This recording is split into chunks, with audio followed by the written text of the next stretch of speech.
Round one. Fight!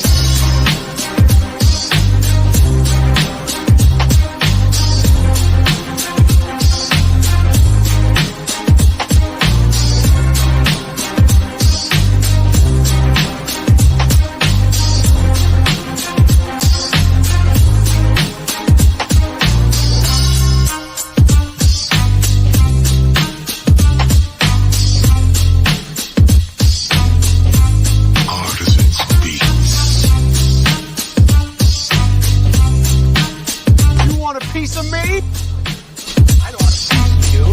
I want the whole thing. Oh!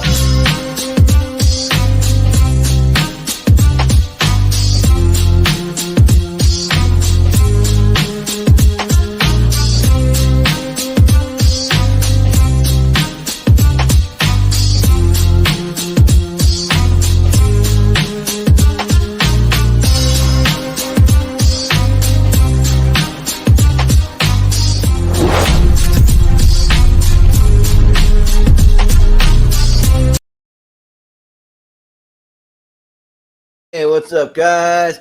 Welcome to a tier ranker fight. We haven't done one of these in a minute, so we figured it's about time to get back into tier rankers. And tonight, this is going to be episode number 85 as far as tier rankers go. And this is our Movie Hero Network's definitive MCU ranking. So we're going to rank everything. We're going to rank the TV shows. We're going to rank the movies. We're going to rank everything that's a part of the MCU. And it should be fun. There may be a slight debate here and there because I know we definitely have some different of opinion on a few things that I can think of off the top of my head. So yeah, but I am your host, Jordan, the Movie Hero Anderson, and yeah, we'll just introduce our crew for tonight. So we'll start with my co-host, Austin Pez Howell.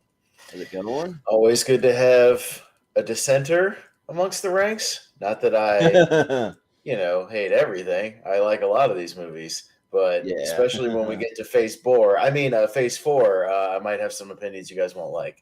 So we'll see. All right. Sounds good. And we also have Jacob Barber join us. How's it going? I just like everything. No, that's not true. There are some here that I'm lukewarm on, and we'll get to it when we get to it, but this should be fun. Yeah. Awesome. Well, we also have cousin Ryan in the house. What's up, everybody? What's going on? It's feels weird to be on this side of the camera again, not hosting the guests, so thanks for having me. Yeah. It's always fun to have you on. If we decide to break out some MCU trivia and need a bartender's hint, we'll let you know. Yeah. Set and ready, man. Set and ready. Let's go. Yeah, right. Let's go. Yeah. Sounds good. And then last but certainly not least, we have Moose Haas. How's it going? He's drunk enough. He's muted too. He's so drunk that he muted himself. Oh, you silly goose you. Someone's been drinking. Sorry, I was busy watching Benny and Moose Save America, but now I'm on this show. I'm dedicated. Hello, ladies, and good evening. There you go. Nice. That's like the Jim Gaffigan bit. Well, hello, welcome to my room. Yeah. Is there anything I can do to be a little more creepy? Hello. Yeah. Yeah, so I'm traveling for work, of course, again. I feel like I've done like 10 of these shows traveling for work. Yeah. So at least this hotel in Oakland has a sofa, but no cups. Once again, in the room whatsoever. So I'm just drinking. They don't even have the coffee cups. That's ridiculous. Yeah. Even like Super 8s have a coffee cup. There is a coffee maker. Yes. No coffee, no cups. Oh, weird. Wow. Oakland. Yeah. Yes. Home of Ryan's Raiders. Yeah. Not anymore. Well, Moose, we'll just call you the friend from work. Like, I know him. He's the friend from work. That's right. That's right. Yeah. Yes, I will be casually lounging while we discuss the MCU. Mm-hmm. Right, and he'll be quoting that freaking movie the entire time we're doing this. So you already know where I'm going to go with that, Moose. Yeah. Your love obsession. Are you wanting to join the Revengers? Is that what's happening right now? Yeah. And I'll just shout out our people in the chat. We got Chris Diaz. What's up, Chris? He just messaged me and said that he's pretty excited for this one. So, and then we got my good friend Sarah here. So, what's up, Sarah? So yeah, it should be fun. And Austin, I know it's been a minute, but do you want to explain how the tier ranker is going to work? Yeah, so this will be a little bit different than our usual tier rankers. This will actually be similar to the Patreon episode we did for Pixar, if anybody of our patrons watched that one. But yeah, how it'll work is we will still rotate the order as far as who gets to the first vote on everything. But since we're doing a definitive MCU ranking, there's no nomination process. We are literally taking all the 38 properties of this thing, and we will be going in chronological release order. So literally, we will just start with whoever's on the bottom, and you will get first crack at Iron Man. So we will just put Iron Man up on the board. We will still have the same process where everybody will give it an actual ranking. So we still have the usual S for superior at the very, very top, the best of the best, and then our A, B, C, D, F, like we always have. And so that's kind of.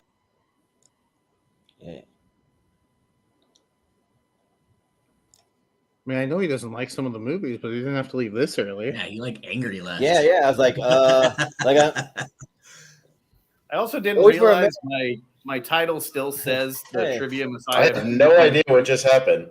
It just flipped out. Usually when I lose the internet, it like sputters for a second. That one just completely flipped me off. I don't know what the fuck happened there. That was straight weird. Yeah, that was so weird. Usually when something like that I thought happened, you just saw the Thor Ragnarok thumbnail and got mad. Oh, right, yeah.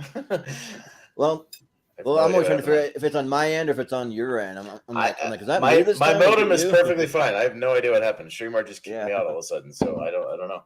I didn't click on anything. All right, but anyways, what I was saying. Anyways, you guys know how tier rankers work. You've been on tier ranker. Yeah. so we're the only difference tonight is there's no nominations. We just go in order, and we're just gonna do everything. Yeah. So there you go. And they may not be 100% in order. I tried to have them in chronological order. I have the chronological order pulled up here, but for whatever reason it started it and then it jumbled some of it. So we'll find them, but yeah. So but we do have the first one here in the correct order. So so we'll pull up Iron Man, and we'll start with Moose. Where would you rank the original Iron Man, and what do you think of it? I mean, look, it's the movie that launched, the MCU. This was the movie that was basically the tester to see if the MCU could even be possible. And I don't know if anybody ever read the Ultimates comics. But in the Ultimate series of the MCU, which is what a lot of the MCU properties are based off of, they have Nick Fury casting himself in a movie in this comic, and he chooses to be played by Samuel L. Jackson. And that was in a comic 10 years before it even was released in theaters. And so this was Marvel's first attempt at a shared universe, and the fact that they actually brought in Nick Fury, Samuel Jackson, to play Nick Fury, I thought was inspired. This movie is great. It still holds. I do wish Obadiah Stane would have maybe somehow survived, and we could have got him in different iterations of Iron Man, because I love the character of the Ironmonger. But this movie still stands. I'm not going to put it at an S tier, because I do think as the MCU progressed, so did their movies. But I will say that this movie is a solid A category for sure. All right. So we'll put up there in the A tier for now, and we'll see what the rest of you guys think. So, Cousin Ryan, what do you think about Iron Man?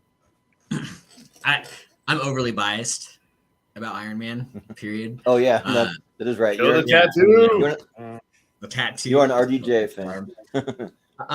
But for this movie in general, I mean, like Moose said, it sparked the MCU. And so I think because of what it did and the storyline it gave us to encapsulate everybody to capture everyone to want to kind of come back to the comic book movies after what happened leading up to this, I think it deserves more of an S rating than an A. I just think it set the stage. So it's kind of hard to put that below some of the other things that are out there. Yeah. Sounds good. Well, Jacob, what do you think for Iron Man? I'm leaning towards S as well. I think Yeah, just because of what it did. Like it launched the MCU, and if this wasn't successful, then what would this look like? Would we even be making this list right now? I think the performances are great. I love this origin story. Like it takes its time. It doesn't just like lead right into it. He's not Iron Man for like 45 minutes, almost an hour into the movie. Like it takes its time, and I think it does it really well. So yeah, I'd give it an S. Yeah. Austin, what do you think? So, if anybody watched me and Jacob's podcast about movies, we ranked Marvel films, our top 10 Marvel films, not just MCU, but Marvel in general. And Iron Man is in my top 10 of all time to this day. Not only was it the first one, but I think it's still one of the best ones. I love the simplicity of the story. The villain is not necessarily trying to take over the world. He's just protecting his business interests, and he's a greedy fuck. And that's literally just his motivation. So I'm not going to let this guy who wants to tank my company take my company, and I'm just going to steal his tech and keep going. That's the simplicity of it. I think Jeff Bridges is great. Obviously, RDJ was damn near at this point born to play Tony Stark. And I like that these early MCU movies work as standalone movies. You could watch this movie, and even if the MCU had never taken off, if it had bombed, this movie would still work as a standalone comic book film. So I think it works in that aspect, and that's what I like about a lot of the Phase 1 and Phase 2 movies is they work on a standalone thing. It wasn't just something to push the next TV show or push the next movie and filled with cameos to do that. S tier for me for Iron Man. Yeah. So for me, I really do love Iron Man. The first one, I probably think it's the best of the three, and there's a lot to love. Yeah, just a simple story, the story of like wartime, and like it's really cool. Like when he's in the cave, shows how he builds the first Iron Man suit out of like basically just like some scraps that he has available to him, and it's fun seeing Terrence Howard being the roadie for a movie. I think Obadiah Stone. I mean, he's okay. He's not like the strongest villain for me, but I mean, there's a lot to love here. I especially love the end credit scene where they first mentioned the Avengers, and like you're kind of like what, like what's going on? Like, are they really going to do an Avengers movie here? And it kind of like blew my mind when I heard that. But I mean, just because the sheer amount of just great MCU movies that we have had, I kind of have a little pre-ranking on my letterbox here that I got, and Iron Man falls in the A tier for me. So I'm going to give it a solid A.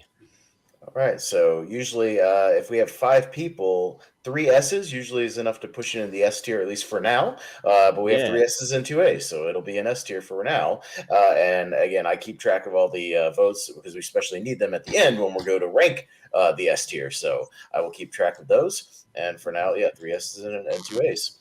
So yeah. Just for anyone watching, I was tempted to put a haven't seen because I know like some of us maybe haven't seen some of the TV series, but I'm sure enough of us have seen it all. So I left that one out. So there's not there. But so even if like maybe one has only 2, we're gonna rank it anyways. So but how many do you have enough graphics on there? Scroll down. Yeah. There's 38. So 1, 2, 3. There should be. For 20, 7 times 4 is 28. It's 32, 33. There should be 38. If there's not, I don't know why there wouldn't be. But... I see 7 each row times 4 is 28 plus 4 at the bottom. Well, 32. Math is hard.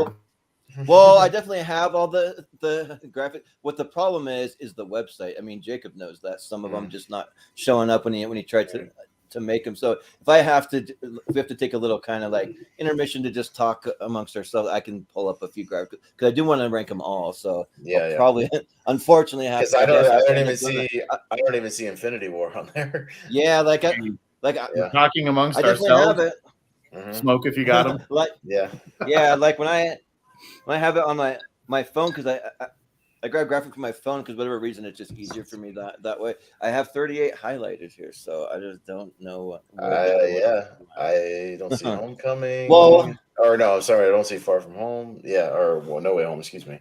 We can when we get to continue with the rankings if you want to create the graphics while we're continuing with Incredible Hulk. Sure. Yeah. Well, the problem is I don't know which ones I'm missing, so I don't know if I have to do it as we go, kind of just so I know. It's going to take a minute to figure out what we're missing now because I have no idea. So, let's just go with Incredible Hulk for now, and then we'll kind of have to play it by ear, I think, a little bit. So, but we'll go to Cousin Ryan first on the Incredible Hulk. What do you think of that? So I think I'm already kind of realizing I'm going to be a little more biased towards the original movies, mainly because of what they were able to establish. And these are all original movies, by the way. Right. You know what I mean? The origin story movies, the first phase. Edward Norton's Hulk, I think, redeemed Hulk from what we've seen prior. I think it gave us a good something to stand on. So it gave me everything I wanted to see in the Hulk for an origin type story and to progress along the Avengers initiative. So for me, it's another one of those movies that kind of helped everyone else run when it started to walk. So the Hulk's going to be an S rank for me. Yeah. As you guys talk, I'm going to have it down on the graphics. I'm looking to see which ones we're missing so I can pull them in. But, yeah. I'll keep track of the votes, so don't worry. I'll keep track of the votes. Jacob. Yeah. But, Jacob, what do you think? Yeah, it's been a couple years since I've watched The Incredible Hulk, but it's one that's gotten better for me every time I've watched it. I think Edward Norton, like, I kind of wish he came back as the Hulk. I like Mark Ruffalo. I think he's good, but I really liked what Edward Norton did as Bruce Banner. I think Tim Roth is an underrated villain in the MCU. I don't think he gets talked about enough as far as, like, some of the best of the best.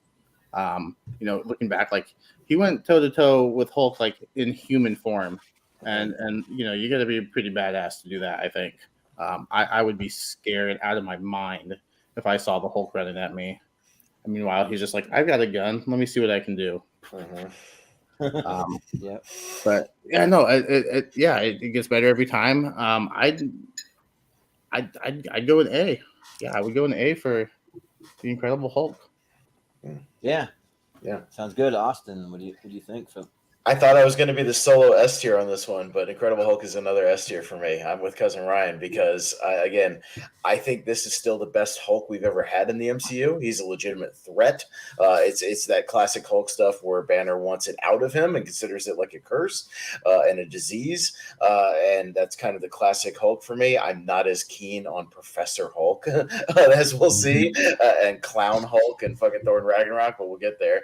But yeah, and I also adore Tim Roth in this movie. I like his journey just as much as I like Banner's journey in this thing with going toe-to-toe with him, failing, kind of getting more and more pissed off and wanting to push the boundaries. I think that stuff's great. And what the fuck ever happened to Liv Tyler? Why has she never showed up in any one of these other movies? She's out there somewhere, but, like, why have we not revisited Betty? When he started getting with Scarlett Johansson a little bit, I was like, no, Liv Tyler's still out there somewhere. Like, you're with Betty. Like, where's Betty? So I still think I still hold out hope that eventually she'll come back into the picture. But again, the simplicity of this movie, and I like the setting in South America and kind of how he makes his way slowly back here. And I think the action set pieces are really well done. I still think it's the best Hulk's looked in the MCU, despite it being 2008. I just kind of like, I don't know. I think there's a lot of detail here that gets looked over in some of the other movies. So it's an S tier for me. As Jacob knows, I put this one in my top 10 as well, Marvel movies of all time. I think this movie's hella underrated and great. So, yeah. Well, so this is where we disagree here because I think that I don't think it's that good to me. And I was really late to it. For whatever reason, I saw like almost every MCU movie right when it came out, but I skipped over the Hulk for some reason. I just didn't see it, and then I went back to see it, and I'm like, I like Edward Norton as the Hulk, but the rest of the movie just doesn't do anything for me. It's just kind of just there, like it's like, yeah, like that's a movie that happened, but like nothing really that like blows me away, or just like, I don't know, like nothing really resonates with me enough to just want to like run back to it and watch it. Like, I just have no interest in it. And I like Mark Ruffalo way better. I'm not saying that I like the what do you call it, smart Hulk. Like, I wish they would get back to the hulking, raging monster Hulk from time to time, which I'm sure he still has it in him to like do a little bit of both. But I think for me, like, I'm like a pretty low, guys. I got to go a D for it. I'm just not. Are you fucking kidding me? Wow. Oh, wow. D, yeah. You just It'll be a secured high D. like one of your movies you love later. Holy shit. Well, I mean, I'm not trying to like drag anyone's movie down. I'm just being honest. So, but Moose, what do you think? This movie's fine. I think we all really wanted to redeem ourselves after 2003's Hulk. With Eric Bana and Ang Lee directed. I mean, come on. At the end of the movie, the dude is fighting like a guy made of water and rock. Like, it was really weird. And so we got a better Hulk movie in this movie. And it introduced us to William Hurt as Thaddeus Thunderbolt Ross. I agree with Pez, which means I have been drinking, in that I would like to see Liv Tyler more. I like the character of Betty Ross. And I'm not sure why we haven't gotten more of that. I hope at some point in time, I mean, it seems like we're with Harrison Ford coming on board into the MCU, maybe we get like the Red Hulk, maybe we get the Savage Red Hulk. Liv Tyler comes back down the line for a Betty Ross as the Red She-Hulk. I don't know, but this movie is fine. It's okay. I like Tim Roth. I liked this movie from the get-go. I love. This is the one thing about the MCU, though, is that no character goes unwasted, right? And so we're getting Samuel Stearns, who will be coming back, same actor playing Samuel Stearns, coming back to play the leader, right? Because there was always that, like, wait a minute, he gets injected with the blood, but that doesn't lead to anything. It's okay. 12 years later, we're going to get the leader out of Samuel Stearns. So I liked, there was a lot of like really deep cuts in this, like comic book cuts in this movie. And I appreciated it for what it was. It's not an S tier by any means, you guys, but I will give this movie a solid B plus, maybe A minus. I'll go A minus for this movie because better movies have come out. But as far as like reintroducing the Hulk in this universe, it was great. I agree with Sarah Rowe, friend of the show, in the chat that Mark Ruffalo is the more superior Hulk. I actually like the Professor Hulk angle of it because it actually gives like Mark Ruffalo like more to do. But I will put this movie. I'll give it an A. You know what? Let's just go solid A. This movie is a solid A entry into the MCU. It reintroduces to the Hulk. Edward Norton's a prick, so I think everybody in Hollywood knows that, and that's the reason why he's not playing the Hulk in the MCU. So we at least got the like one-off of American History X Hulk, and we can move forward with Mark Ruffalo's Hulk moving forward. Damn, dude. Damn. And also, remember, we only allow 10 in the S tier, so when you're making these votes, I mean, that's why I'm being picky. I could. You guys are gonna hate me.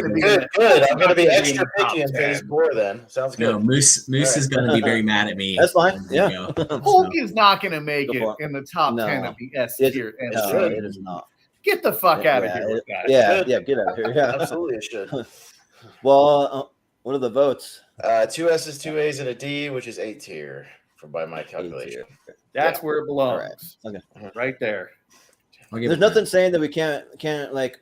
Well, that like some might not get bumped up, might get bumped down. Like we'll see. But also, wait a second. Why didn't Stan Lee become a Hulk? He like died from drinking the soda, but like She-Hulk becomes She-Hulk. Yeah, sorry. Yeah, well, because She-Hulk sucks. That's why. We'll get to it. Well, she's a banner. She's genetically predisposed. Yeah, and what they did fucking Blonsky is unforgivable too, but that's fine. We'll get there. Yeah. Next one on the list, if we're going in order of release date, we got Iron Man 2. So it's right here. So we'll start with Jacob. What do you think about Iron Man 2? What would you rank it? Oh, this felt like a swing and barely a miss because I think we all know that like he just didn't get that much time to, make the movie he wanted. They rushed it, and I think you see that in the end product. When going back to revisit the MCU, this is one that I'm like least excited to rewatch because there's not much there. Like there's a few good action sequences. I think the racing scene is pretty cool. But other than that, like there's not much I remember about it. So for me, this is I don't put a lot of them in this tier, but this is like one of the D tier movies for me. So I'm gonna go D. Yeah. Well, Austin, what do you think? Yeah, I'm not gonna go that low. It's a mess, but it's a very watchable mess. I'll say that. I think it's it's fast paced. There's a lot going on, so it's not boring by any stretch of the imagination. But it's notorious. I've seen a lot of videos about Iron Man 2, and it's notorious for having Jon Favreau dealing with a lot of studio mandates at this point. You got to throw Black Widow in there. You got to throw this in there. You got to throw this character in there. Yada yada yada. Like all this Avengers setup. Now that we know we're doing Avengers at this point, so I know he was dealing with that. He was not happy about that because he took 3 years to develop Iron Man. Like he developed that movie for 3 years, and he did not get the time he wanted to develop this. Even he said that. So while there's some good sequences, there's good characters. I think Sam Rockwell's a lot of fun in it. He just doesn't have enough to do. Mickey Rourke is trying, but he's not given enough to do, and it becomes just a generic guy who gets smoked at the end, almost exactly the same way as Jeff Bridges does in the first movie. It's just like, oh, he gets like electrocuted or something near the end. It's just very whatever. So there's too much going on. If they had taken their time, like the original one, to be better. So I'm gonna right in the middle. I'm gonna go C tier. Like it's watchable. You can definitely breeze through it. It's no big deal, but there's not much substance to it. So I'm gonna give it a C. Yeah, like I'm kind of with you guys. I think that like there are parts of it that I will defend. Like I like that it introduces a Black Widow into the MCU, and I like seeing Don Cheadle in there as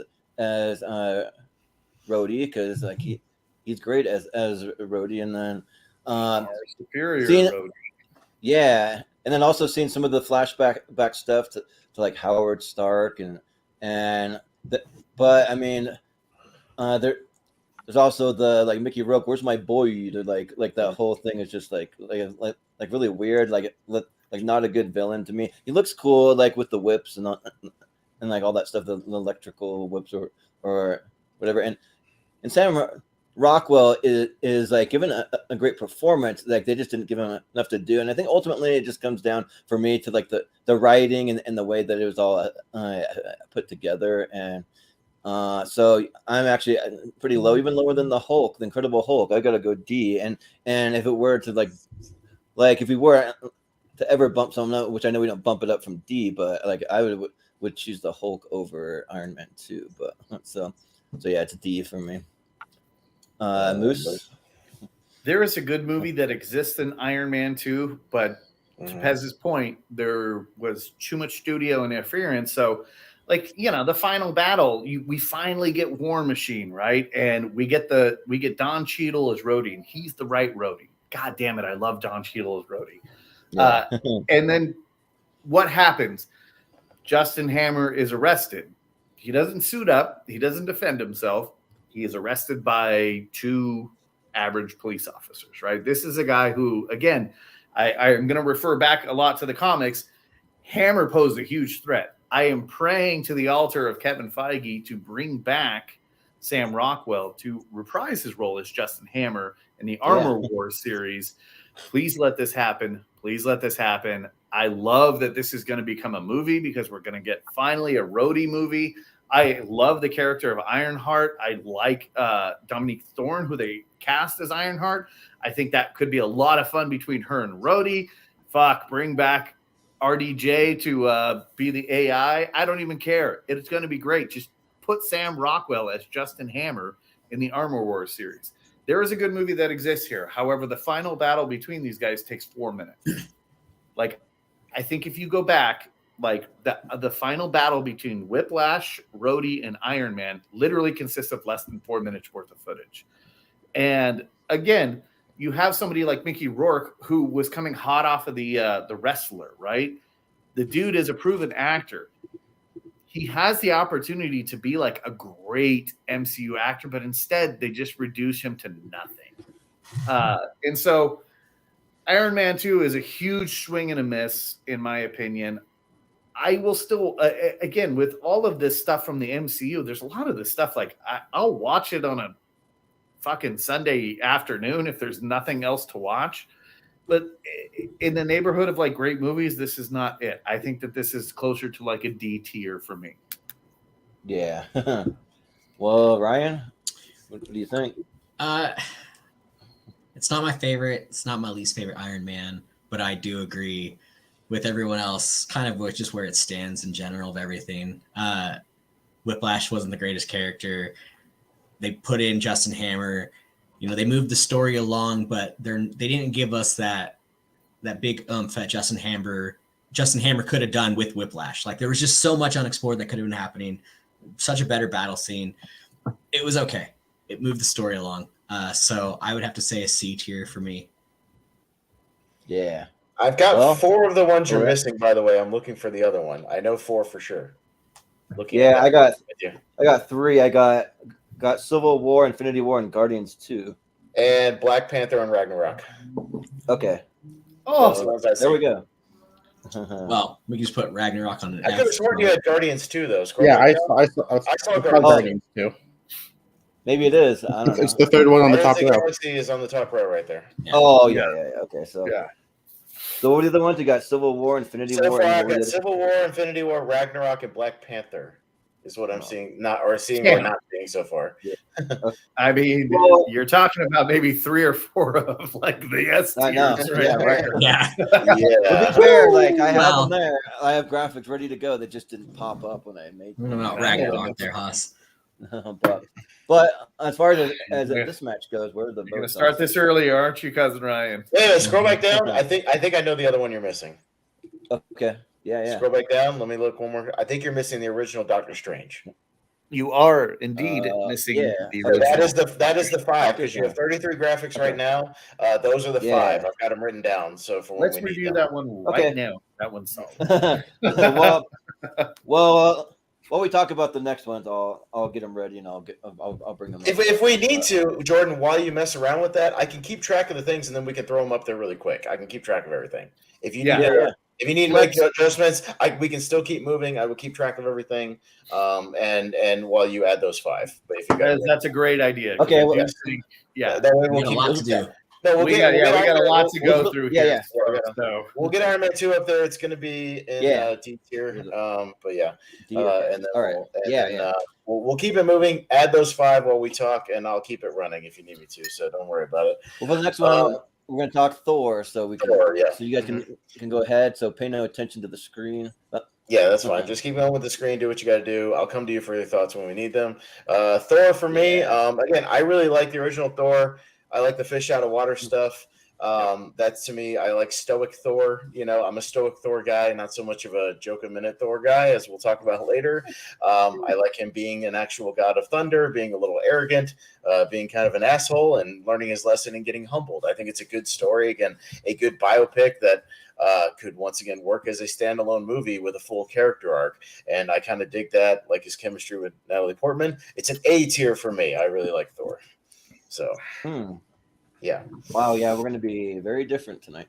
So, because, for me, like, I'm just not like big on like Thor, and until we get to Thor Ragnarok, and I know that's where we totally differ, but still, this Thor, I think it's fine. It's like middle of the road MCU. Like I do like him being kind of more like the like stoic, kind of more like Shakespearean. You had Kenneth Branagh in there. That was great. I mean, I just think some things kind of missed the mark. The whole thing with Thor and Jane, I thought they just had a weird like vibe. Like the chemistry didn't quite work for me. The villain was like pretty one note, like you said, that big, like I don't even know what you call it, the big robot thing that shot the big like laser beam down thing, and the Destroyer. The Destroyer. There was some cool stuff at the beginning of like him battling like a bunch of aliens on other planets and stuff. So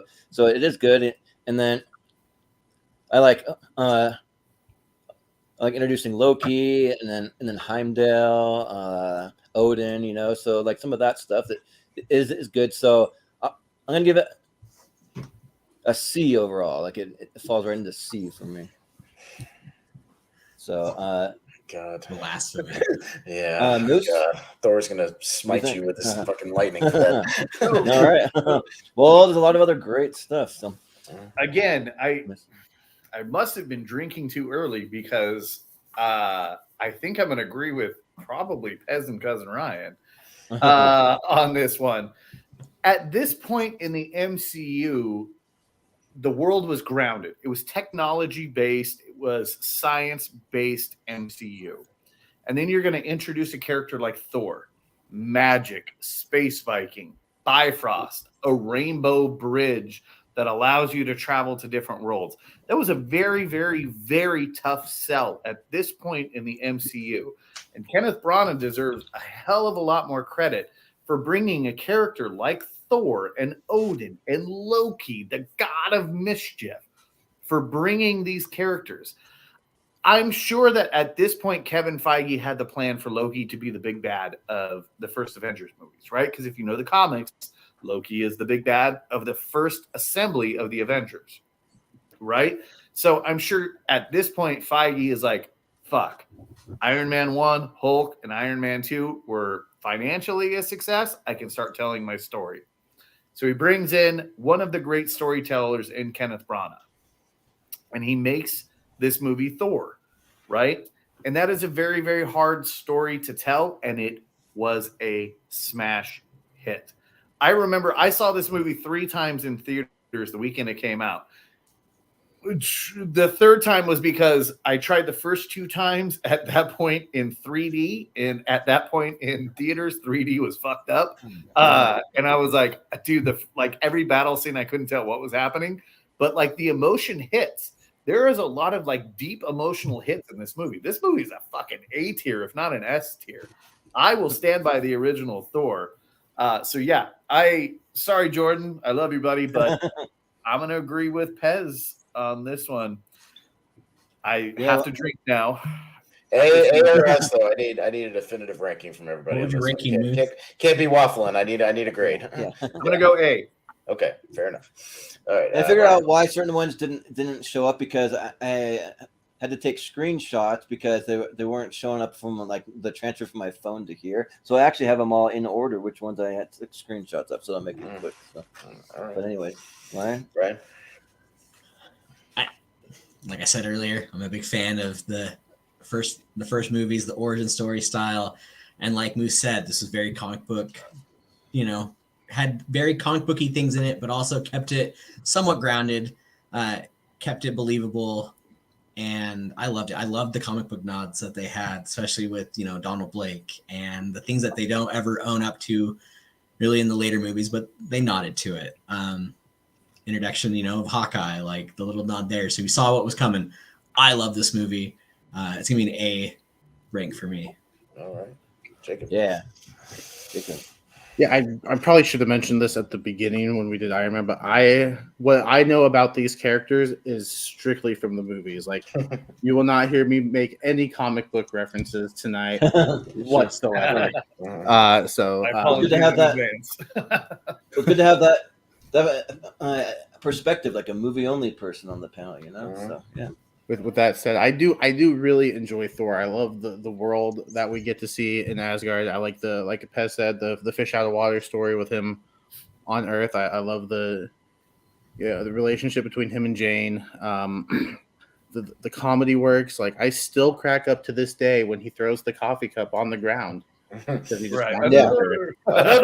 Like, I think another, I still it's another one like the Incredible Hulk that I just enjoy more every time I watch it. So right now I kind of have it on the same level as the Incredible Hulk, so I'll go B. Okay. Yeah.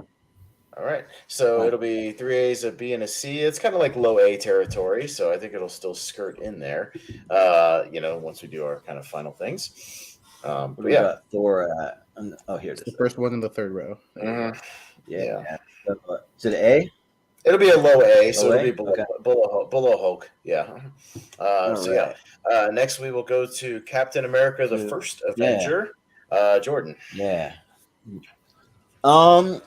Yeah. So Captain America's great. Like this is one that like I might even rank a lot higher than other people. I think it's got a lot of heart to it. Like it's just like a really cool story of determination and just like he wants to fight for his country, and then friendship between him and Bucky. I think all of that's really, really great stuff. And yeah, like I just like seeing all the war stuff. Like I even like Tommy Lee Jones in it. I think that like and the Haley Atwell stuff. That you got a romance going on. Like it's really great. I mean, I need to actually see where I have it on my actual letterbox. Give me 1 second to find it. Oh yeah, I got this ranked pretty high. So I'm gonna put Captain America: The First Avenger in the A tier. I think that it's great. So yeah, A tier for me. Moose. I think of the holy trinity that is Captain America, Thor, and Iron Man, which I think both Cousin Ryan and I can agree that we worship at the feet of. Cap's got the far better series as it progresses. And I think this is the weakest of the Captain America series. However, this was also the movie that finally sold my wife on the MCU. We were dating at the time in which this movie came out, and then she saw Chris Evans shirtless, and I was like, she's in. We can see all of these movies opening night. This movie is great. It does have a lot of heart. I love the inclusion of the Howling Commandos. If you know anything about like comic book lore, the Howling Commandos is actually Nick Fury's squad during World War II. Technically, Nick Fury was alive in the comics during World War II. Don't fucking ask me how that happened.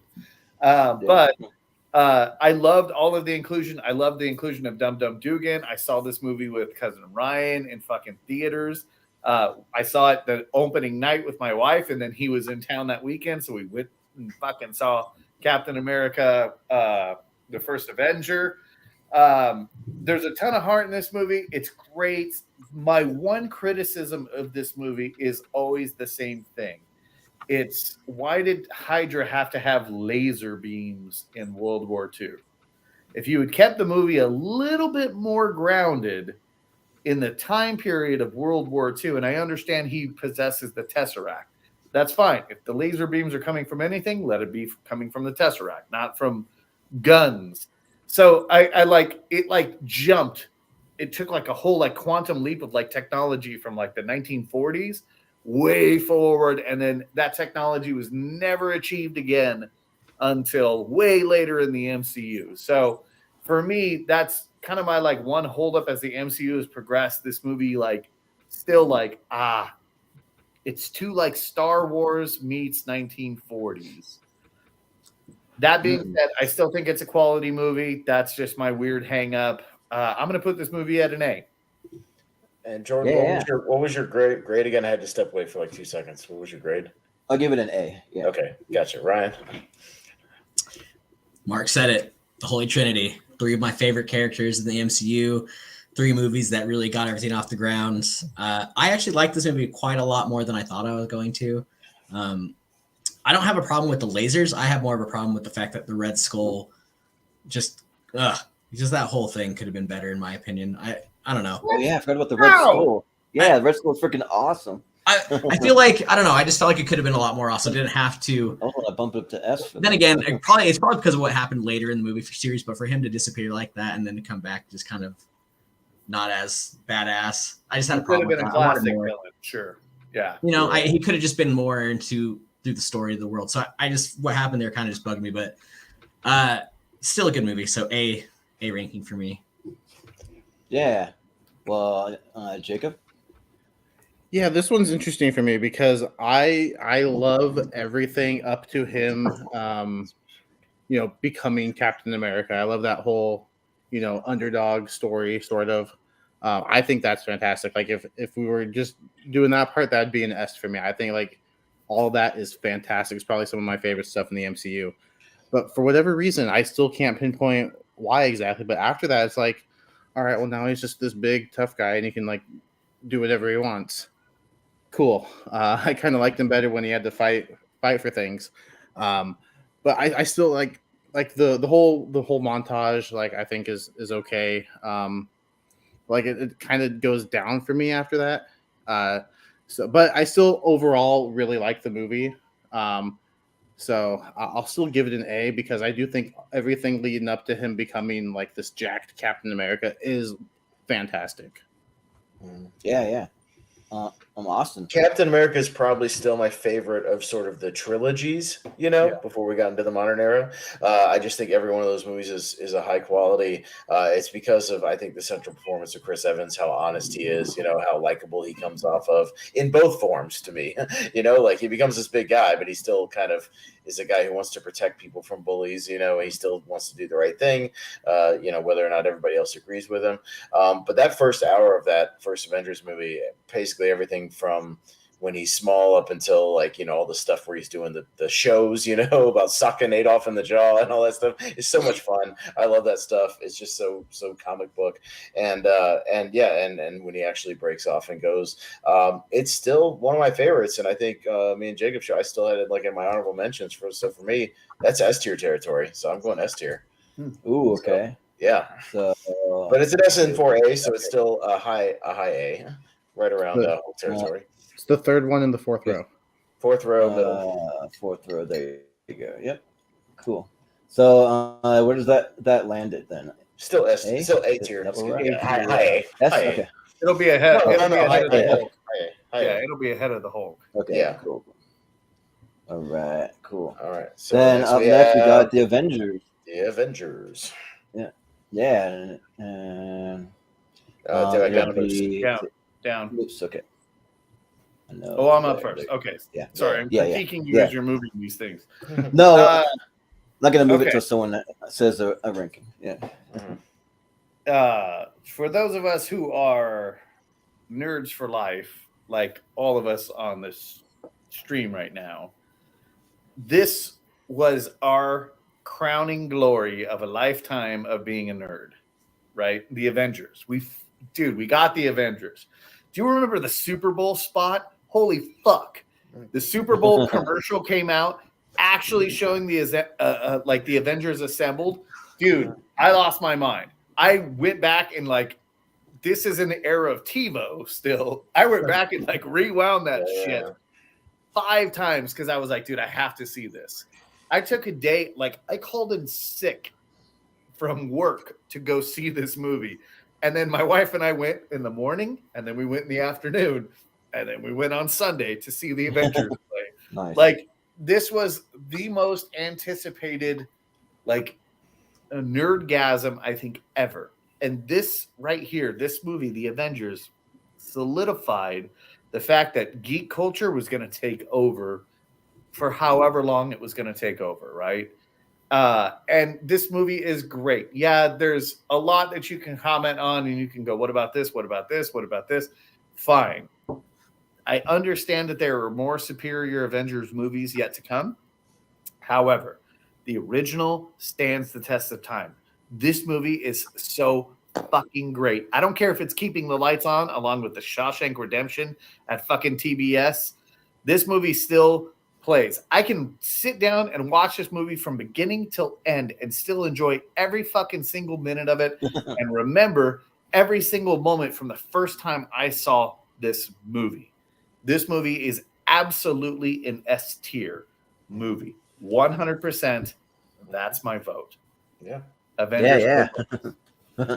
Sounds good. Ryan, what do you think? He didn't hold back, but he said everything that I was feeling 100%.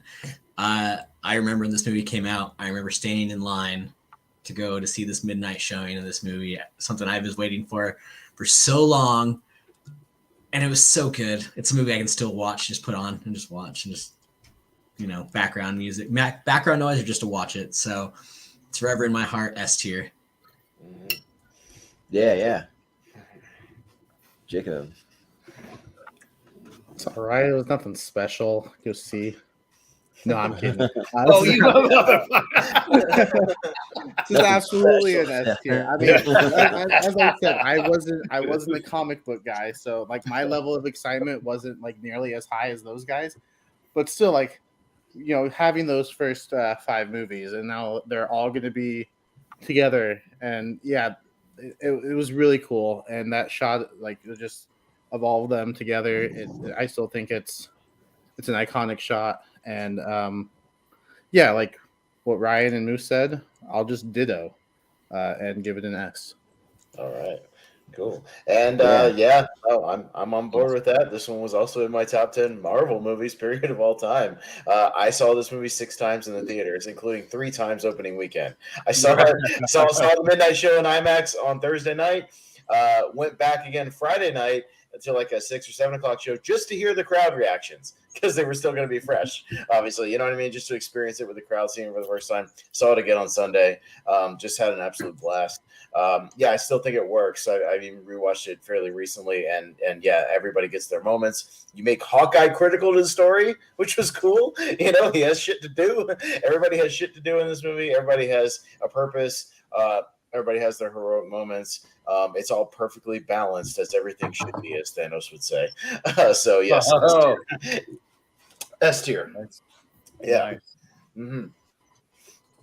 So while Jordan uploads that stuff, we got that going still. No worries. Keep doing what you're doing, Jordan. We will keep track of everything and get back to it. I know he might be glitching a little bit while he does that, so I'll keep this thing running. We'll go to Cousin Ryan first for the next entry post Avengers, which is Iron Man 3. Ryan. I wanted this movie to be so good. There he is. Well, sorry, yeah. While I'm loading this, it's gonna freeze up my screen for a minute. It just will. But I'll put a little quick pause so I can give my thoughts. But yeah, that's like a no brainer. Yeah, I think that's and those ones just because like there's so many gosh dang freaking great movies in this universe. It's like on the edge for me though. Like it's right on the edge compared to some other stuff. But like I am gonna give it an S. Like I think that it deserves it for sure. Characters on screen. I think that times I guess you saw it more than so. Are you guys hearing me? We can hear you, but you're very, very much breaking up and freezing, which is why I was moving on, and we were going to come back to you. So, yeah. Choppy. You're very, very choppy right now. Yeah, come back to me in like in 2 minutes, and I'll that's fine. Yeah, no, that's why I moved on, because he was already frozen from doing his stuff. So I will. We'll get back to Jordan and get his couple of minutes real quick. But yeah, get back to what you were saying about Iron Man 3, Ryan. Okay. Iron Man 3, I don't own it. It's my least favorite Iron Man movie. I was really, really excited. And I know Moose and I disagree on this a lot, but the Mandarin, I was so excited for all the trailers, the plugs of the Mandarin, of what I always wanted for the Mandarin. And that just took a giant crap for me and kind of ruined the movie. Plus, I don't know. I feel like it was a piss poor written movie in general for an Iron Man. Not my favorite. Not one I watch, and I act like it doesn't exist in my world. But I'm gonna have to go like a what? A D rating. Okay, gotcha. All right, Jacob, Iron Man 3. Yeah, this is where I think I'll be different, because I actually really enjoy this movie. I think just personally for me, this is I think one of Robert Downey Jr.'s best performances, just as Tony Stark in the MCU. I like how he's dealing with the after effects of the Avengers. I like that it's called Iron Man 3, but we're seeing more of Tony Stark as a human, and I really like that. And the Mandarin, like for me, as I said, not a comic book fan, so I don't know why it pissed a lot of people off. I'm like, oh, that was cool. I think he's funny. Yeah. I think it added some nice humor. Cool. So I didn't hate it as much as other people. There were moments where I thought, okay, it's a bit corny, but let's see. He hates my opinion so much he left. Yeah. But I'd give this an A. I really do enjoy this one. This is probably like, I hate using the term guilty pleasure, but this is probably my guilty pleasure of the MCU. All right. Yeah, awesome. This is one of the most frustrating movies in the MCU for me because there's a lot of nuggets of things that I like. I do like that they address, what Tony went through, that he's got some kind of PTSD or something. But I think I'm not a big fan of Guy Pearce, although I just watched his best performance for the first time the other day in LA Confidential. That movie fucking ruled. But I think he's just kind of there. And to me, the main thing about the climax I don't like is Tony having 47 suits diminishes the importance of the suit for me. And the speciality of Iron Man when they're just being obliterated left and right. And, it just kind of cheapens it.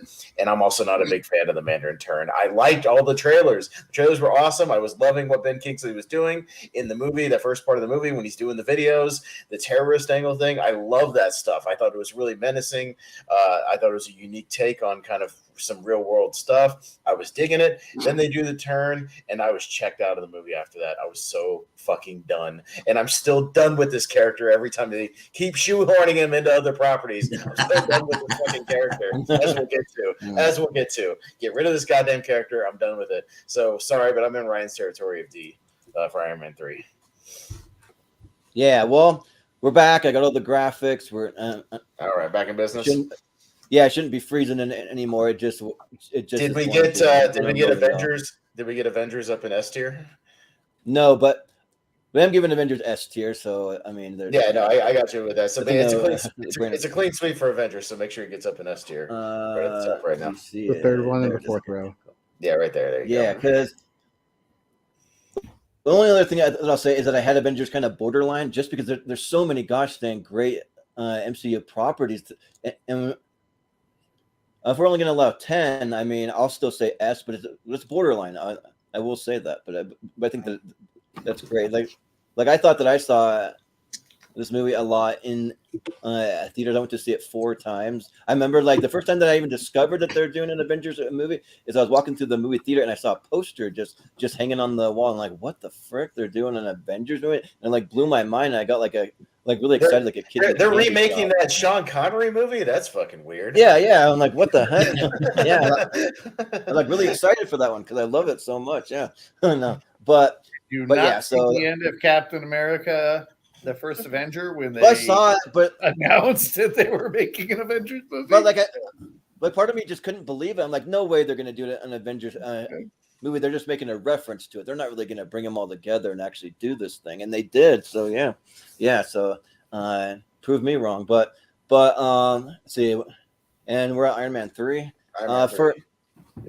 For Iron Man 3 though, like I'm actually with you, Austin. This is one that we're gonna actually agree on. I think this movie like sucks. This movie's not good. It's just, I mean, her movie that had so much potential, with the whole PTSD stuff, and then with a really cool character with the Mandarin that they start to introduce, and then they just make him some stupid, idiotic, like piece of shit, just stupid character that just really pissed me off, and like it just is just like a waste of time. Like once we find out that he's Trevor, but like what they decided to do with him after in Shang-Chi, we can talk about in a minute because I have different thoughts about that. But I mean, for this one, it just didn't work. I mean, Guy Pearce was okay, but yeah, just like bringing out all the suits too, like it just diminishes it. Like I'm right there with you, like he just destroys them all, and then on the other end of the movie, he has the whole thing where he just takes the arc reactor out and he throws it, and like you think that he's done as the character, and then they don't even explain anything, and they just bring him back, and he just has the arc reactor again, and like what the hell were we even doing? That was RDJ's negotiation with Marvel at that point. Right. Until they backed the money truck up again. Yeah, and then like him just giving out his home address so they can come attack him at his home on like live TV is like really stupid. And then, but I do like though that we got Gwyneth Paltrow, Pepper Potts in the suit, and like having some powers and stuff. I thought that was a fun little moment. I mean, I do kind of like that battle scene in the third act, but But overall, this movie's just, I don't know, like it had a lot of potential that was kind of wasted. I'll still say C. I think C is a fair spot for me. So C. All right, Moose. Yeah, Moose. Iron Man 3 is a lovely nightmare for me. Because I was so upset when I first saw this movie. Seriously, I have apparently been drinking since I woke up this morning. I will agree with Pez. I do not like an unmanned Iron Man suit. And we got like 40 of those in this. Yeah. I enjoyed the look of the Iron Man suit in this movie. I thought it was very tactical. I like the idea, like the first probably like 30 minutes of this movie is awesome. But then they decide to go two storylines. You decide to go Mandarin, but fake Mandarin, and then you decide to go extremist. Choose a storyline. This has always been the problem with Iron Man. They try to include too much in Iron Man's movies, and now the extremist story is also mixed with the Mandarin story, but he's the fake Mandarin because he's trying to cover up extremists. But the Mandarin was is the classic Iron Man villain. That's his number one villain, is the Mandarin. So it was a very confused movie. I enjoy the character of Trevor Slattery. I will talk about that when we come to Shang-Chi. However, and again, there's these one-offs where that's probably not on this list, where it's like Hail to the King, where it shows Trevor Slattery in jail and he's visited by somebody who represents the actual Mandarin. That's fine. But again, like Shane Black, choose a path. I don't like the multiple suits controlling themselves, because then there's no point for an Iron Man. It couldn't simply just be Jarvis, which is the Iron Legion, which we'll cover in. Which was the point they're making. Right, which we'll cover in Avengers Age of Ultron. That being said, this movie has redeeming qualities. Like I said, the first 30 minutes of this movie is possibly the best Iron Man movie you're going to get. It obviously was very much setting a statement for Robert Downey Jr. trying to negotiate for more money at the end of the movie, with him throwing away the arc reactor. So this movie sits around maybe like a C for me. Okay. Yeah. All right. So two C's and two D's is kind of C territory. So it's looking real good for that C level. Yeah. Yep. All right. Yeah. We'll move on to Thor: The Dark World. Thor: The Dark World. All right. Let's skip this, and we all agree it's a D. Yeah. Well, I'm up first, right? No, Jacob's up Jacob. first. Ryan just went. Okay. Oh, yeah. You're way off. No, Jacob's up first. For some reason, yeah. I don't know why I thought that, but anyways, yeah. Go ahead, Jacob. Yeah, this is a movie that happened. D tier. Yeah. Yep. Yes. Well said, Jacob. Austin. Yeah, I'm with you. We can save some time. D tier.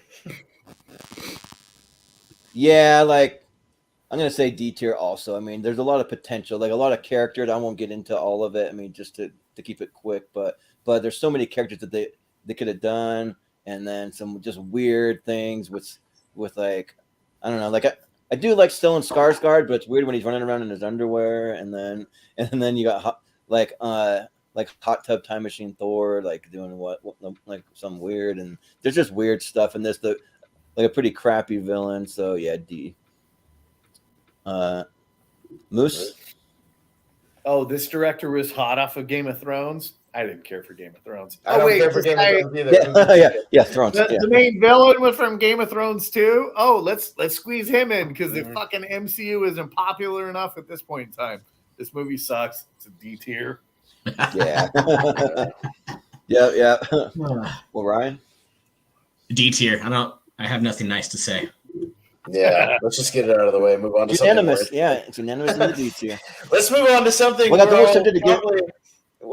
on to something we're really high on. Captain America: The Winter Soldier. There's more positive shit coming. Let's get to that. Yeah, and we're passionate. I was going to say that I was almost tempted to give Thor: The Dark World an F, but there's only two properties on here I'm giving an F, and it's not that. So, but I see one of them.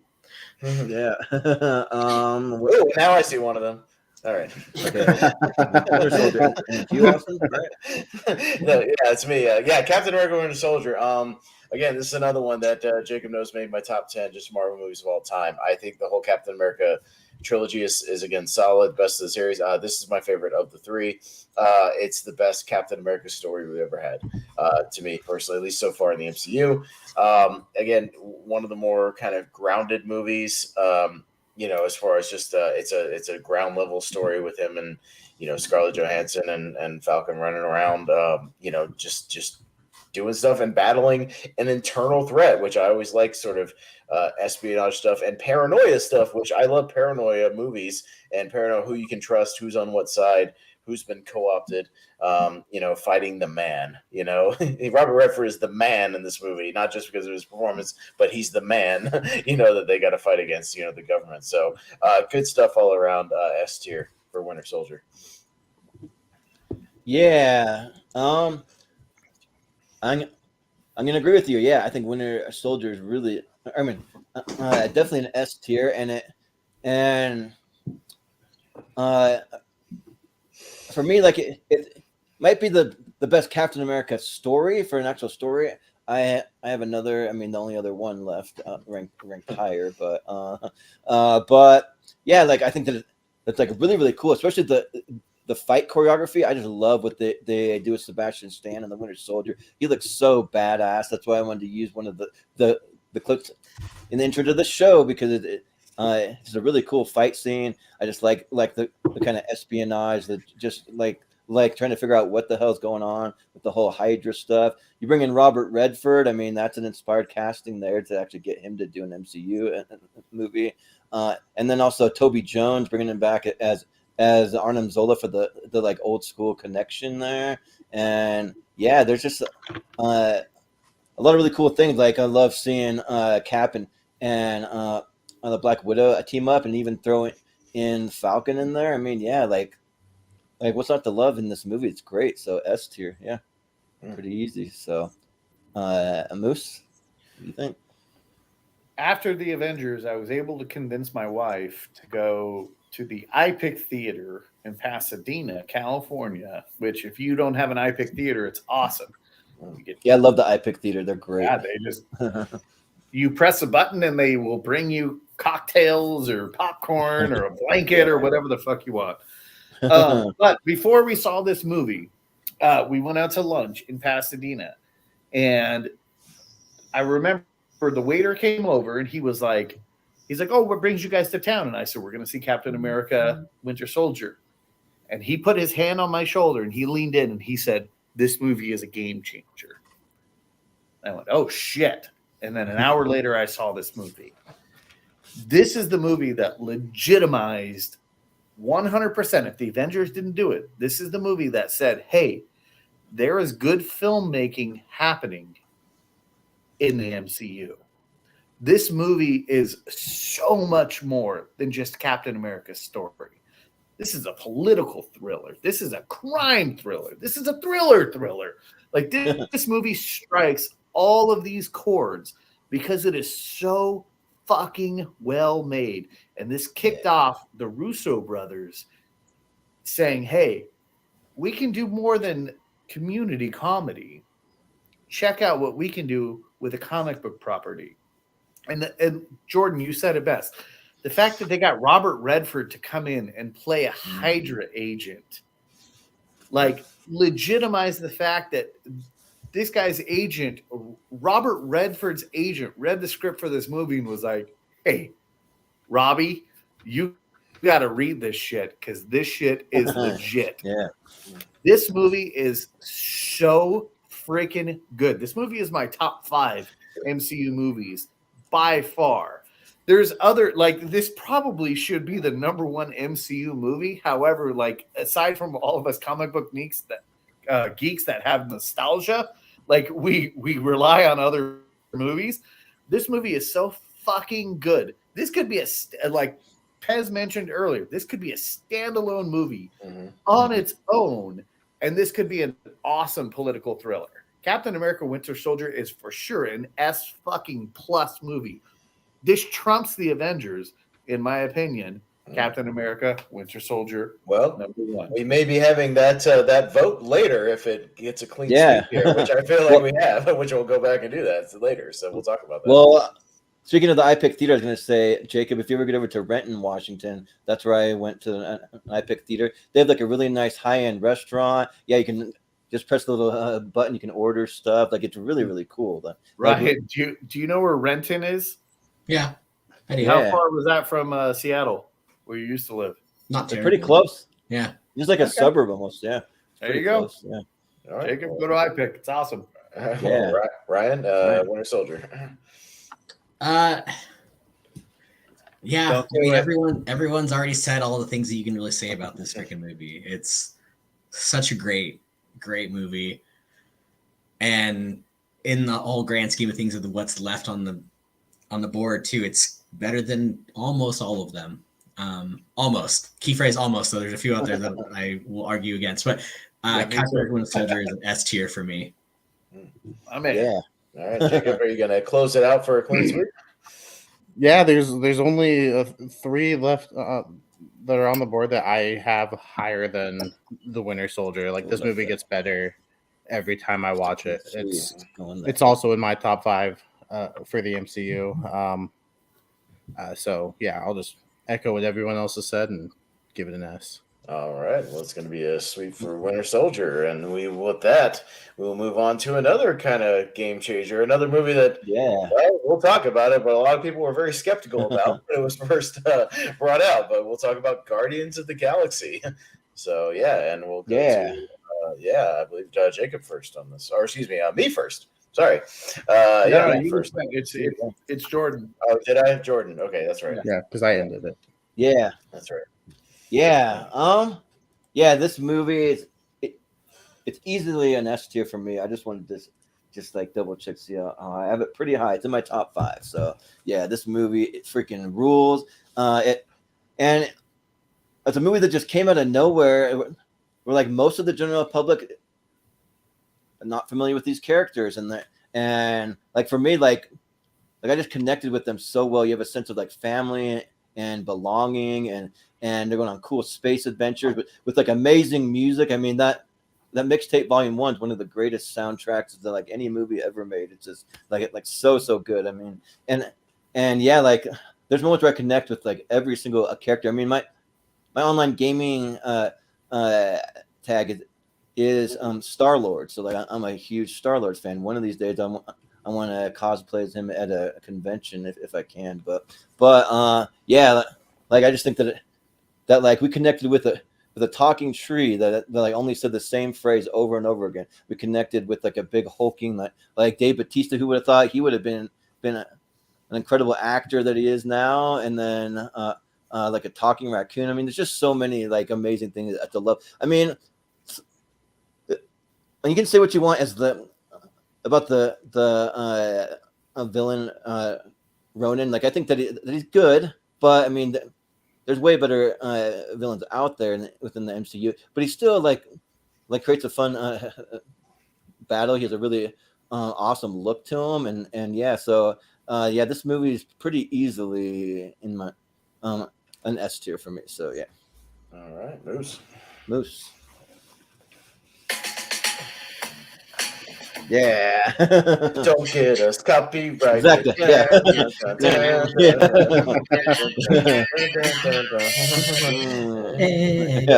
So good. Okay.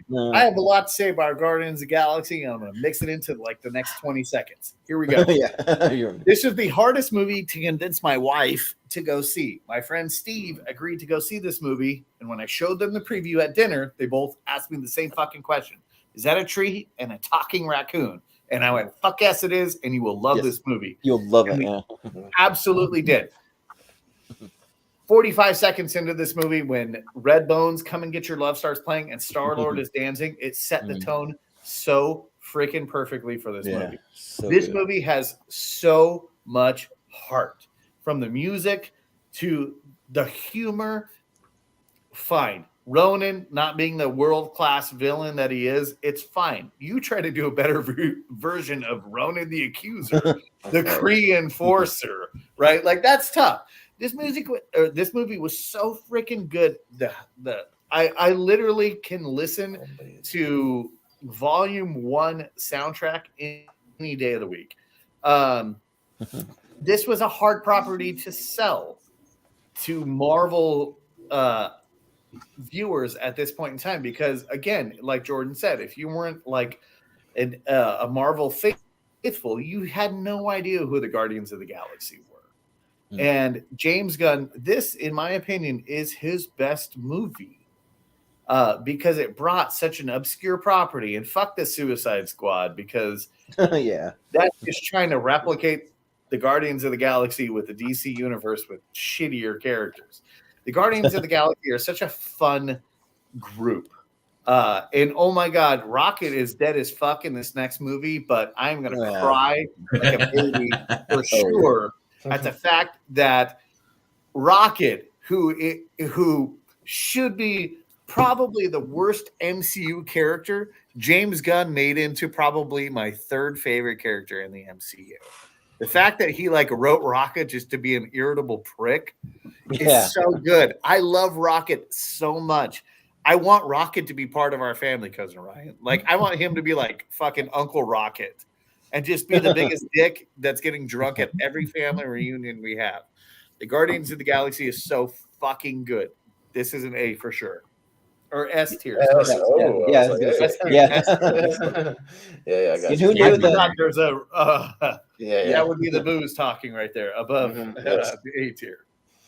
Well, who knew that he was even voiced by Bradley Cooper? I didn't know that until the end of the movie. I'm like, that was freaking Bradley Cooper. That was an amazing voice job by him. Yeah. Like, also, really it bothers me a little bit. Like, Vin Diesel did one day in a studio to voice Groot, yet he's in every single property. They announce him as voicing Groot. Yeah, it's fine. But his part was so easy. He even did the dubbing for all the different languages the movie was dubbed into. Right. Yeah. He just had another day where he just said all the lines in the 20 different languages they dubbed it into. Right. He was available. Right. Exactly. Yeah. Right. Yeah. But Guardians just for the soundtrack alone. Yo soy Groot. Yeah. So I'll tell you right now, Moose undersold this because at his wedding, he almost had us groomsmen sing one of the songs. So luckily we got out of that. Okay, so we'll tell the story because we gotta know. Yeah. I almost did this. It was literally a last minute call for me not to sing this Guardians of the Galaxy song. Yeah. I was gonna have all my groomsmen do the Ooga Chukka. Yeah. Anyways, no, it's such a great movie, and to have Chris Pratt as Star-Lord, someone that people just already, starting to love as Andy, and probably brought some people to this movie because of that. But he just Star-Lord, made it funny, made him just loved all of the characters in the movie. This movie was so freaking great, and for such an unknown group of characters, it blew up, and I loved it, and I thought it was amazing. Ronan, everyone has their own opinions, but I when moving the story forward and what they knew what they were going to do, they had to include it, had to bring that in. And Infinity Stone and all, I loved it. S tier, all the way. Yeah. Well, boo, Steven, boo. He says C tier for Guardians. Come on. Boo, at least you're not on this. This is why you're not on the show. Yeah. Exactly. Yep. But Jacob, what? We're sorry it doesn't star anybody from 24. I'm sorry. Yeah. Jack Bauer wasn't available to play Rocket. That's Steven. I'm just kidding, Steven, but that's his criteria for whether or not something's S tier. Yeah. Right. I love this movie. How good was 2014 for the MCU? This and Soldier, like, oh my goodness, what a back to back. They knocked it out of the park with both. Oh, back in the glory days where there was only 2 MCU properties a year. Glory days. But again, I'm just gonna kind of echo what everyone else is saying. I went into this with low expectations because I didn't really know anything about these these characters. I mean, I knew the actors. I knew Batista from wrestling because I'm a pretty big wrestling fan, and that alone had me interested to go see it in theaters. It was like, all right, let's see what he can do. And yeah, he knocked it out of the park. I love just how good of an actor he's become. He's probably the best wrestler turned actor like ever. He is.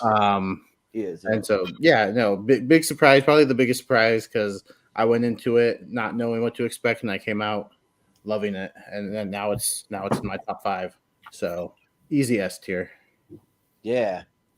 Well, Austin? Yeah, I won't add too much. I'll make it a clean sweep result for Guardians. It's going to be like a lower S tier for me when we actually get to ranking it, just because I think the Ronin problem is a problem, in that movie, and that's going to be one of the things that kind of puts other stuff above it, in the long run, like as far as if we rank all these or whatever, it's going to be most fine. He's serviceable, but that's fine. But people also forget, it's the first real good look we got at Josh Brolin as Thanos for that one scene. Yes. Like it's actually him doing the voice right there in the little spot. And he even smokes that one guy from the Avengers, the guy with the creepy teeth and shit like that, just breezes and fucking, breaks his neck immediately. And you're like, oh shit. Like, okay, he means business. Like he'll even take out his right-hand man just for talking smack about somebody above him. So good stuff. I loved Batista in this movie. I thought he was great. And that red bone scene at the beginning is a lot of fun. It's another breezy one you can just put on anytime. It's very, very rewatchable, which is important for me as far as like S tier type stuff. So I'll go S tier for Guardians. A little personal note for cousin Ryan and I. We had an aunt die a few years ago, Aunt Sandy. This was her favorite movie in the MCU. Okay. She loved this movie. She watched it literally 2 days before she passed. Oh, wow. We miss you, Aunt Sandy, but also Guardians deserves to move on in memory of Aunt Sandy. Yeah, well, I'm glad that she got to see it before she passed, just barely, so that's good. Yeah. All right. We'll go jump back down to Moose for the first Avengers sequel, Age of Ultron. Yeah, and it's right there, so got it. This movie is not bad. It's not bad. And I will defend Age of Ultron.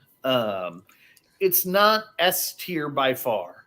The first time I walked out of seeing Age of Ultron, I hosted an Avengers party at my house, and 2 other couples showed up. It was a fucking disaster of a party.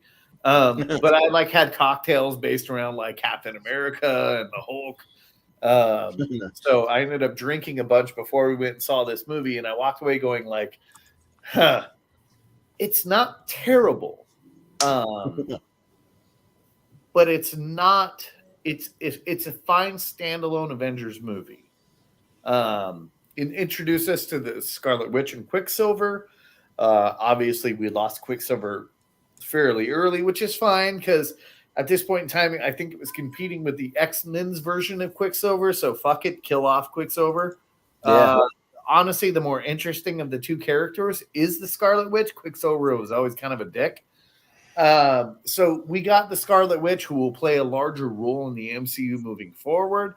The fact that she's like scarred by Pietro's loss is kind of awesome. James Spader, a little wasted as Ultron, maybe brilliant casting as Ultron, but they made him too comedic. If they would have made him less Stark-like and a little more robotic, I think this movie would have been great. But there's no age to celebrate. They defeated Ultron in like 2 days. If the Age of Ultron would have been like its own story, I'm going to defer to that. But I think this movie is fine. I enjoy the action sequences. The best part of this movie is the fact that you get to see like the Avengers. Like they have like formations, they have plans, they have moves. It's like the fight sequences have like evolved from the first Avengers movie, and they work as a team. They know each other's strengths, they know each other's weaknesses. Big miss with not hiring Alan Silvestri to score this one. This was, if I'm not mistaken, this was Danny Elfman who scored this movie.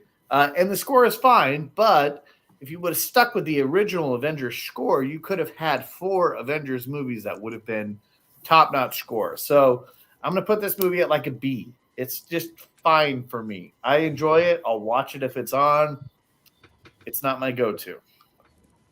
Yeah, sounds good. Brian, what do you think? Probably still James Spader as Ultron is probably still one of my favorite villains in the MCU. I just love the whole idea of it. No strings on me. That I don't know. That was perfect. The voice, comedic or not, the voice was perfect for it. How they played it, moved the story along, but it wasn't the best. It wasn't the strongest of them all. I did have issues with some of the storyline. So I'm gonna agree with Moose and keep it at a B. It's okay. It's fine. Yeah. Well, Jacob, what do you think? Yeah, I actually just rewatched this the other day, and yeah, I enjoy it. I'm not gonna put it on the same level as the first Avengers or even the Avengers movies that follow it, but I still really enjoy it. I think James Spader is a good villain. I like the comedy personally. I think it works for me. I love the team up, and like Moose said, like they have plans, and I think that's really cool. I like that we got to see, because I really enjoy the character of Hawkeye, and I like that he got more screen time in this one, and we got to know him more. I thought that was really cool. So yeah, again, this is one that got better for me on that rewatch. I had this one lower, but after this most recent rewatch, I just picked up on a few more things, and yeah, I'm also at the B. Yeah. Austin. I'm gonna go an A tier, and mainly because I also rewatched it fairly recently, and for a Battleground match, I had to prep for it.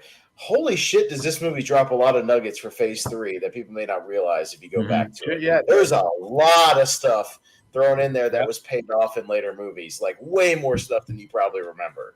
Go back. This is a great rewatch because now that we completed the Infinity Saga and have moved on, there's a shitload of stuff that gets dropped in here that gets paid off later, and it's really kind of great to go back and watch. It's really fascinating. But yeah, I liked a lot of the scenes in here. I love the Hawkeye stuff. Still has one of my favorite scenes in all of the MCU when they're all taking turns trying to lift Thor's hammer. I think that's a really great scene. And you get that little nugget with Captain America nudging it a little bit, like it's a pretty great moment. And come on, who didn't geek out at the time when Vision just hands him the fucking hammer? Like that's a pretty great moment. Oh, fuck.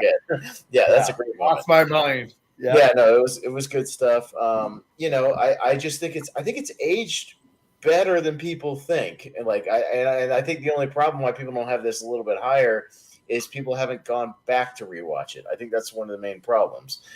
So holds up really well for me. So I liked it. I say A tier. Yep. Yeah. Well, I really like some of your guys' points because I was all set to maybe give it a C, but I mean, I wasn't really set on that though. I was kind of like, well, I don't know. This movie's all over the place for me. So there's things to love about it. There's things not so much. I mean, I wish I still had. I used to have a really cool Age of Ultron shirt that had the Disney's Pinocchio, but he had an Ultron face, and I kind of looked like a robot, and it said there are no strings on me, which is pretty cool. But and yeah, this movie it just kind of had so much of they were setting up, and that's kind of one of my problems with some of the more current stuff. Every movie just a setup for the next movie. We're just setting it up, it's let's just have a movie that's its own movie, which I just wondered, I probably need to go back and re-watch it because I wonder how well this movie plays as a standalone movie. I just don't really know if it does. You kind of got to know some stuff coming in, and that sets up stuff going forward, and the whole Sokovia stuff. When I first saw this, I was confused. What is this Sokovia? I don't even know. But then it paid off later, in Civil War and some of those things. But then also too, actually had the balls to actually kill off an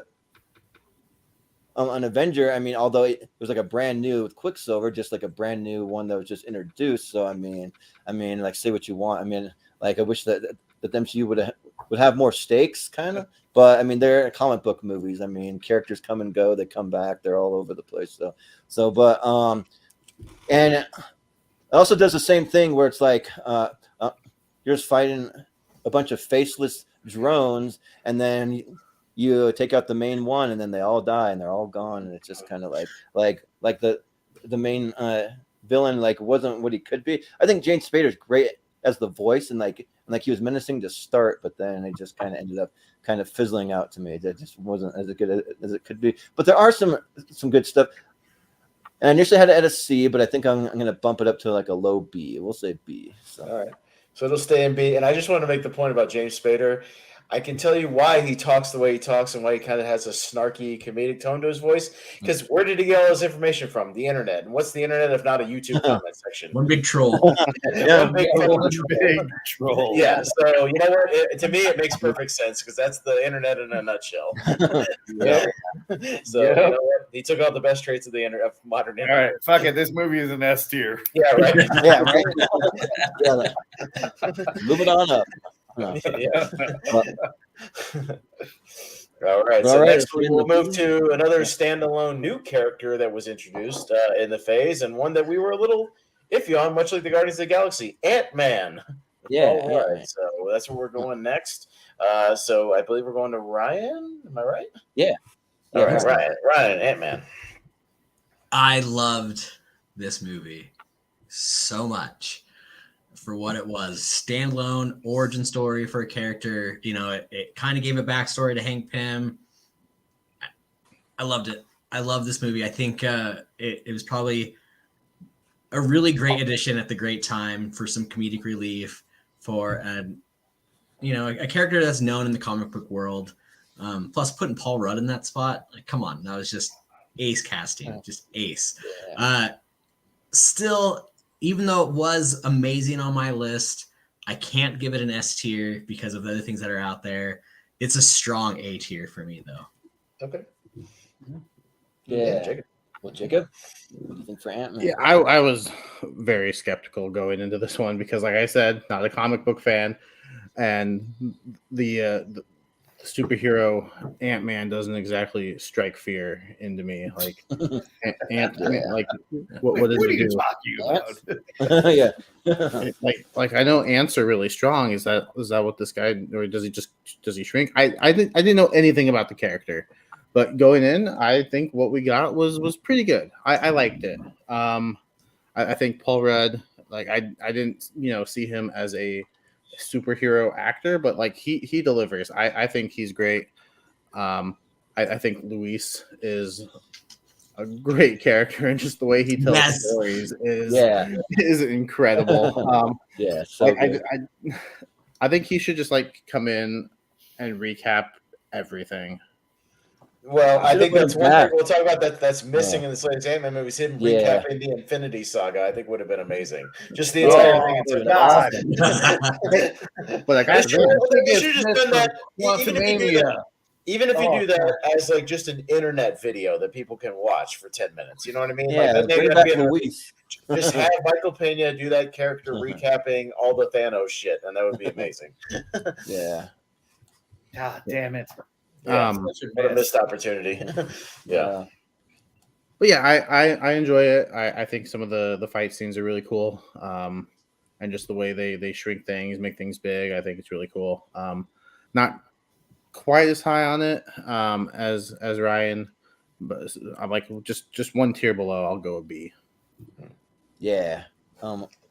Austin. To me, it's a B-level movie for a B-level character, and that's kind of just what it is. You know what I mean? It's a fun little kind of one-off movie at the time. Obviously, now he has as many movies as Captain America and Iron Man did, which is interesting. We'll talk about that, but yeah.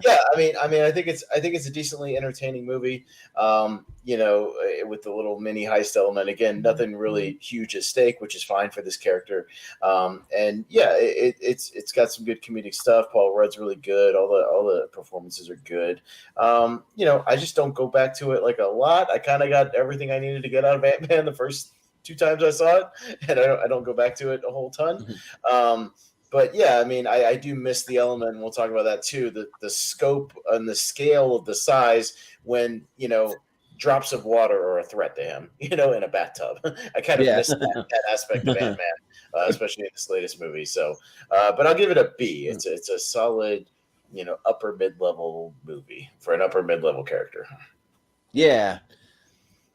I'm kind of with you on that. Yeah, because these Ant-Man movies are always like the palate cleanse. At least the first two, like after you have this big dark movie like Age of Ultron, you just want some kind of fun and lighthearted, and like you see the trailers after, and you're just getting pumped up, and like they got some fun music and got all the good humor in there. And yeah, Paul Rudd, he's inspired casting. Like he is like perfect for this role.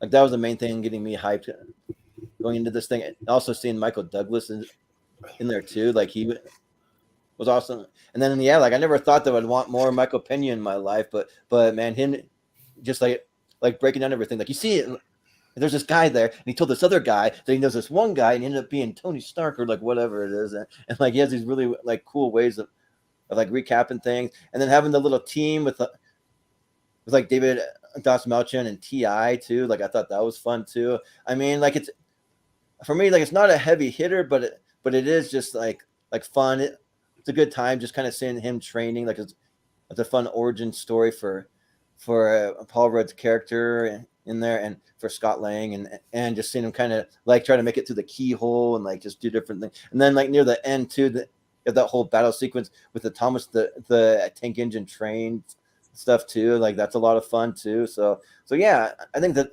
that's a perfect B tier. Yeah, I'd say B. All right, Moose. The Ant-Man trilogy should be renamed the palate cleanser of the MCU. Yeah. Because you really do, like, after each one of these like world-ending devastating events, you get Ant-Man. Mm-hmm. Paul Rudd casts as Ant-Man, inspired casting. Why? Because he will play well with others, meaning all of these mega superstars at this point in the MCU will mesh so well, and we just want to see Ant-Man mesh with them well. How much did you cheer during Captain America Civil War when he opened the van and there was Ant-Man asleep? Like, yeah. Ant-Man is the everyman's hero. Why? Because nobody fucking cares about Ant-Man. He's Ant-Man. Yeah. He turns into the size of an ant. But they managed to make Ant-Man super cool. And this movie was the reason for it. And there was a lot that could go wrong with this movie, because if everyone remembers, Edgar Wright of the Cornetto trilogy was originally signed on to cast and direct the Ant-Man movie, and Simon Pegg was the original Ant-Man. Mm-hmm. If you go back and you remember your time period. Was it? Oh, dang. Yeah, Edgar Wright and Simon Pegg. You didn't remember that? That was kind of a big deal at the time. Yeah. Simon remember Pegg Edgar Wright, was to be the MCU's Ant-Man. Now, we're not all complaining, because I'm sure everyone on this thread right now will agree that Simon Pegg is awesome. Mm-hmm. But I think we're also going to agree that having Paul Rudd as Ant-Man equally turned out to be as awesome. In this movie, there was no high stakes. It was fine. There was nothing on the line. It's fucking weird that Darren Cross came back. We'll talk about that later. Yeah. But I will put this movie at a solid like B tier. Uh-huh. Ant-Man is forever. And the next Ant-Man movie and the next Ant-Man movie after that will probably stand at the same ranking for me, because these movies always follow like either large events or a lot going on in the MCU. And so they're perfect palate cleansers. This is a stupid character. Ant-Man has always been a dumb character in Marvel properties. That being said, the fact that Luis is only in 2 Ant-Man movies and not 3 is criminally injustice. Like, goddamn it, I will pay out of my own paycheck to see Michael Pena in Ant-Man Quantumania. But Michael Pena is by far the best reason why you watch Ant-Man 1 and Ant-Man 2. His character is Luis, and his stories are so fucking good. Yep. If there was more Luis, if Luis was like a member of like Ant-Man's like if Luis had a suit of his own, which he hinted out in the second movie, Ant-Man would be so much better. So much better. Just let Luis be an Avenger. Sure. Well, I figured we're at B tier, right? Yeah, it's an A and 4B. So yeah, solid B. Yeah. All right, and yeah, we'll move on. Jacob will be up first for a movie with maybe one of the most genius marketing promotions of all time. Are you Team Cap or are you Team Iron Man for Captain America: Civil War? Jacob. All right. Let me find Civil War. I think for some reason It's I one of the wasn't ones seeing you the added. graphic. One of the ones you added. One of the ones you added. Oh yeah. Okay. Yeah.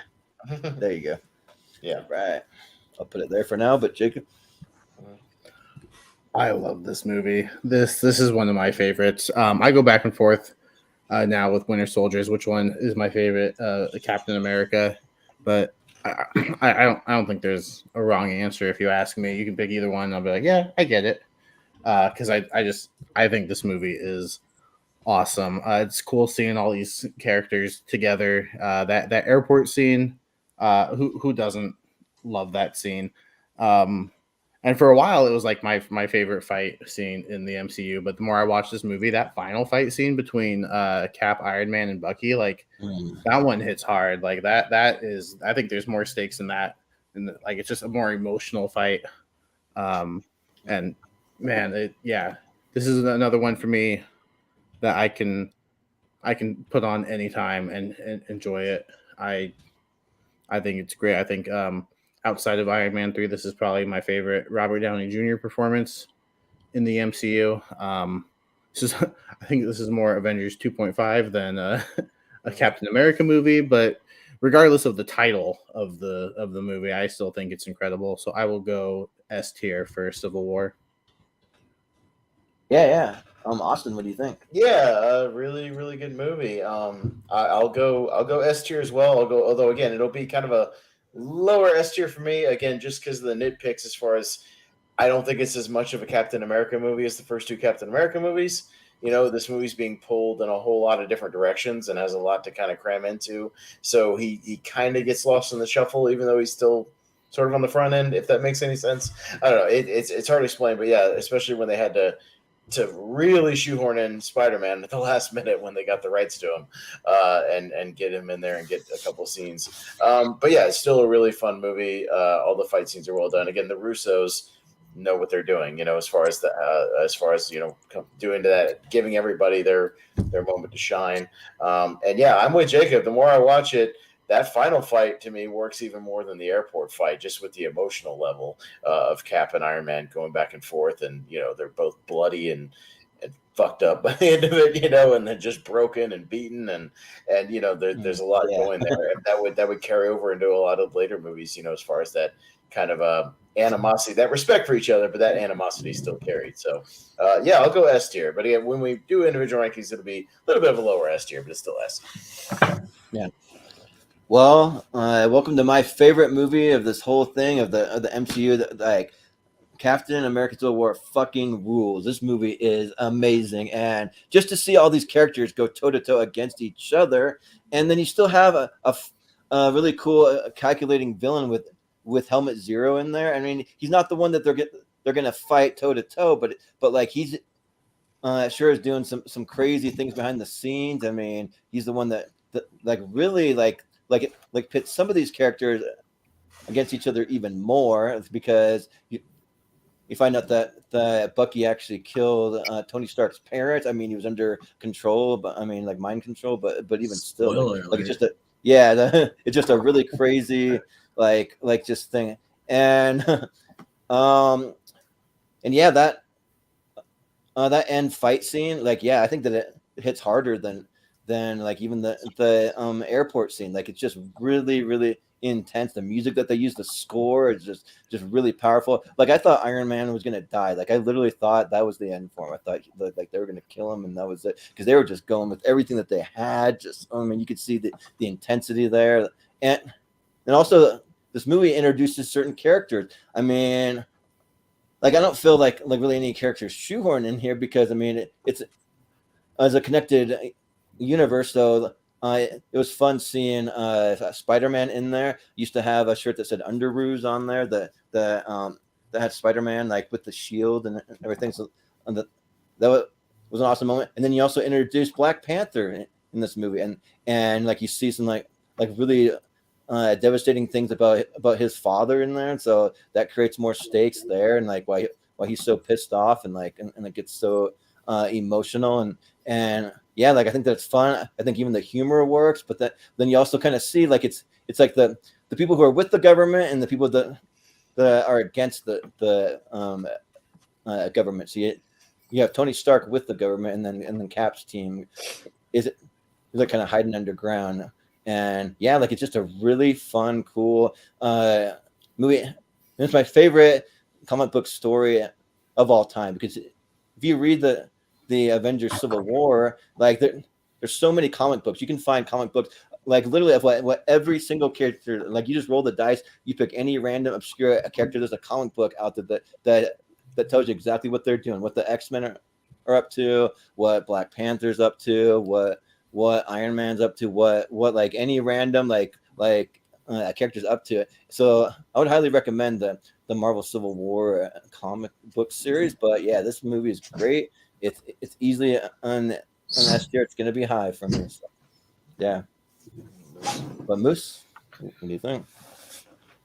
Of all the MCU movies that were the hardest story to tell, this was probably the hardest story to tell, from a comic book enthusiast to also like a visual. Those of you who are not comic book fans watching the Marvel movies, this is the hardest story to tell. It really is.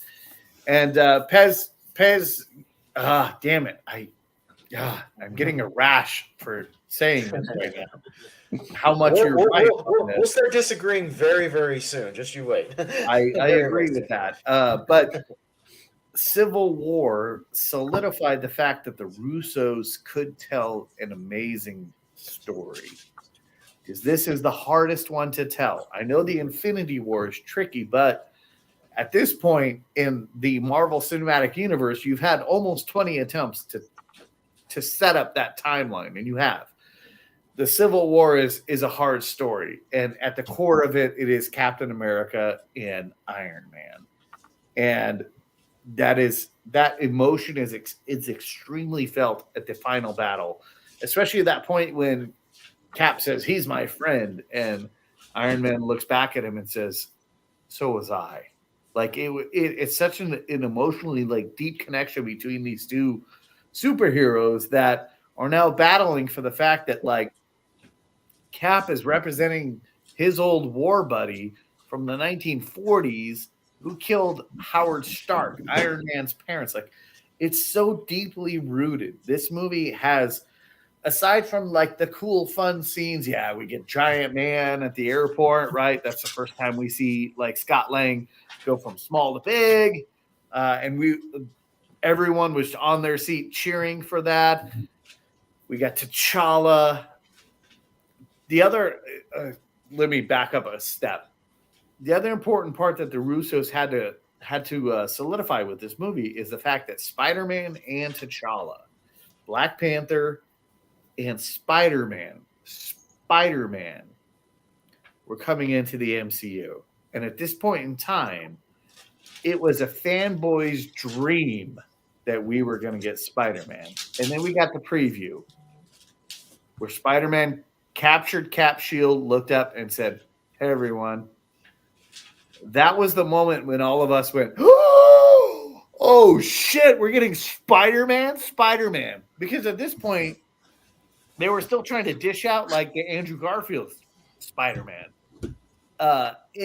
So this movie was so like significant for everyone.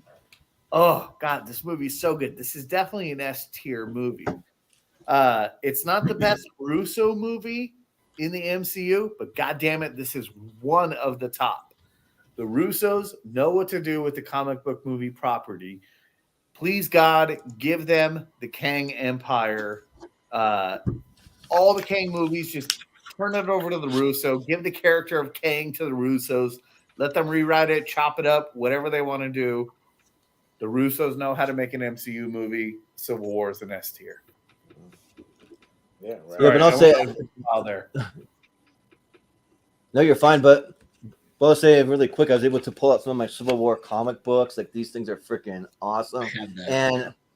So I got the trade paperback, but then you have just random stories. The whole thing on like Luke Cage that I got here. The whole thing on the Sentry, which is like an obscure character we've never gotten in the MCU. I mean, there's a comic book for like any obscure character you can think of. So like it's pretty cool. Like go check it out. But cousin Ryan. So I have to agree with Moose. This movie was probably one of my favorites, but not only the fact that, you know, it had all the big names in this, the Avengers fighting Civil War, they did it justice. That iconic scene and fight between Cap and Iron Man actually made it into Moose's wedding, where we kind of copied the whole gist of it all. That's awesome. You know, that's what we did. Dude, nice. So great movie. I agree with Moose. S tier on this one. Yeah. All right. Love that you have that as a singular. Like that's Clean amazing. sweep again. All right. That's awesome. So this is more of a point of order that I just need to point out. We're 13 properties out of 38, and we're almost yeah. We might have to turn up the pace. Speed it up. I feel like some of these are going to go pretty quick. Tad, yeah. Okay. I know some of these are going to go quicker than others, but overall, we probably got to crank it up, or we're going to have literally a 6-hour show. Which I don't. All right, let's roll. For me, that was the main one I wanted to talk more on because it's my favorite. But beyond that, I'll just speed through it. So yeah, That's we all just all. agreed that Eternals are F and just move on with that one, or what? Like, we'll get there. We'll get there. Yeah, we'll get there. We'll get there. But yeah. we still go in order. But all right, next will be Doctor Strange. All right, what you got here? Okay, so I think it's you, Austin, right? Is it me? Okay. You know, another intriguing movie, more than a rewatchable movie for me. I think they ripped a lot from Inception. I think a lot of people have said that. Some interesting stuff here. A villain I don't really remember that much.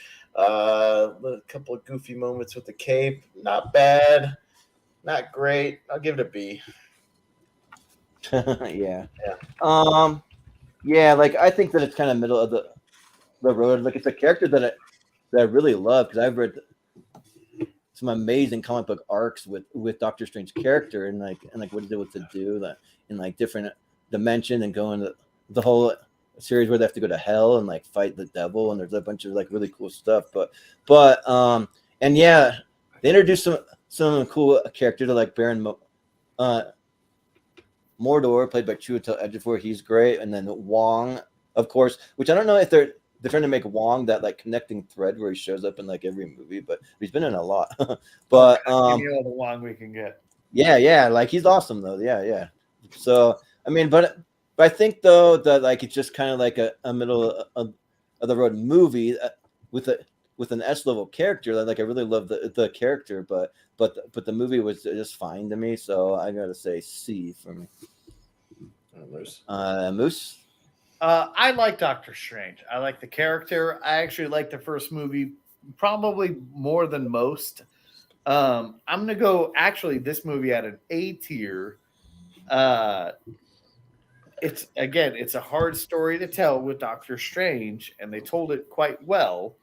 I think the more Wong we get, the more better we are. Just give Wong his own series. Sure. Yeah, right. Point, Disney. That'd be fine. What is happening that he's included in every movie and every series? Just give him his own series, people. But yeah, I'm going to go Doctor Strange A tier. Of this like next version of heroes, this was one of the better ones. And again, I'm objective when it comes to this movie. I realize that. Go ahead, Cousin Ryan. Yeah, Cousin Ryan. Big fan of the movie. Again, origin story. Had to do it quick. Great casting. Forgettable villain, Mordo setup at the end, whatever. It was okay. It was entertaining. I'll watch it. Not high on my list, so I'll give it a B. Yeah. Well, Jacob? Yeah, I dig it. I think Benedict Cumberbatch is good as Doctor Strange. I like most of the characters around him. Yeah, forgettable villain, but I like the story overall. I think the visuals are pretty nice, so I'll give it a B tier as well. Okay. Yeah. So A, 3 Bs and a C. It's right in the middle at B. So, yep. B, all right. Mm-hmm. All right. Well, we have a follow-up that was very highly anticipated given the surprise success of the first one, Guardians of the Galaxy Volume 2. Jordan. Yeah. All right.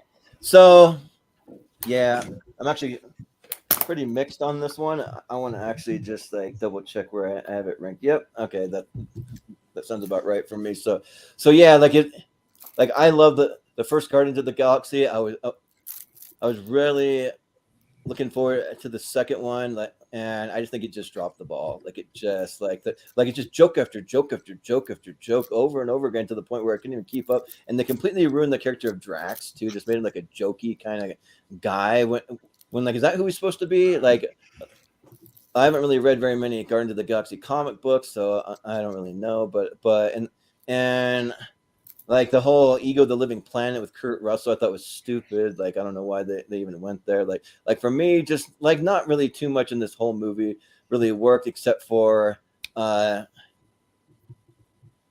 I'm spacing on his name, but the blue guy with the mohawk, like he was awesome. Yeah. So Yondu is freaking great in this. I thought he's really good, and also Karen Gillan's character, which I'm spacing, she was actually a stand-up for me too. Yeah, Nebula. So a lot of characters to keep track of, but yeah, for me though, other than that, this movie was kind of stupid. So I'm gonna say D. It just didn't work for me. So yeah. But Moose. So I think Guardians 1 had the right studio involvement. I think Kevin Feige was there and was like, all right, James, you can do the following, but you can't do the following. And then based on the success of the first Guardians movie, they were like, James Gunn, you have full reign, and then that's what you got. Guardians beat you over the head with a joke. I've said this before on the show many a time. It is a swing and a miss for the Guardians. The Yondu stuff worked great, but there's not enough of it, and it's less redeemable. Plus, you cast Kurt Russell and you ruined him in this way. So D tier. Yeah. Ryan? I 100% agree with Moose on this. We actually talked about this a few weeks ago at his birthday about this movie and about where we'd put this when we came on, and we both agreed. D rankings where it belongs. The villain, I wanted more. For being a comic book fan and knowing what happened with Star-Lord and all that stuff, to cheap out and use a BS thing like Ego, just not for me. Where's Jason? Yeah, give me Spartans. Yeah. Well, Jacob, what do you think? I want to give this an F just because of how disappointing this is. Like for a fall, like it's probably the most disappointing follow-up for me personally in the MCU. There might be another one that we'll get to in a little bit, but it was. I was maybe it's my fault for setting expectations so high because the first one was so good. But yeah, like I just don't like what they did with some of the characters. Drax, like a total shifting character. Like I did not like the jokes. He was just mean. Like he was kind of a dick the whole time. I just didn't like his character. But I do like the Yondu stuff. I think the I'm Mary Poppins y'all is still one of the better moments overall in the MCU. So yeah, there's some jokes that land for me. So I don't think it's an F movie.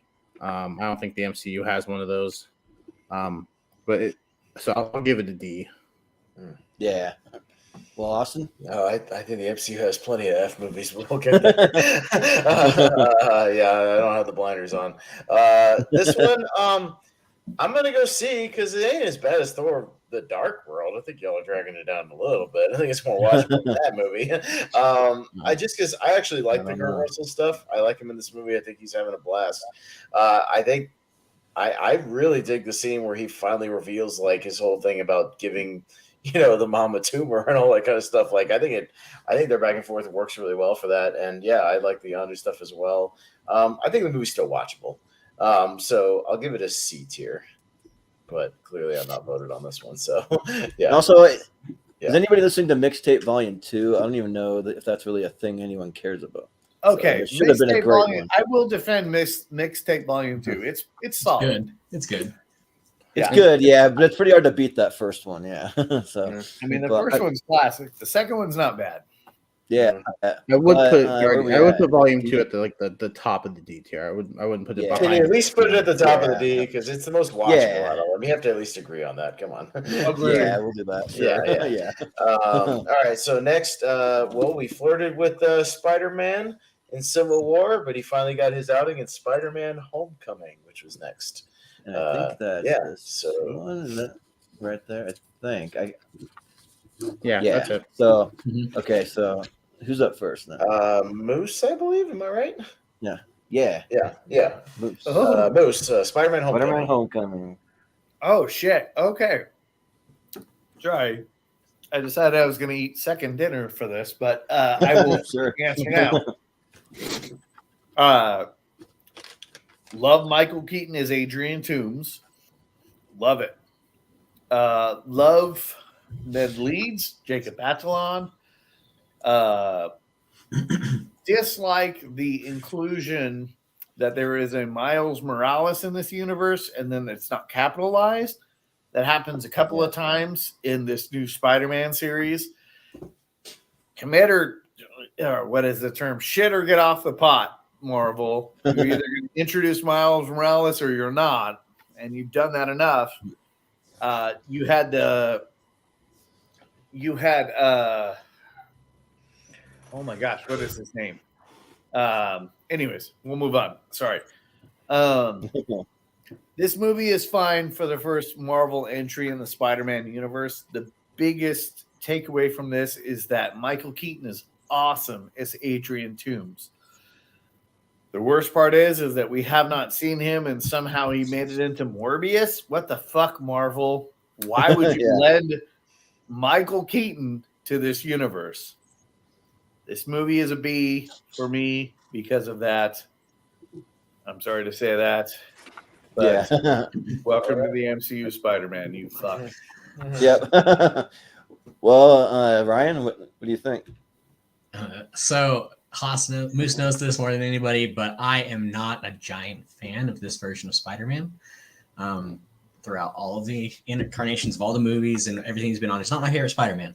But this movie in general, it needed Iron Man to carry it, and it needed Michael Keaton as Vulture to carry it. I feel like it was more of a Spider-Man and Iron Man movie. So I rank it pretty low. I'm going to have to say it's still entertaining, but a C tier. Sure, yeah.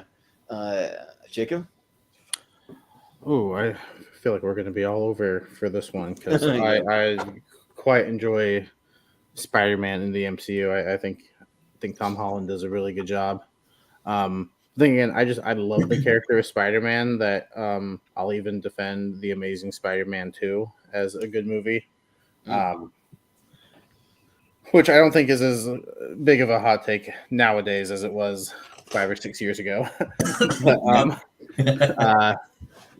no, I enjoy it. I think Michael Keaton is a great villain. I think the inclusion of Iron Man works because Peter is so young and he kind of needs that guidance. And if he was just by himself, then I don't know if the movie works as well. I mean, sure, I can see the argument that there's a little too much Iron Man to call this like a Spider-Man movie just alone.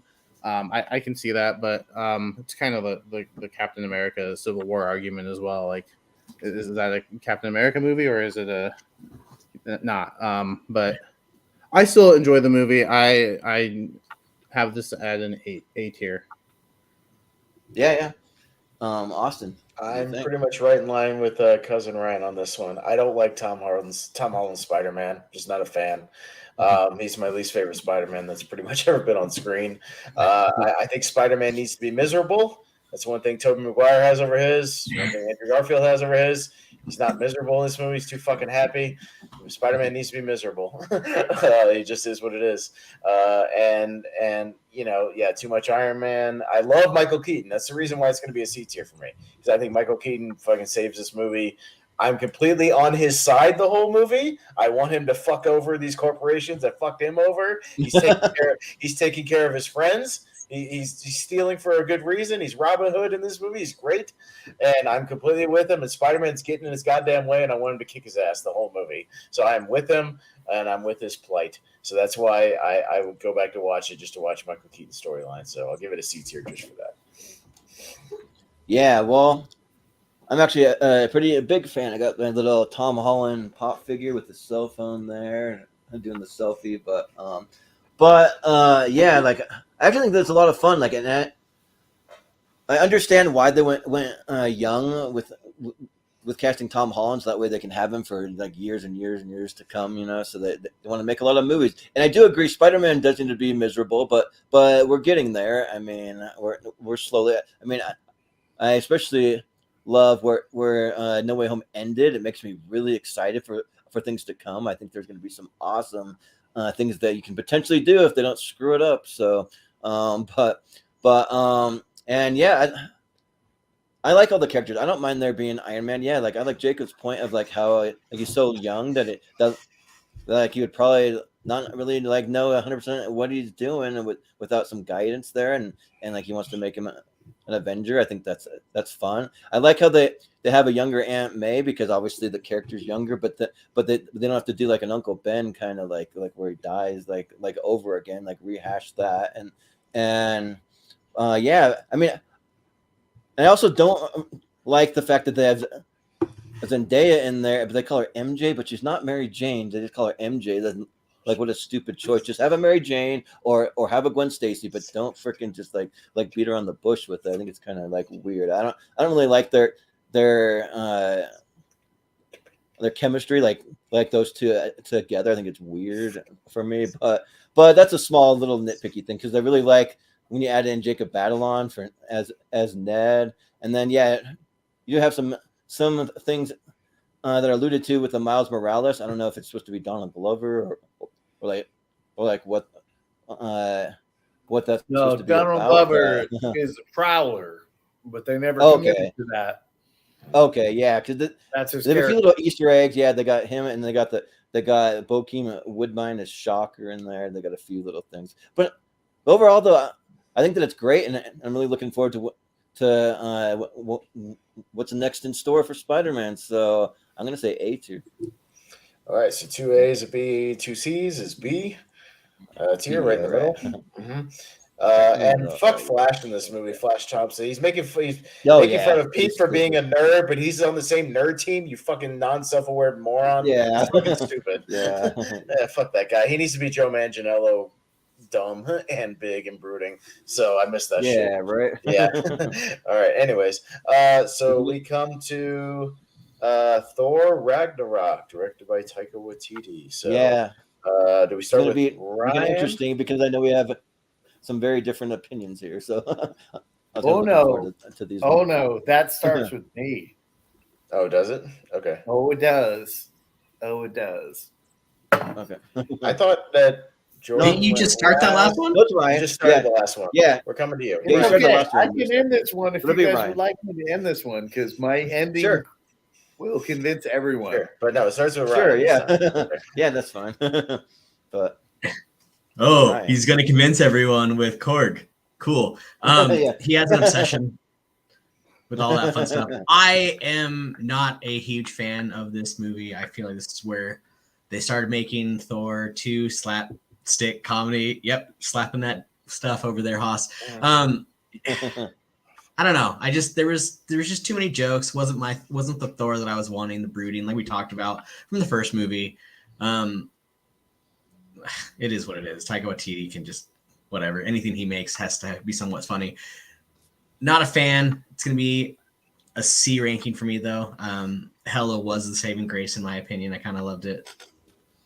So, but C. Yeah. Well, Jacob, I've got this one at an A. I enjoy it. I think the comedy does work. I think it's got a great villain. It's cool seeing Hulk back. I think it's a bright movie, which I really enjoy. Like the colors. I think it's good. So I'll go A. Yeah.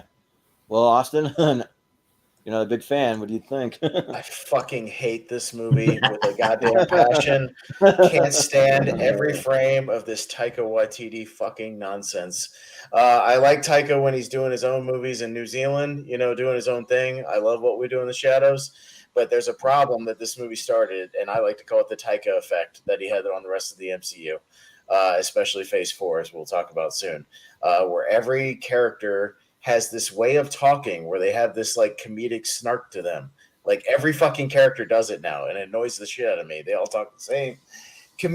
Comedy fails to be great comedy when every character is the comic relief. When every character in the movie is comic relief, you lose the impact of the comedy. So when you even have Thor being a bumbling fucking clown in this movie, along with Hulk as a bumbling fucking clown, along with Loki as a bumbling fucking clown, it fails to have its effect. It's the worst Thor.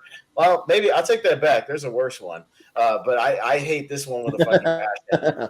I don't like this movie. I don't like a single frame of this movie. F tier. I fucking hate this movie. F, yeah. Yeah, I kind of figured, though. I've already heard your thoughts on it. But, yeah, for me, I absolutely love this one. So I'm of a completely opposite. Like, this is S tier, hands down for me. I'm a big Taika Waititi fan. I love what he did to basically breathe new life into a character. Like, you saw what I ranked the first Thor. I thought the first Thor, like had moments, but for the most part, it's kind of dull and boring and not really like the kind of like Thor that I really want to see. So I really like that, and you throw in Jeff Goldblum, he's great, and like anything that he does, Kate Blanchett as Hela, she's awesome, and then like all the like bright colors and like the color scheme and cinematography, I thought was really great, and also you get some high stakes with like half of all the Asgardians dying, and then they cut with a joke immediately. Just wanted to point that out immediately. His world just blew up. They cut with They have to cut with a fucking joke immediately. With Korg, the worst character the MCU has ever fucking introduced. No, like Korg's freaking great. Like I absolutely love Korg. I think that he's delightful and just kind of add some fun to it. But and then also you have the death of Odin too. That makes for some more stakes in it too. So there is some stakes in there, and just seeing Thor and Hulk team up, and then you have the Avengers with Loki, which I don't think Loki is as jokey as the rest. I mean, he does joke a little, but overall, I had an awesome time with it.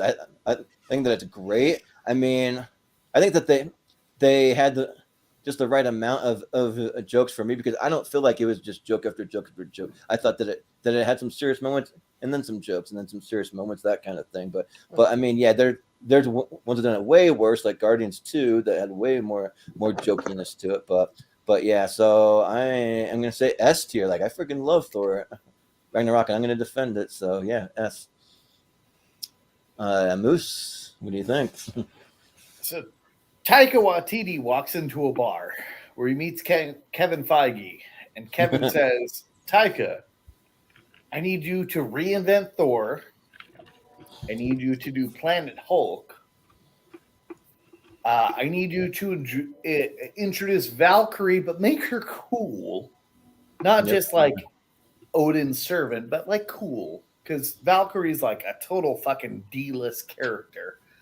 And then I want you to introduce Korg and Meek, which are allies of the Hulk in Planet Hulk, but kind of make them cool. So Taika takes a shot of whiskey and he goes, I got this. Yeah. And he makes Thor Ragnarok.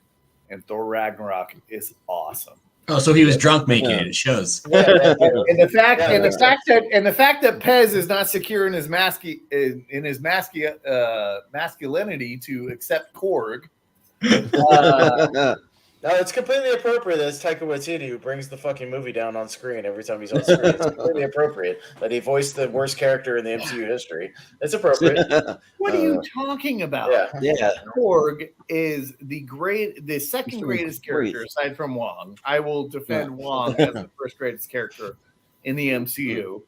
But if you know your comic book history, Pez, which I'm sure you don't, but if you do, I don't give a fuck. I judge the movie on what they gave me. Hey! I shut up for you. You shut up for me. Yeah. Yeah. Korg is the villain. Korg is the reason why the ship, the Quinjet, explodes on Sakaar and destroys Hulk's wife, which is where we get Sakaar's Hulk's son, right? Okay. But this movie took a very, very, very dull character in the form of Thor. Thor was dull. He had one good role. That was in the movie Thor. He sucked in the Avengers. He sucked in the next Avengers movie. Yep. He sucked in Thor, whatever the fucking second movie was. Thor was boring. And you had to reintroduce the Holy Trinity, right? Iron Man was still cool. Cap was fucking on fire. How do we reintroduce Thor? We reintroduce Thor in Thor Ragnarok. What do? You bring in a guy who made a movie about vampires that was awesome. And vampires are my least fucking favorite monster movie. Same. I'm the same way. Taika Waititi came in and he was like, hey, dude, I got this. Thor Ragnarok is awesome. It reintroduced Thor. He's not a joke in the movie. If there's anyone to be taken serious in the movie besides Hela, which should be taken serious as Odin's firstborn, it's Thor. Thor is the most powerful character in that movie. It's by far the best Thor movie. This movie deserves an S rating fucking sure. I understand it's funny, and Pez, you don't understand humor, and that's okay. I'll explain it to you at a later point in time. But right now, Moose is drunk when he didn't hear me praise Taika Waititi's "What We Do in the Shadows" when he did a straight comedy in New Zealand. I guess he missed that part because he wasn't fucking listening when I was talking. All I heard was the fact that you weren't secure in your own sexuality to accept that Korg, married another man. And I have no idea what comes from. I just watched Really Confidential and thought Guy Pearce was the best looking person on the planet in that fucking movie. All right, so Ragnarok moving forward, S tier. Suck on that. Not moving forward as an S tier. Sorry, it's a panel show, not the Moose show. And according to the votes, we have 2 S's, an A, a C, and an F. So by my calculations, that's B tier. So that's B, yeah. It'll move up, you insecure bastard. And you don't even find out though about Korg being gay till Thor: Love and Thunder. We're not getting invited back, Moose. Relax. Yeah. It's not even the fact that he's gay. That's just his culture. They're all men. If you know the Corona culture, they're all men. Well, even though he talks about his mom in it, though, it's kind of weird. I don't know why he says that. Oh, God, here we go. All right, moving on. Moving on to the next one will be Black Panther. Yeah. Move on to that. And who's up first now? I believe it's Jacob. Yeah. All right.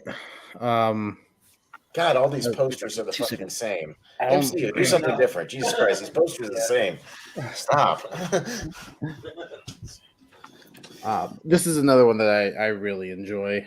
I think Chadwick Boseman as King T'Challa is really good. I love the world of Wakanda. I think that fight scene where it's like all one take, that whole action sequence, I think is incredible. I think Michael B. Jordan is a really good villain.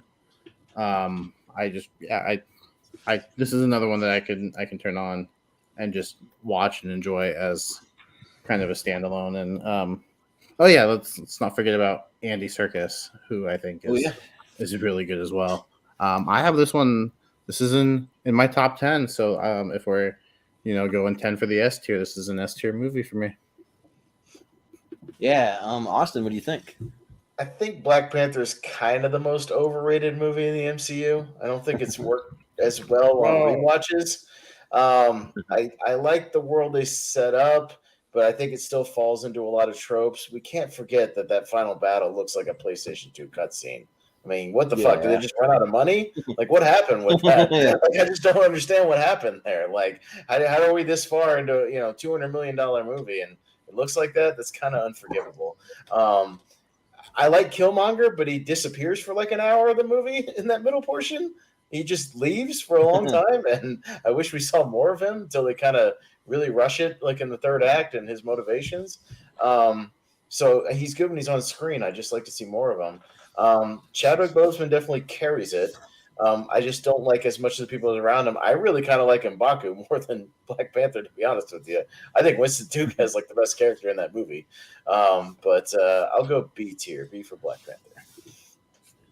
Well, yeah, I think I'm right along with you, Austin. Like, I think that the Black Panther's kind of a little overrated. I mean, like, I understand what it was supposed to do for like Black culture and for having people from Africa with like strong characters. That's really cool. I do appreciate that. But understand that because you're Black?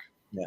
No, I don't understand it, but like I appreciate like seeing some of my friends that I had that are of that descent that like see it for that, and I've talked to some people that have explained to me what that means to them, but no, I'm not Black, so I can't fully be in their shoes, but yeah, like I think the character of Black Panther is a really cool character, and now I'm suddenly getting pop-ups all over my screen, but and yeah, like where Killmonger disappears, I wish he would have been in a little more, but that's fine. Yeah, and I also kind of like Winston Duke a little better, so I'm just kind of repeating a lot of the things Austin said because I basically agree with everything that you said, so I'll just leave it at that. I think it's a B, so yeah. But Moose? This movie is S tier.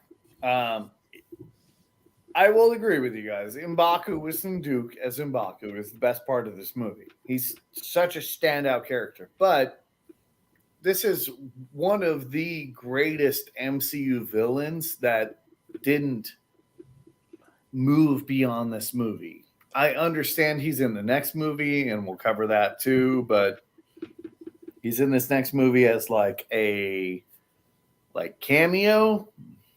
But this movie is so good, and I understand fine. The CGI didn't hold up. Fine. The impact of this movie is still great.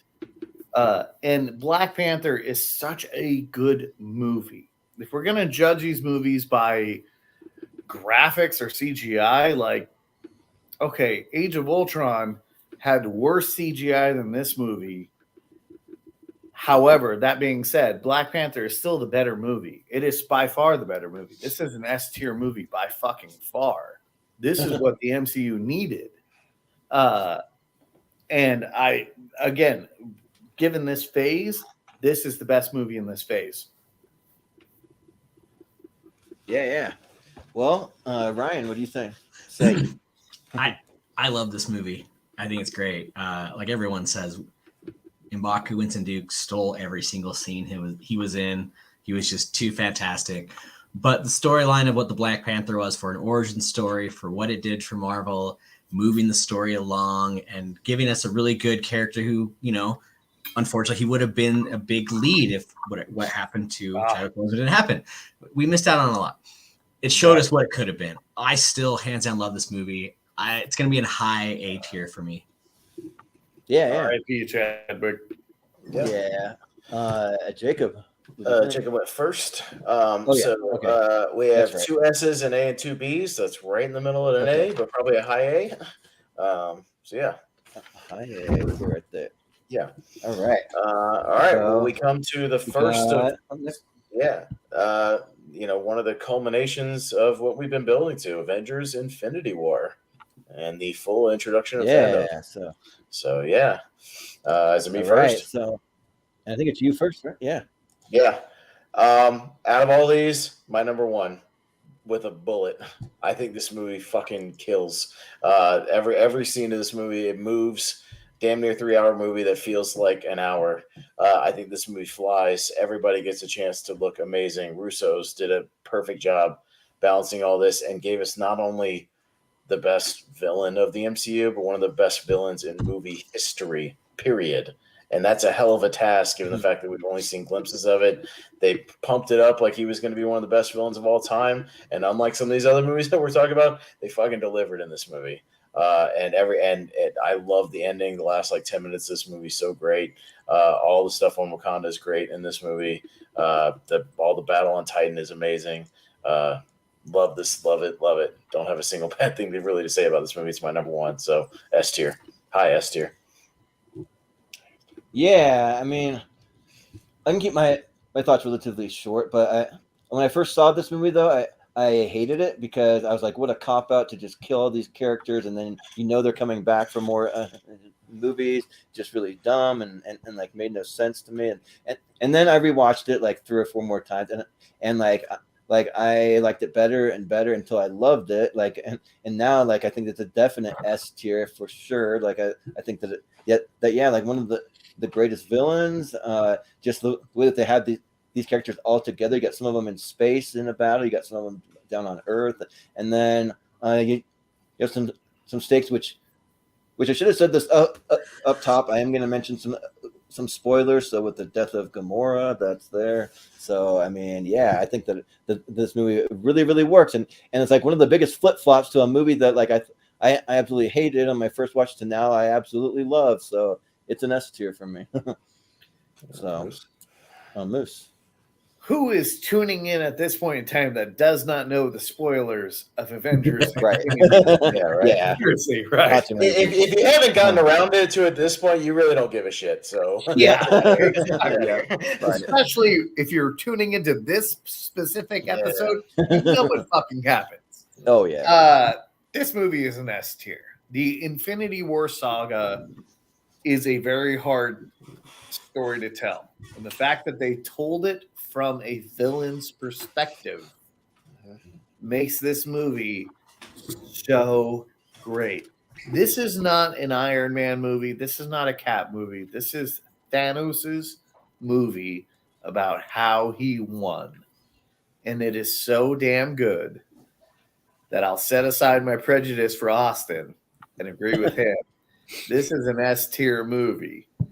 This movie is the second best MCU movie that has ever been produced.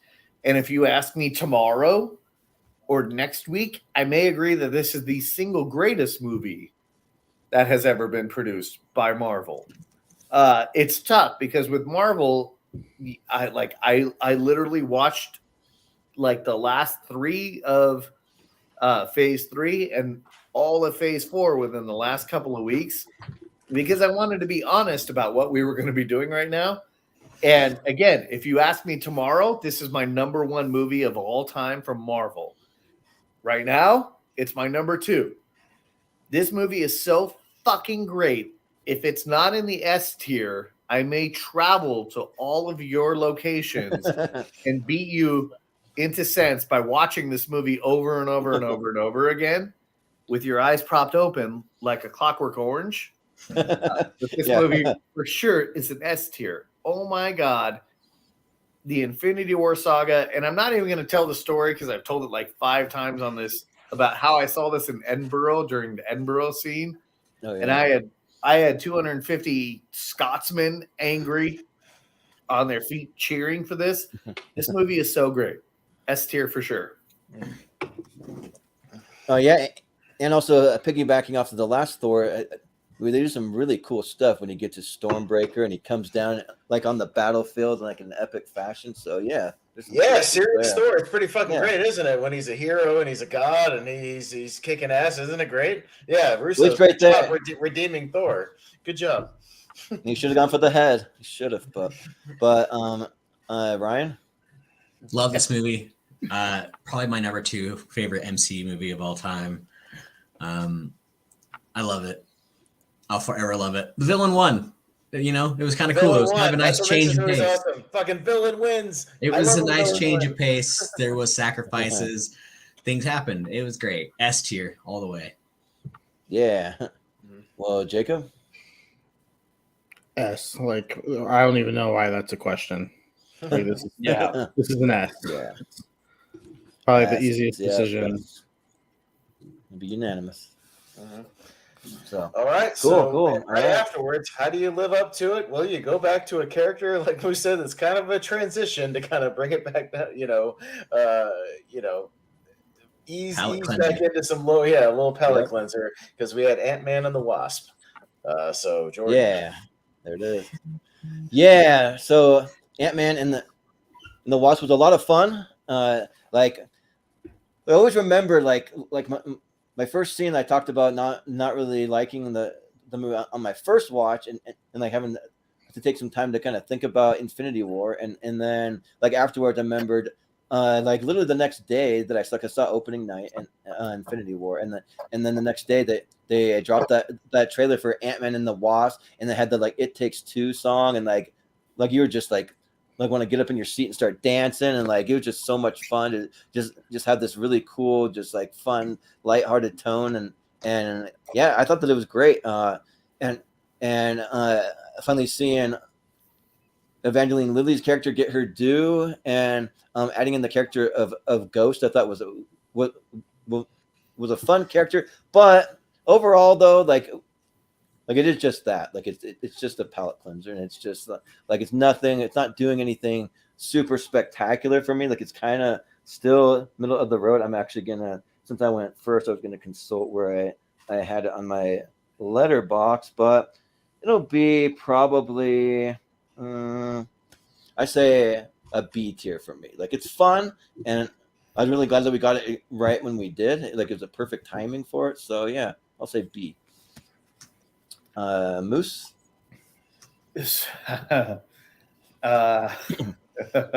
Okay. Sorry, I'll tell this story.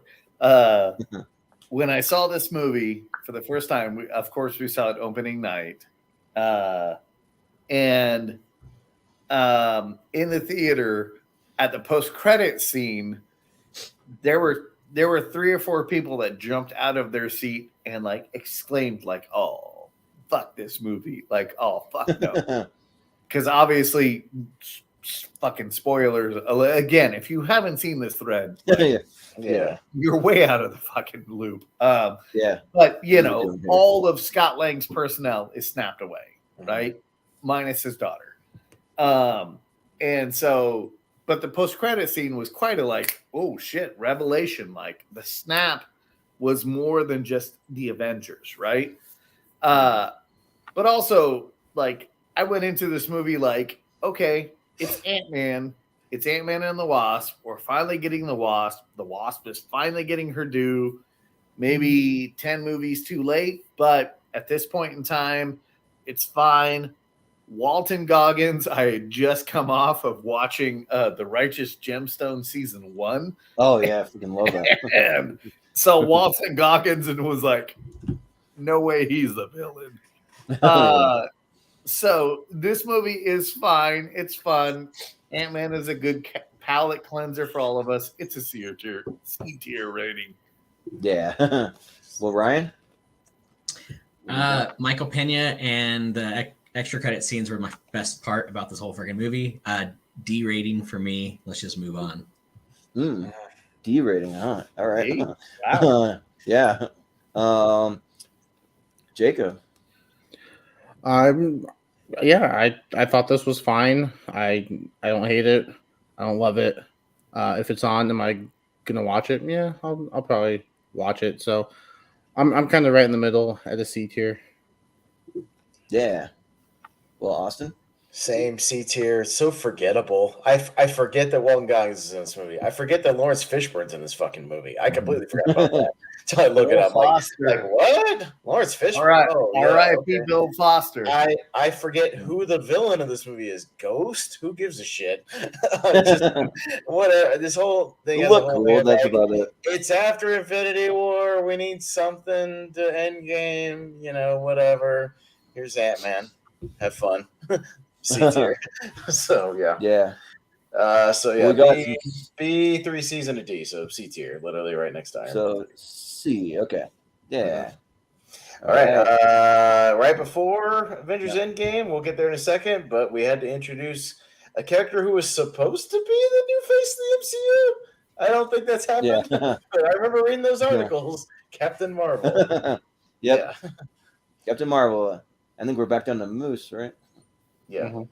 So you think about okay. Captain Marvel.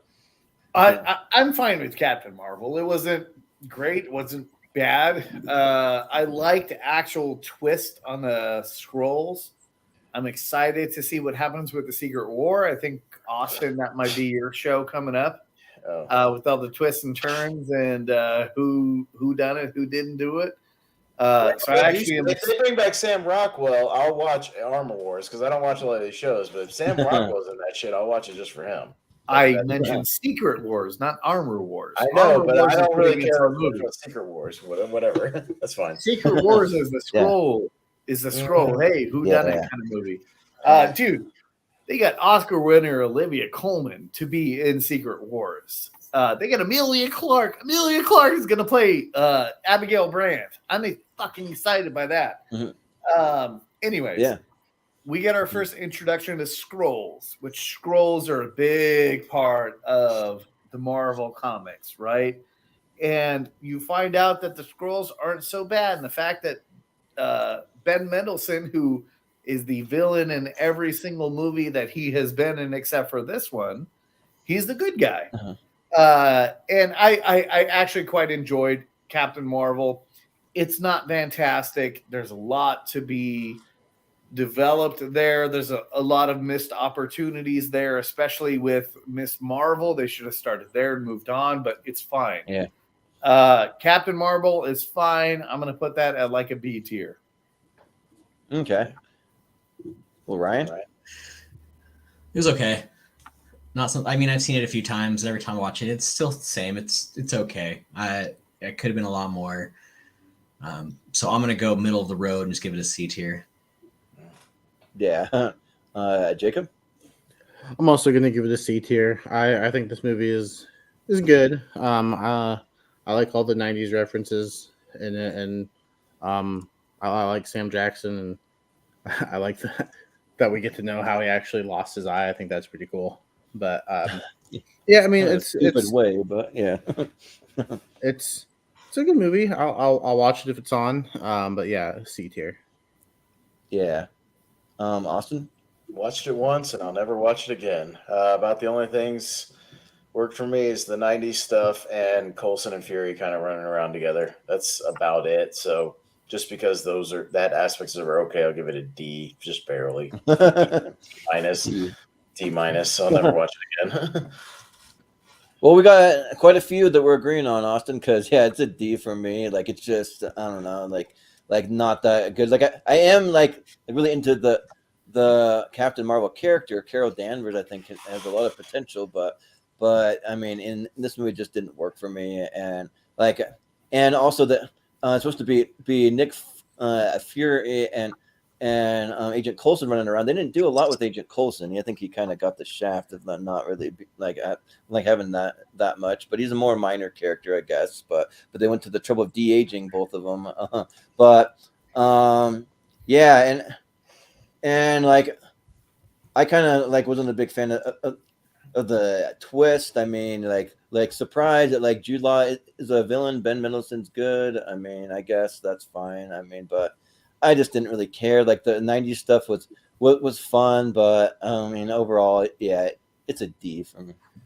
All right, so B, 2 C's and 2 D's is kind of like C minus territory. So that's kind of where that's going to be. Yeah. See, okay, yeah. All right. So after that, we finally got our follow-up to Infinity War in true fashion with Avengers Endgame. This was a big one for a lot of people. Yeah. So all right. Yeah. Mm-hmm. So it'll be cousin Ryan. I think. Ryan, yeah, Avengers Endgame. Hands down, my favorite movie in the MCU. I love this. If you've watched this show, any of the other things that we've done here in the Movie Hero Network, Haas has told the story about me a billion times. I hope he just shuts his mouth, doesn't tell it, because we all know. But I love this movie. S tier should be top. It's the best thing they did. We got Avengers Assemble. I was happy. S tier for me all day long. Woo! Yep. Yeah. Jacob, what do you think? I've also got this in the S tier. I think this movie is a great way to kind of end the Infinity Saga, I kind of have it more mid S tier for me personally because like it's got like 6 endings where we have to see all these different characters off, and it's like I think just we do, like for me it's just like I think the ending should be Iron Man's funeral, and then we just pan to these characters, and I think sure, is it a somber ending? Sure, but I think it would have worked, and yeah. So, but like I enjoy everything else about this, and like that big battle at the end, just seeing all these characters on screen at the same time, seeing Cap with Thor's hammer, like we knew it was coming, and when it finally happened, like there was a big eruption in pretty much every theater ever, that showed that. So yeah, despite my minor gripe about the Return of the King-esque ending, I'll still give it an S. Yeah. Well, Austin, what do you think?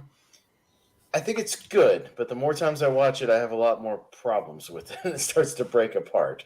Much like any movie with time travel, I think that brings up a lot of issues that we didn't really need to get into. I think that's kind of a cop-out way to kind of fix a lot of this stuff. I get that it's sort of necessary, but it's also opened up this can of worms that I can't escape with a lot of stuff in this movie. The more times I rewatch it, I don't like what they do with Thor in this movie. And there's ways you can explore his depression without making him fat, disgusting Minecraft playing Thor. I'm not into it. I mean, but it's got great stuff. I like the first 30 minutes of this movie a lot, like pretty much everything up until they start the time travel, basically. And then I like the last 30 minutes of this movie a lot. It's just I find the middle portion of this movie kind of a slog and a lot of member berries. So while I like it, I don't love it. I'll give it a B tier. Yeah. Well,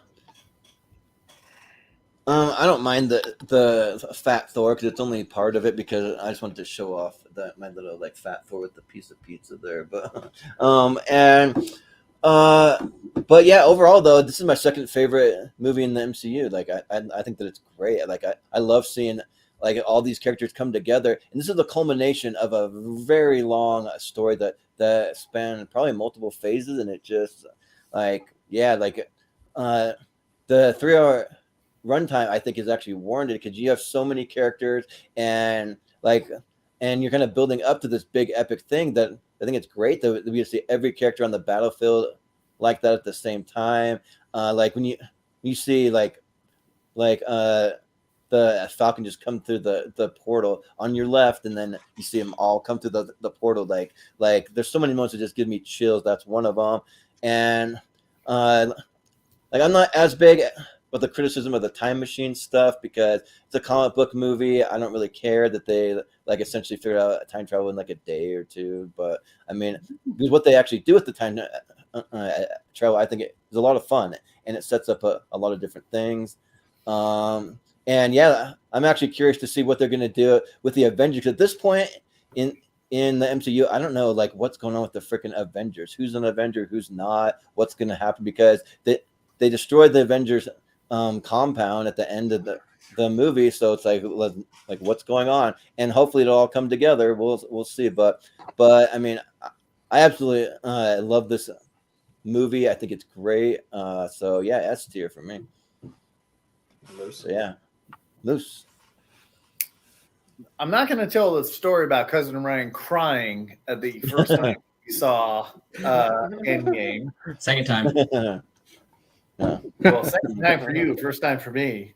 I'm not going to address the fact that the time travel paradox comes into question because it was the only reality in 14,605 realities that Doctor Strange saw that worked. I'm also not going to address the fact that Thor was dealing with depression by gaining weight because I've gained 25 pounds just on the stream alone. Yep. I am going to address the fact that, again, if you would have asked me 2 weeks ago before I watched both movies in succession, Infinity War would have been my favorite, but I kid you not, a few weeks, I don't know, maybe months ago when I was in Vegas with cousin Ryan, we were talking about this movie. And despite the fact that we had drunk a bottle of bourbon between the two of us, stories of this movie led us to tears, which led masses to tears because there was so much to cry about in this movie. Yep. And I understand that there was fan service in this movie, but fuck it. At this point in time, this is the 25th movie, and we needed fan service, and it served us. It gave us everything that we wanted and more. That last 30 minutes of that film, tell me you have not been in the point in your life where you needed an upper and you watched the last 25 minutes of this movie and went, fuck it, I'm going to go conquer the world. The last 25 minutes of this movie is fantastic. The first 30 minutes of this movie is fantastic. Fine. Is the time travel fan service? Is it an easy, convenient way to make your way out of this? Absolutely. But it's what we needed after 25 movies. We as a fan base needed the 25th movie to pay off. Is the next couple of phases up to snuff? Probably fucking not. No. But the last two movies in these two phases were goddamn worthy of our appreciation. This movie is absolutely an A-tier movie. This is fan service for those of us who stuck it out from Iron Man to this point. A plus as far as my S tier. Yeah. You guys have a ranking above A. S tier. S tier. Yep. I was gonna say it's like your favorite one, and it's A tier. Oh, interesting for the rest of your rankings. So where's like literally 2 weeks ago, I think I was on the show and I was like, Infinity War all the way, baby. Something like that. Yeah. All right, so we close out this phase because that wasn't the end of the phase. We had one more to squeeze in. Well, wait, just real quick. Like, where does it land? So we had some S's and A's and different. Well, it's 4 S's and a B, so it's still in S tier. It's just not the top or anything. But yeah, we'll rank the S tier later with the actual votes. But yeah, like I said, it wasn't the actual conclusion of this phase. We had one more movie technically in this phase, which was Spider-Man: Far From Home. So that'll be the next one. I believe we're at Jacob for Spider-Man: Far From Home. All right. So, yeah. Oh wait, no, that's no way. Other one. Yeah, we'll get to that one later. Yeah. I quite enjoy this one. I think Jake Gyllenhaal is really good as Mysterio. I really, really enjoyed this upon first watch, but the more I watch it, the more I see the issues that people bring up, like why would Tony Stark give these glasses to a kid? It just seems like an odd choice. And yeah, like some of the choices Peter makes are very questionable.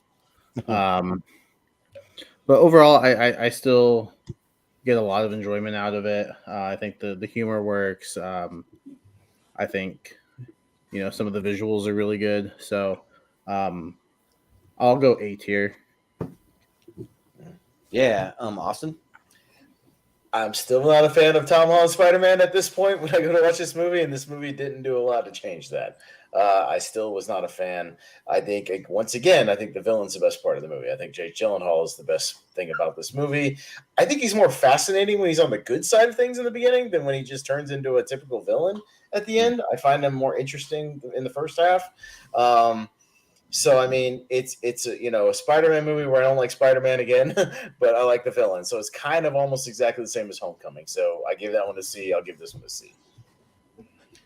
Yeah, this one's kind of interesting to me. For as much as I'm a big Spider-Man guy, he's my favorite character in the MCU or superhero character that exists. But yeah, this one's just really wonky. It's all over the place for me. Like I don't know. Like I still don't like the chemistry between Tom Holland and Zendaya just is not working for me. Like, it's just weird. And yeah, like there's just not really a lot about this movie that I really like besides the villain, because Mysterio is one of my favorite Spider-Man villains, hands down. I've been waiting so long for them to bring that character on screen on live action, and I think that they pulled it off pretty good. Yeah, I think that it was great what they were able to do with them. Jake Gyllenhaal's great.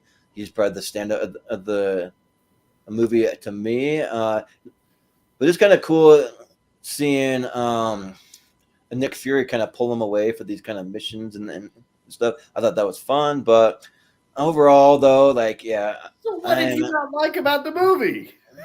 Just the main thing is that there's nothing really to like. I thought it was just kind of just dull. Like it was just kind of, I don't know, like it just didn't really do a lot for me. So there's not really like any big gripes or like big complaints. It's just kind of like I wish there was something more memorable about it, you know. So for that, I got to give it a C. Yeah. So, but Moose. Yeah, I gotta say we're going in circles here because if one of your favorite Spider-Man villains is Quentin Beck, and then you agree that he's a great Quentin Beck, but then you agree the movie is terrible. He's great, but the rest of the movie's just This is the best Spider-Man movie in the MCU, and I love Quentin Beck. Quentin Beck is my boy, and Jake Gyllenhaal killed him. And then we get the weird like Peter Billingsley as Quentin Beck's like assistant. It's great. I absolutely adore this movie. I actually think the chemistry is stronger in this movie between Zendaya and Tom Holland. I love Tom Holland. Mary Jane. He just needs a Mary Jane. Come on. Yeah, but we don't need a Mary Jane. We got a Mary Jane. Don't give him an Give MJ. up on the Mary Jane, my friend. Mm-hmm. In most aspects, other than this stream, just give up on the Mary Jane. That's we're going to have Shailene Woodley, like, and they canceled that. I don't know why. But it's also aimed at you, cousin Ryan. Give up on the Mary Jane. Yeah. But that being said, this is my favorite Spider-Man of the MCU. I think they nailed Quentin Beck. I like that J.K. Simmons' involvement as J. Jonah Jameson. I think that's a lot of fun. I think Happy Hogan plays the better role in this movie than Iron Man did in the first one. So I'm actually going to give this movie an A because I think that Spider-Man Far From Home is better than Spider-Man Homecoming. Okay. Ryan. I don't like this movie at all. I think I've seen it a handful of times. Each time I still don't like it. Moose knows this about me. It's, again, not my favorite Spider-Man, so I'm going to go ahead and just give it a D tier. Yeah. Oh, wow. Well, all right, so we have 2 A's, 2 C's, and a D. That's either B minus or C plus. It's hard to tell. Well, I mean, I feel like we could just put it at the bottom of B. That's fine. I don't know. All right. It's up to you. All right. If I'm correct in the order of the article I have, the next thing we're talking about is their first foray into TV with WandaVision, I believe. Am I correct? Yeah, that's what I have. So yeah. So I got WandaVision. So. Yeah, and I believe I'm first. Yeah, I've only seen a couple of these shows. I did watch WandaVision because, like everybody else, it was their first TV show, so I watched it. I was bored for a lot of this. I was fucking bored, wondering what the hell the point was to a lot of this shit. And the fact that we didn't get to any kind of real plot line to like 5 episodes into the show is not the way you hook somebody on a goddamn show. I need to be hooked within 2-3 episodes, or I'm gonna bail. And I only watched it because I just wanted to see where the hell it was going. I was bored for most of this. I'm gonna give it a D tier. D. Oh, okay. Yes. Yeah. Well, I thought that WandaVision was fun. I really like what they were doing, like having different episodes. You got like an I Love Lucy episode. You got like a Malcolm in the Middle episode. You got a few different episodes in there, but like they're just doing way too much with it though. Like that's the thing. Like they're just trying to set up way too much. They're doing so much and then probably like a good like like a little over halfway through the series, it just shifts to a totally different thing. Like it's just something like, I mean, not totally different, but the tone, like the tonal shift, which I'm not sure like which one I like better. I would have liked if they would have just stuck with one. Either way, like I probably would have liked it, but I don't like the switch. They bring in Quicksilver, which is cool to have that Quicksilver, but then you find out it's not really the actually Quicksilver. So who knows if he's going to remain in the MCU? I don't know, but yeah. So it was really well. Like as far as like what they were going for, I think that they executed well what they were going for. I just think they were going for too much and doing too much, but I still had fun. I still think that's one of the better MCU properties as far as TV series goes. So I'm gonna give it a B. So, Moose. The one thing I dislike the most about the MCU is the bait and switch. I dislike that a lot, and I will express that a little bit more with Doctor Strange in the Multiverse of Madness, which, again, I will defend because I've come to appreciate it, but at the time, I did not like it. I did not like WandaVerse. This also happened during a pandemic, and then you give us the mutants, which we have been waiting 10 years for at this point, but then you fucking don't. It's weird. I don't like that. Then you tease Mephisto. Great, but then you don't. Yeah, like WandaVision is too much tease, not enough deliverance. I understand people's love for the nostalgia of like, oh, this is I Love Lucy, and this is Malcolm in the Middle, and this is this. Well, fuck it. I lived through all of those eras, and I did not like that in the Marvel property, so this is D for me. Yeah, and I heard today that they pushed that Agatha Harkness series to 2024. So I don't know what's going on there. So because they're pushing it, they're trying to spread out everything now. Yeah, there's too Marvel much shit coming out. Agreed. Marvel needs to slow down. Oversaturation. Yeah. Agreed. Not put There's out been like 15 properties in 3 years that have come out. It's too fucking much. Yeah, it's too much. Also, just too much. Ryan, this is a Arath wine from Washington. Do you know this wine? No. Okay. Well, Ryan, what do you think of WandaVision? I liked it. I was entertained for their first shot at the TV series. You know, they were trying something new, and I was entertained by it. I've watched everything that Marvel has put out, and of all the shows, this was like not a terrible start. So I'm gonna have to go C tier for me. All right. And say what you want about the show overall. Like Elizabeth Olsen, though, she's a great actor in like almost anything she does. Like she can act. I'll just say that. But Wind River. Whew. Oh yeah, she is so good in that. Yeah. Mm-hmm. But Jacob, what do you think? Yeah, this is one of the 2 shows that I've watched that have been into. I've been slacking on the TV of the MCU, but this was one like Austin.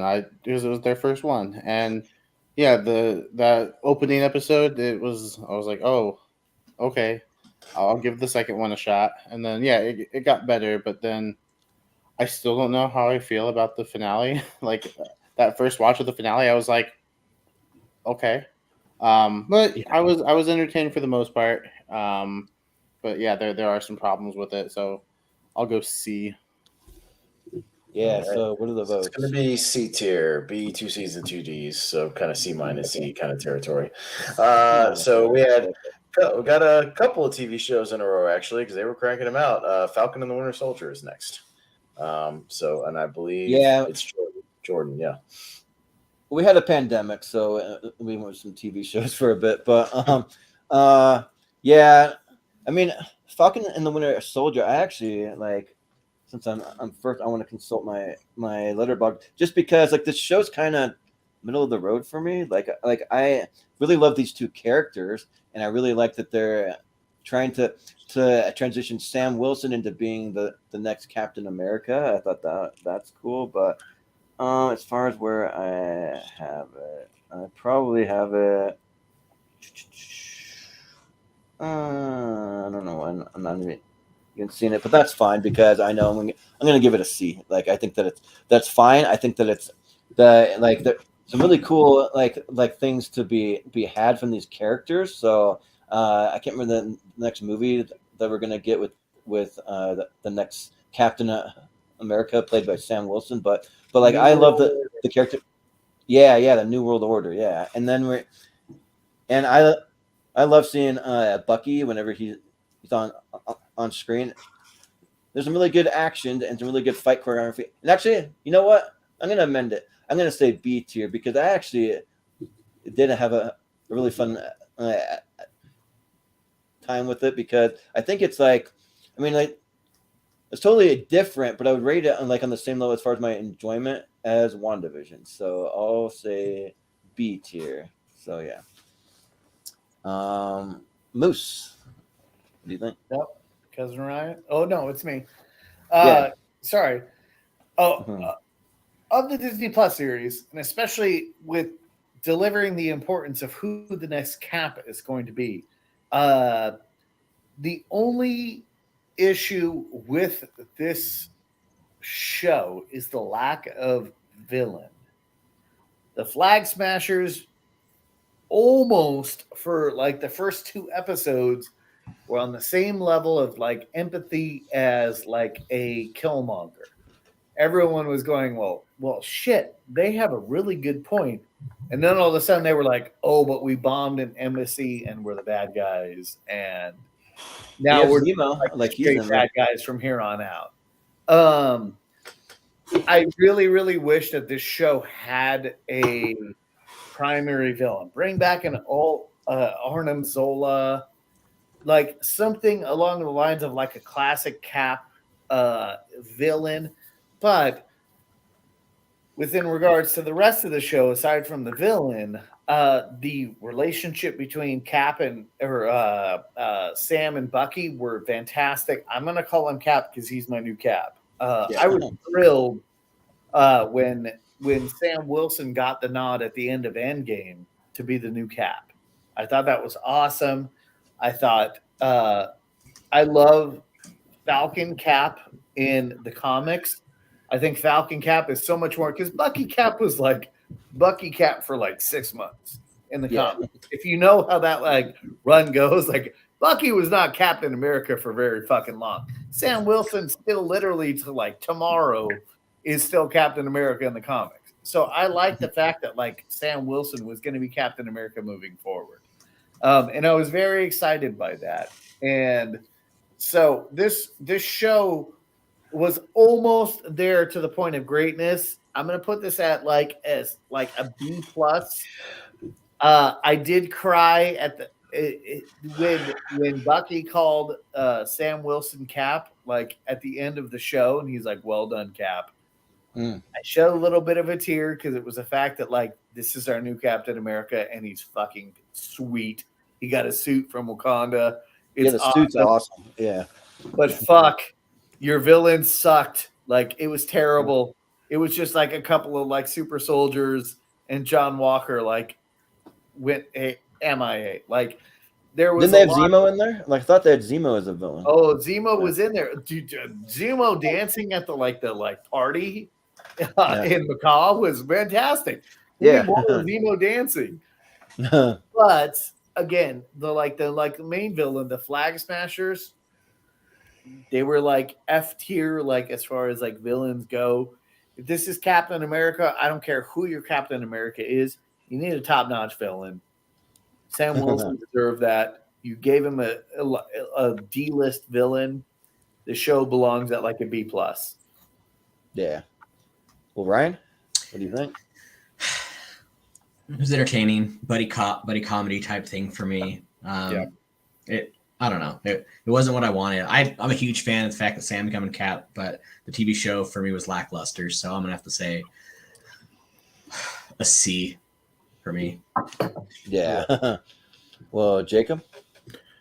Yeah, I'm looking forward to the new Captain America movie, the New World Order. I can't wait to see how Hogan, Hall, and Nash fit into the MCU. That's going to be fantastic. Yeah. All my wrestling fans will get that reference. But as far as the show, I enjoyed it. I'm kind of on the same level as Moose. If the villain situation was better, I might put this in the A tier. But yeah, it's a solid B. Yeah. Well, Austin, I don't know if you saw any of it. Yeah, I did. I saw this is one of the other ones I saw. Fine. C. Same as Ryan. It's watchable but forgettable. So sorry, just is. Well, Give him a classic villain. God damn it. Give him a classic villain. Yeah. This is a great show. I couldn't have told you. You put a gun to my head. Until Moose said it, you put a gun to my head. I couldn't have told you who were the villains of that damn show were. Yeah, exactly. Give him a good villain, and this is a great goddamn show. I would have sworn it was fucking Wyatt Russell. I couldn't remember. I was like, I don't know. Right, exactly. Yeah. Give him a good villain, and it's a great show. That Sharon Carter kind of turning like bad or something in that was kind of weird. I don't know. That again, that's fine. I can deal with all of that, including Zemo. Just let Zemo become the main villain at the end. That would have been great. Yeah, they should have done that. It's okay. It's fine.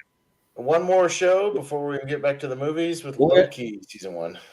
Well, we had a B or a C here for the B. It's 3 B's and 2 C's. It's low B. Okay. Yeah. So Loki, all right. And who's up first? Moose, I think it's Moose. Okay.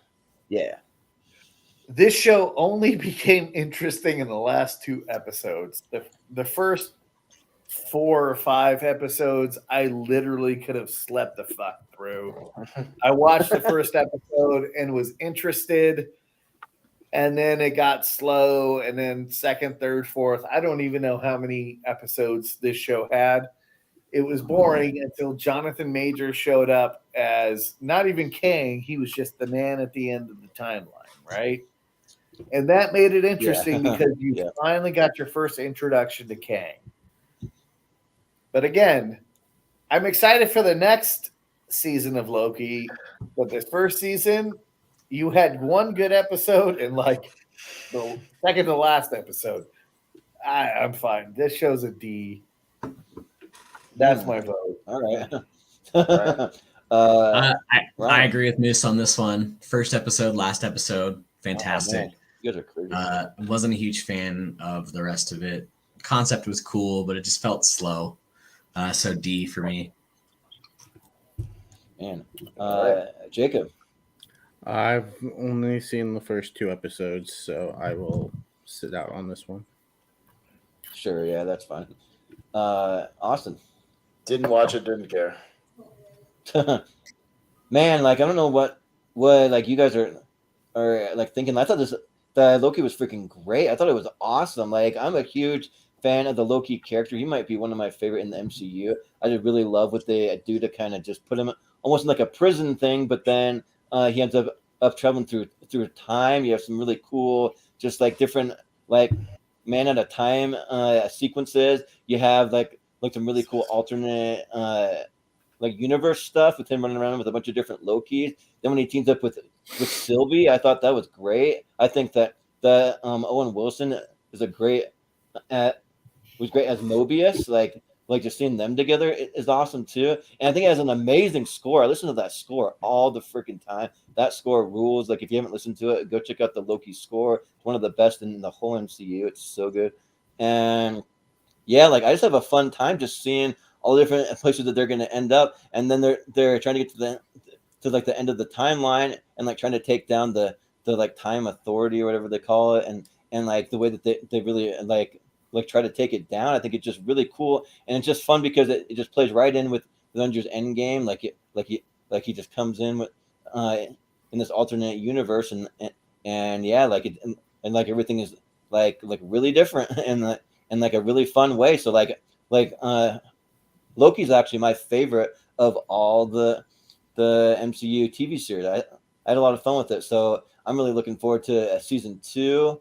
There's a really cool post-credit scene that might have something to do with it for Ant-Man and Quantumania. I won't say more than that, but yeah. So I'm gonna say S tier, like for sure. Like I absolutely loved it. So yeah. Wow. Okay. Yeah. Yeah. So if you were sleeping through it, wake up a little bit and like pay attention to the details too. There's a lot of Easter eggs and things that tie in. But where does that put it overall? An S and 2 D's. So maybe C. I don't know. It's like high C. It's about the highest it's going to go with those scores. Yeah. Yeah. And the 1S is not going to take it that much high. Yeah. Which I'm sad because I wanted to have some praise for the TV series and. All right. Well, we finally got back to movies, even in the middle of a pandemic.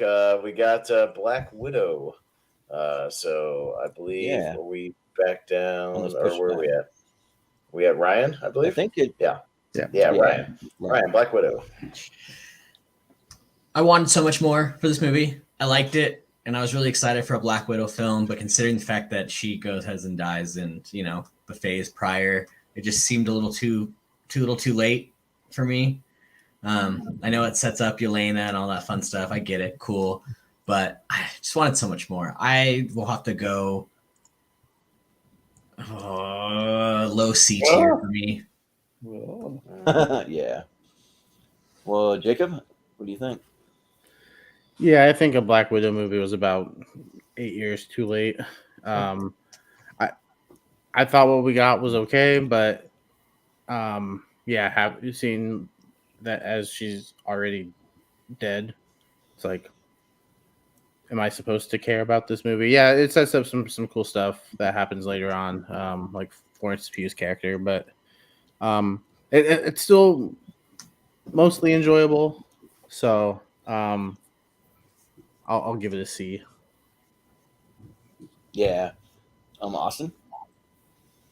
Me and Ryan, man, right in sync. Fucking C. It's forgettable, but I mean, again, it's fine while you're watching it, I guess, but there's like little to no replay value in this movie when there's no consequences whatsoever, basically at all.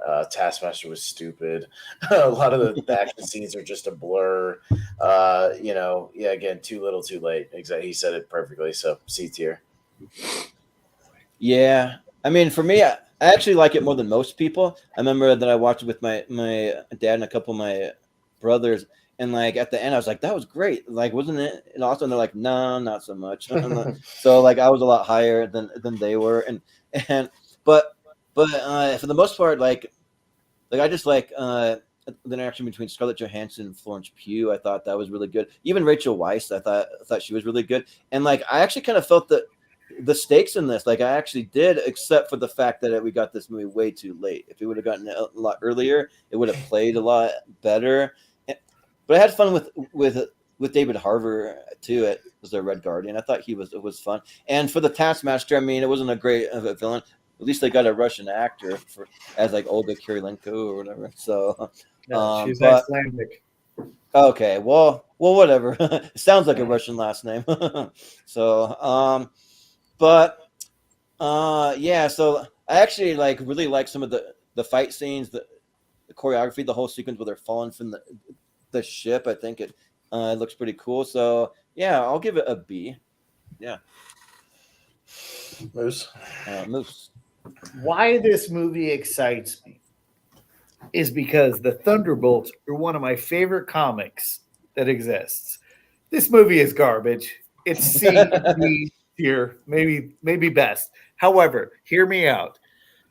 Olga Kurylenko, the Icelandic actress who played Taskmaster, who had like 30 seconds of screen time, will be reprising her role as Taskmaster in Thunderbolts.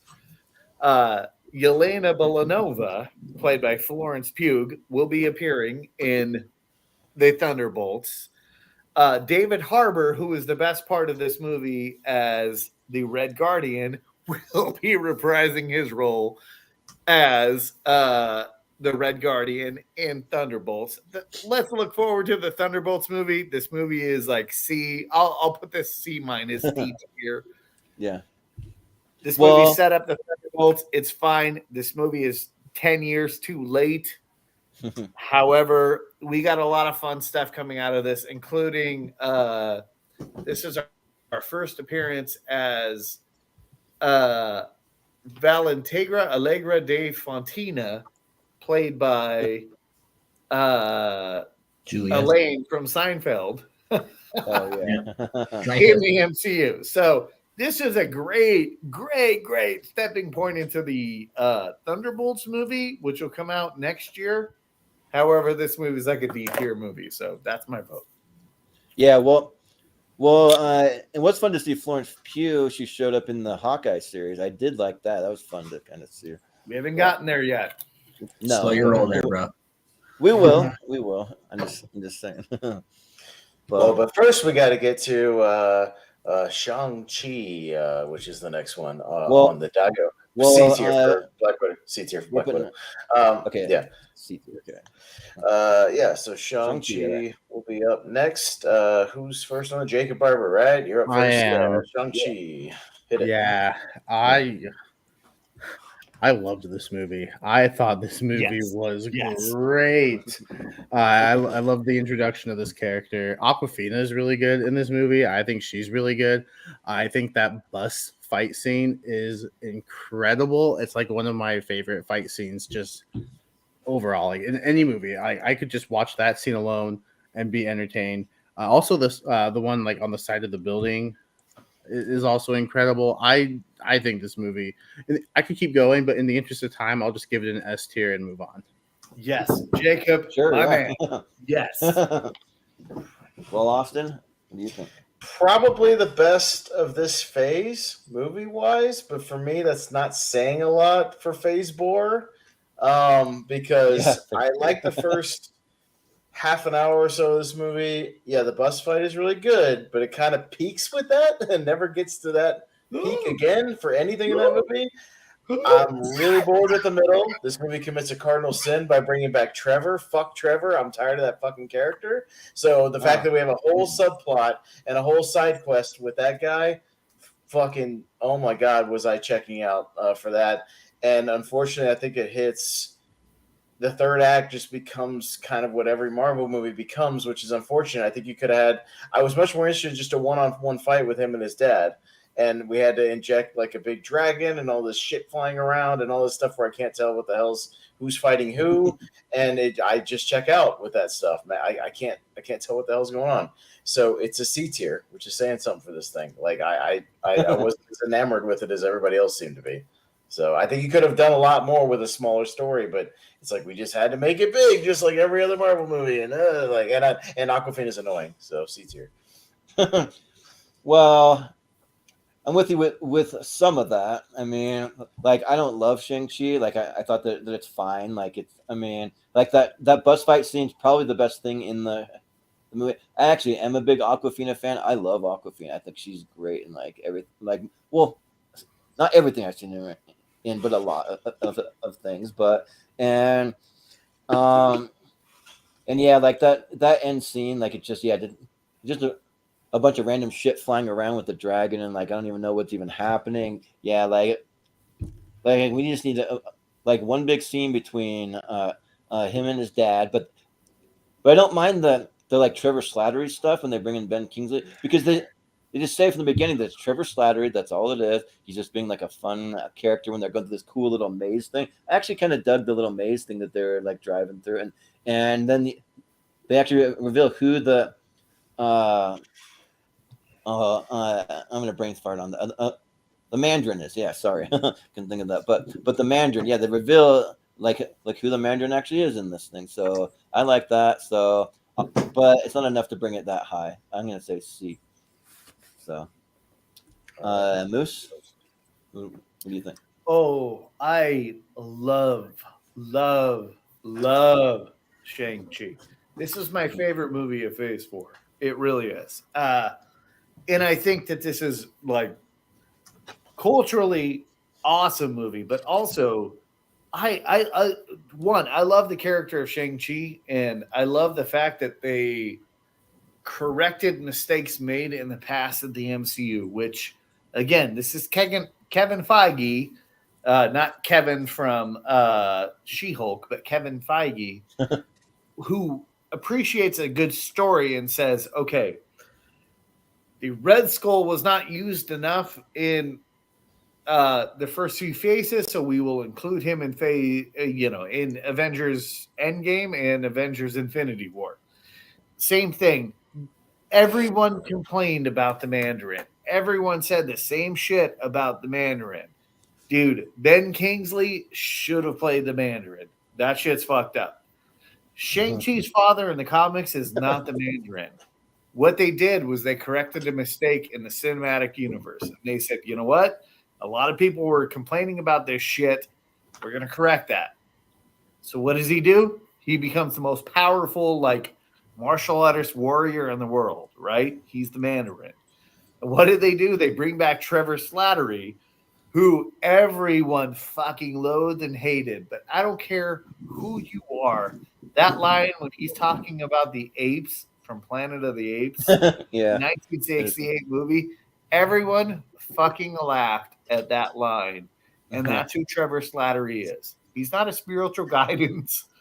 He is the comic relief.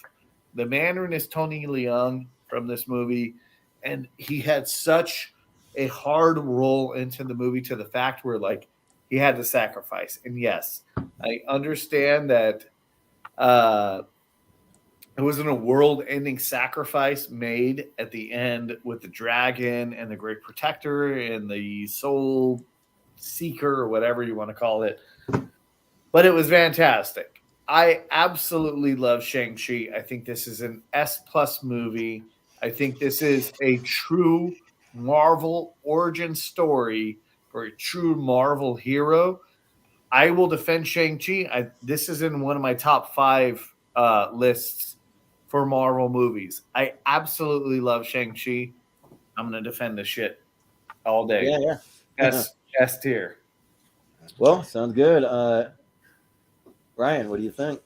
I love this movie. I feel the same about Trevor Slattery. Don't put him in it. That made me mad. Whatever. The rest of the movie, though, call back to Iron Man 1 with the 10 rings.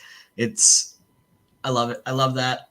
So for me, it's of this phase, especially, it's probably the best thing to come out of these phases. S tier for me. Yeah. Well, where are we at then? 3 S's and 2 C's. So High B. Yeah. So is that it's A tier. I mean, it's in the yeah, it's there. Probably A probably tier. one of the tops. Yeah. Probably one of the tops of A. Probably. Yeah. We'll leave it there. We can figure it out. It could get the bump if nothing else gets up in S tier. Right, we'll see. It could get the bump up into S tier if there's nothing else that gets up in there. We have to have 10. It might get the bump. So we'll see. Okay. Is anyone going to defend Eternals, or can we just move on? Fucking F tier. No. That movie's F tier. That's Eternals is the worst thing the Marvel MCU's ever done. F for G, right? Everyone's on F for G. Okay. They all look bored out of their minds in this movie. Dude, I watched that movie last week. I watched the Eternals last week. There's nothing redeeming about that movie. That movie's so fucking boring. That's one of those. They leave a freaking god out in the middle of the ocean. They don't even address it. Not only one of the most boring movies in MCU, if not the most, one of those boring movies I've ever seen. Period. In my whole life. Yeah, that movie's so fucking. Yeah, boring. my whole life. Yeah. Screw that. Yeah. So we'll save some time. Something needs to be in that F tier. Something. Sorry, Marvel. You don't always get a fucking pass. No. All right. So back to TV really quick for Hawkeye. All right. Well, since we skipped that, I guess it's on me now, right? Yeah. Well, that's fine because I didn't watch it. So Jordan, go ahead. Well, I'm gonna take a quick second to see where I have it ranked because there's another one Jordan, that I you did better know your fucking rankings there, buddy. Come on, dude. Well, I have it in a letterbox. I don't have it actually written down. Next time I'll write it down. I was busy setting up for this episode. Sue me. But I actually do really like Hawkeye. Like I actually had a good time with it. I like diving into the character, and I thought it was really well written. If you listen to some of the dialogue, man, it is really well written. And I'm a big Haley Steinfeld fan. I think she's great in it. I forget the name of her character in it, but she's really good. Kate Bishop. Kate Bishop. Yeah, and just them just running around having an adventure. You really felt the high stakes. And then just like him going back and forth between being a dad and like trying to make it home for Christmas and all these different things. Like it had me hooked. Like when they had it set around Christmas time, I just thought that was a fun angle to kind of just play around with in the MCU. They haven't really done that besides minus Iron Man 3 a little bit, but I mean, so yeah, like I had a fun time. I don't like know if I really like what they did with the Kingpin in there. Like he's in there, but I don't know. He's kind of like not the greatest. As for what they do with the character's great, but we'll see going forward. But yeah, so Hawkeye, I'll give it a B. I actually had a lot of fun with this series. So yeah, Moose. Of the Disney Plus series, this is my second favorite. I rewatched this over the holidays because this is definitely a holiday watch. Yep. As it takes place during Christmas. It's very Christmas oriented. Mm-hmm. Hawkeye has a scene where he is fighting against villains to the Nutcracker Suite. It's awesome. Yeah, it's awesome. This is great. I actually like the fact I actually like the Kingpin in this. They reintroduce him into the MCU. It's Wilson Fisk. It's Vincent D'Onofrio as Wilson Fisk. Fuck no, he's not dead at the fact that Maya shot him. Maya saved him and shot the other guy. And Maya is working for him in the next series, Echo. Don't think for a fact that Vincent D'Onofrio is out of this. Bull fucking shit. This is a great series. I love the character of Kate Bishop. I love this series. The only bad part of this series is the tracksuit gangsters or tracksuit gang or whatever you want to call them. Yeah, mafia. Thank you. That's the only bad part of this series. But you know what? Again, you need mindless villains that Hawkeye can shoot arrows at. This is so much fun. And Jeremy Renner is having a great time playing Hawkeye. There is a scene in this movie where he's stuck in a tree and an owl lands and he sees the owl and he goes, yeah. And you just know that like Renner is just having the fucking time of his life. This is an S series. There are 2 Disney Plus series that I will rate this. This is an S series. I had a great fucking time with Hawkeye. S series. And also too, can I amend my vote because like you had some good points, Moose. You're convincing me. I'm going to say A instead of B. I'll go to A. Thank you.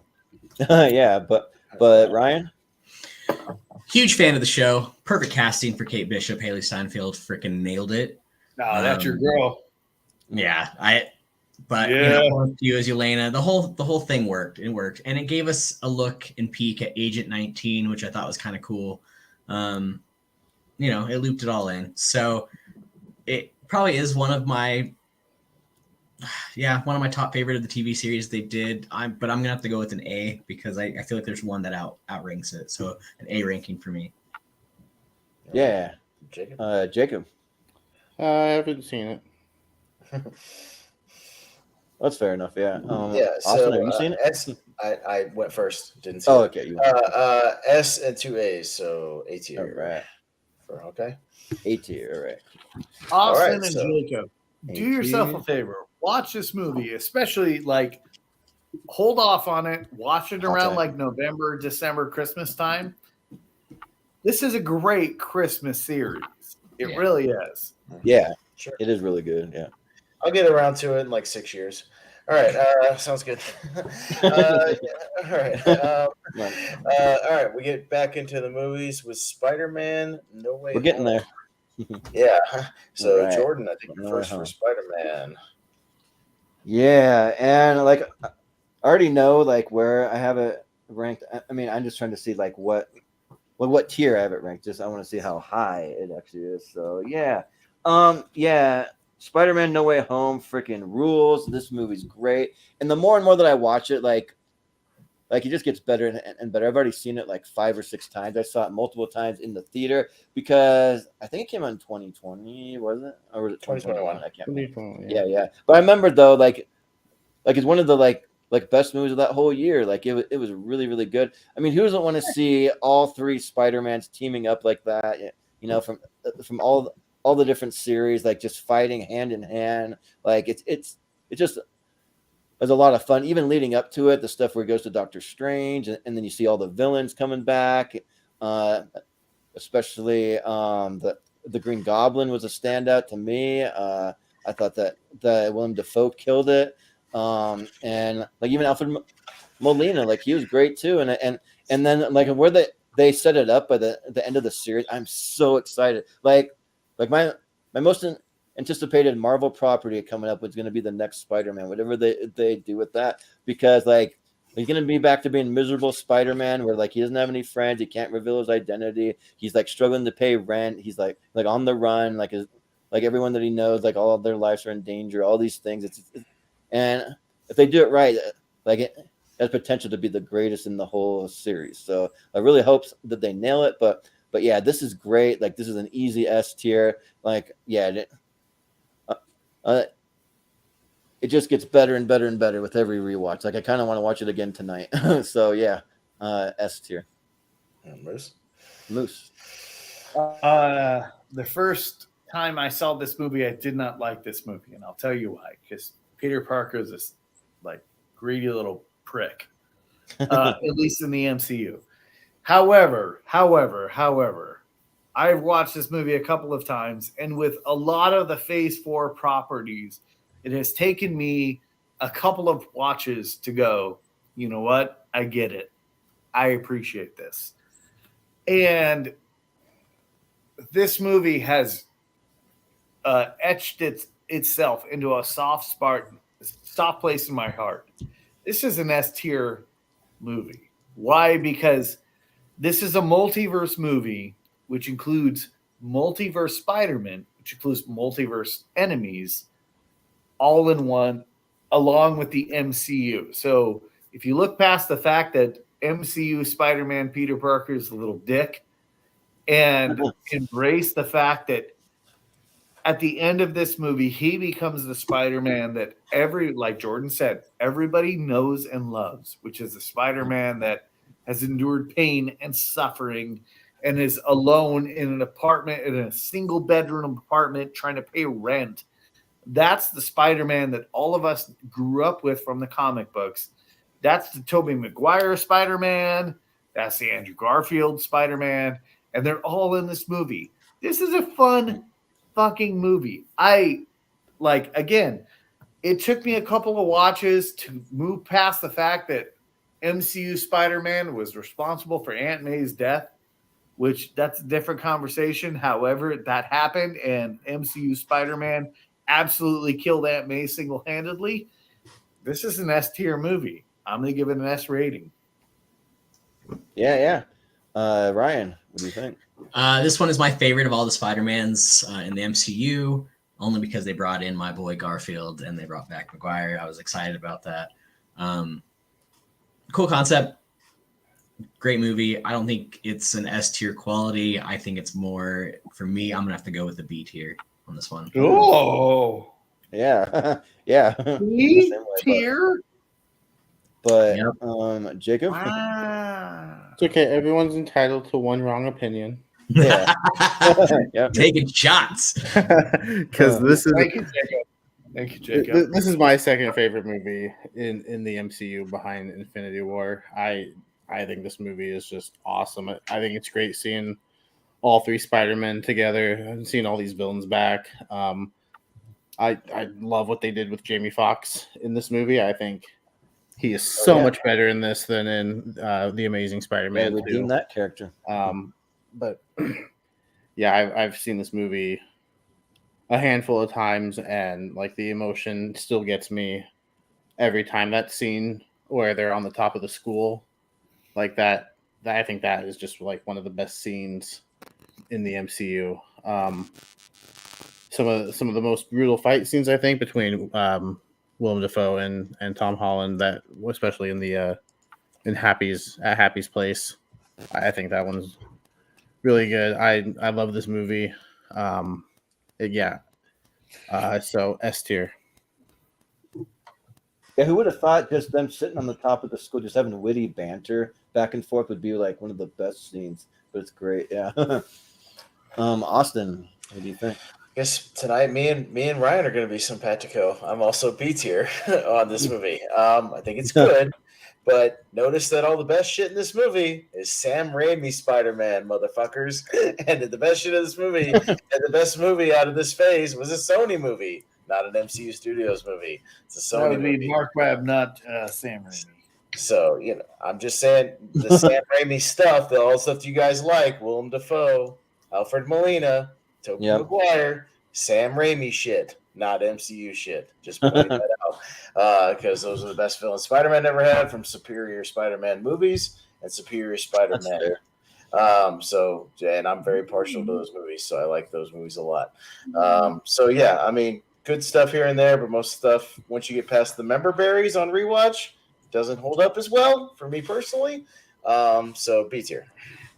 All right. Well, I think we had 3 S's and 2 B's, right? And 2 B's. Yeah. So what will it be in the S tier? I think it is, bro. Like on the bottom. Yeah, but like the bottom of S tier. Yeah. Yeah, just the very bottom. Yeah. Yep. All right. So, we go to Moon Knight. We're winding it down. We're in the home stretch.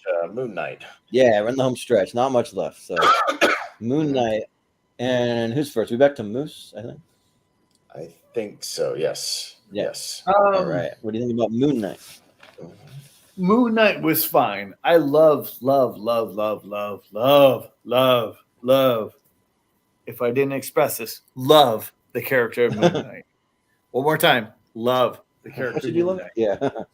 This was fine. I get it. We get the character of Jake LaCavetta. We get the character of Steven. We get the character of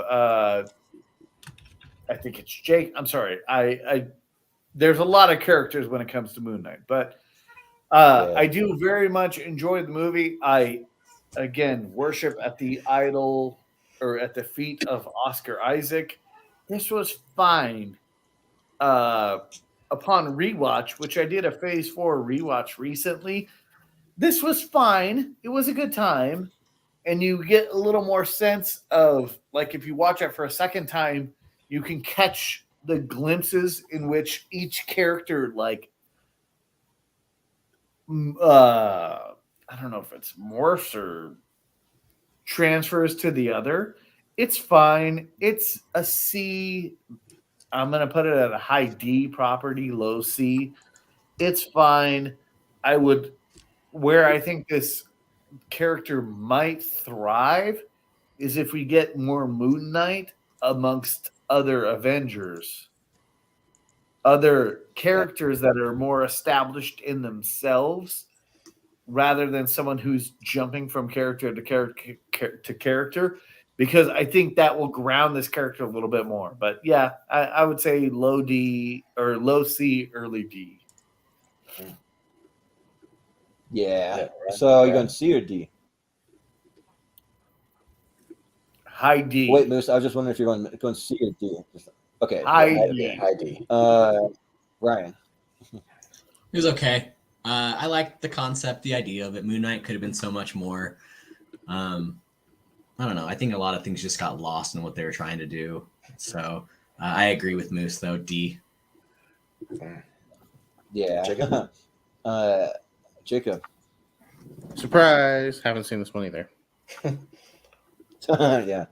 Well, Austin, have you seen it? So I feel like I have seen it almost because I did a Battleground match where I had to argue for Moon Knight as being like the best MCU show, and like watched all these videos and like took all these notes and like read all these articles, like wrote all this shit down and like argued it, but I didn't actually watch the fucking show, so I haven't seen it. So I feel like I have because I did all this stuff for it, so I kind of know everything that happens. I didn't actually watch the show though. I have to be honest, I didn't watch it. So yeah, I have to abstain. Give me one quick second, My earbuds are going in and out. Okay, I'm good. Yeah. So, yeah, like Moon Knight had so much potential, and they just dropped the ball like big time. Like from all the trailers, looked like he could have been like the Batman of the MCU, like in Egypt, just like doing really cool things. And they just didn't do it. And I would have liked it if they would have had more Moon Knight in it.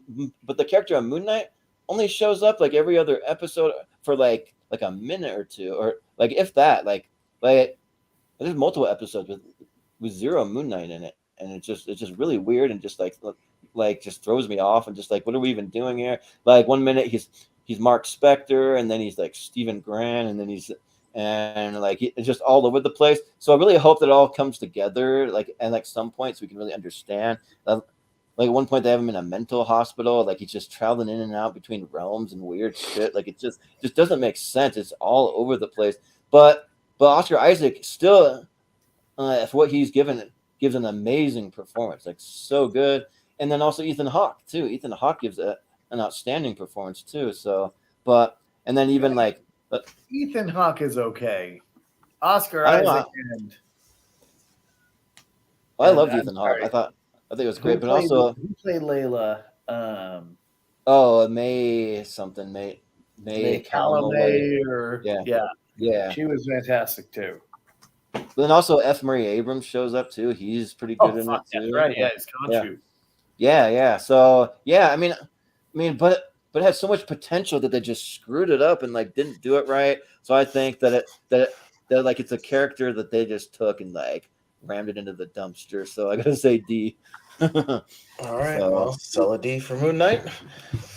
Yeah, D. And then we will go to a movie a lot of people were anticipating, so we'll see what people actually thought of it. Doctor Strange and the Multiverse of Madness.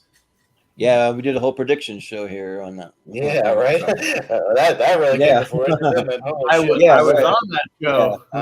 Yeah. How did that pan out? Jesus Christ. Yeah, I know, right? I called Krasinski. Though. Yeah, right. Yeah, but who's first now? I believe Ryan's first. Ryan, okay, for Doctor Strange and the Multiverse of Madness. I liked it. I didn't love it. I liked it. Moose knows this. I was rooting for the Scarlet Witch the entire time because I thought her character was just so badass and just so powerful. It could have been so much more. It was okay.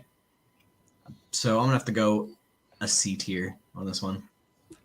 Yeah. Well, Jacob, what do you think? Yeah, I enjoyed this one quite a bit actually. Definitely more madness than multiverse, but I didn't mind it. I thought Elizabeth Olsen was really good in this movie. I quite enjoyed her performance. I liked the horror aspects in this. And yeah, I actually quite dug it. So I'm actually going to give it an A. Yeah. Well, Austin? The most disappointing movie of the phase for me.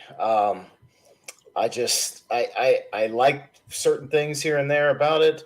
And then other things I thought could have been capitalized on better, just the whole concept in general.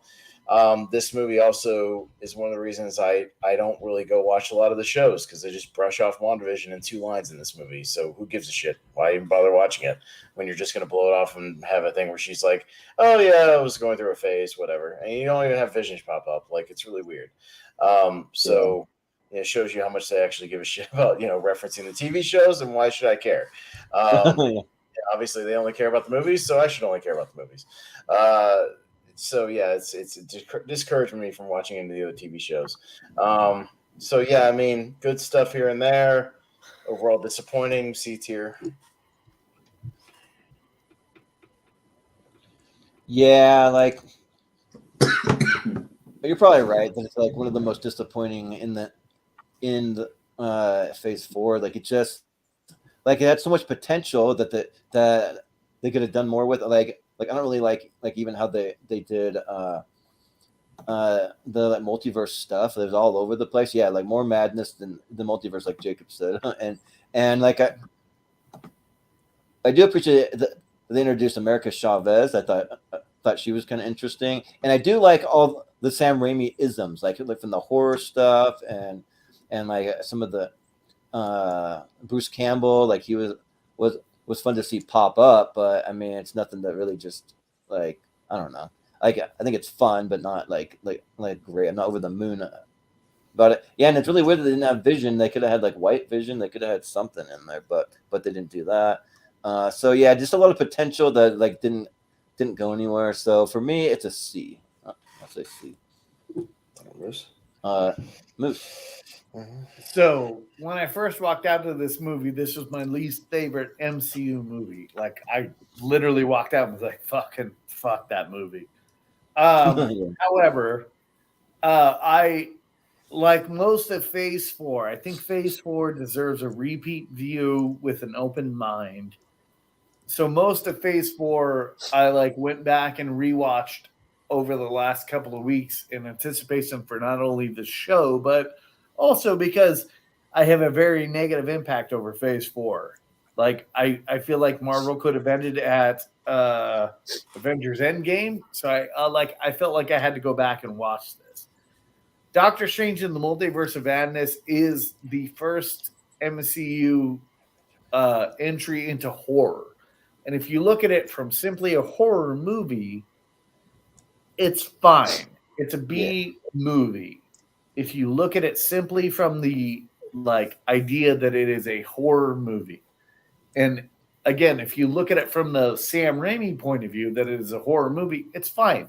And I fucking love Benedict Cumberbatch. Fucking love Benedict Cumberbatch as Doctor Strange. And I think I'm a Cumbersnatch, so I will root for Cumbersnatch to play Doctor Strange as much property as possible. But also, I love me some Wong, and I want to see Wong in as much properties as I possibly can. And this movie is great to the point where it's the only horror entry in the MCU, so I have to treat it with some appropriation, and I feel bad for the fact that I'm the only one on this panel that will treat it as a horror movie in the MCU because I'm not a horror movie fan. I'm going to give this movie an A. I think it's solid in the fact that it is a horror entry in the MCU for Doctor Strange. Not a great movie. Don't get me wrong. There's a lot of flaws. However, it's a good horror movie. The MCU took a swing and a miss at horror. But, however, the Scarlet Witch is fucking terrifying as a villain. That makes it an A. Yeah. And also, can I just say that the Illuminati was fucking wasted in this movie? Just wasted. Like pointless. Why do they even have them in there? I don't get it. Wanda comes in and kills them all in 2 seconds. In the Illuminati's defense, did you expect that to be the defense against the Scarlet Witch? Yeah, I actually kind of did. Like in some ways, I expected somebody to survive. Somebody. I mean, come on. But therein lies the problem. The Scarlet Witch is the ultimate defier of the multiverse until she stops. Well, why even have them then? Like, I don't understand why you even have them. It's just stupid. That was my argument when I first saw this movie. I was like, dude, I lobbied on your show for John Krasinski to be Reed Richards, and he died in 10 minutes of him being on the show. So 10 seconds, basically. but agreed. But they are gonna, I guess, have some of them back. That's an alternate universe or whatever. So, but so where are we at now? Two A's, 3 C's, so B, kind of right in the middle. A B, okay. There. All right. So we get to 2022, I believe, with Miss Marvel. Yeah, Miss Marvel. All right. Jacob Barber. Jacob Barber. Seen it? No. Yes. No. No. Me neither. Go ahead, Jordan. Yeah. So I watched Miss Marvel for the first time because it was the only thing I hadn't seen in the MCU, and this movie this series is fantastic. This series rules. It's so freaking good. Like it's a great story about family and just like a great origin story of how she gets her powers and like how it's more than just a little bangle on her wrist and you get some really cool things where they go to Pakistan and they actually film in Pakistan and show some really cool locations and like everything that they're able to set up is just so good. And I want to shout out, I forget the actress that plays Kamala Khan, but she nailed it. She was so good in it though. Like bring her back for like a lot of stuff. Yeah, like she was so good. Like I almost thought she was kind of cute. I don't know how old she is. Hopefully that's not saying something about a teenager. I don't know how old she is, but But anyways, yeah. So it was great though. Yeah, just seeing the way that the family was, and like the culture and the background of like the dynamic of like the teenager in the Pakistani culture, and I think it's like Hindu that they're part of. I can't remember what the religion is. Yeah, but yeah, like it's just really really good, and also too the graphics in this showing all the different colors, all different animations, like the way that they show text messages. One of my tropes is like when they show a text message on the screen in this tiny little writing, and some crucial plot point that you have to squint to try to read it in like 2 seconds. They do some really creative stuff with that, and like showing it in like some really cool graphics and like on the walls and on the different things. Like it's really really cool, and some of the side characters are like really endearing and just fun, and yeah. So I'm looking forward. Well, like I wasn't really looking forward to the Marvels after Captain Marvel, but after Miss Marvel, I actually kind of am. So we'll see what happens. So yeah, and also there's a mid-credit scene at the end, not a post, and it's actually worth it. I think it's fun. So yeah, I'm gonna say S tier. So yeah, it was great. Oh, by the way, the actress at the time the show was released was 20 years old, so you're safe. She was playing younger. Okay, good. I'm not saying I have a huge crush on her, but she was playing younger, but she was 20 years old at the time. Yeah, so like she's playing high school, like high school. So I'm like, I don't know. 17 when the show was filmed. Yeah, yeah, but Moose. Miss Marvel is by far the best Disney Plus series. Miss Marvel deserved her own movie.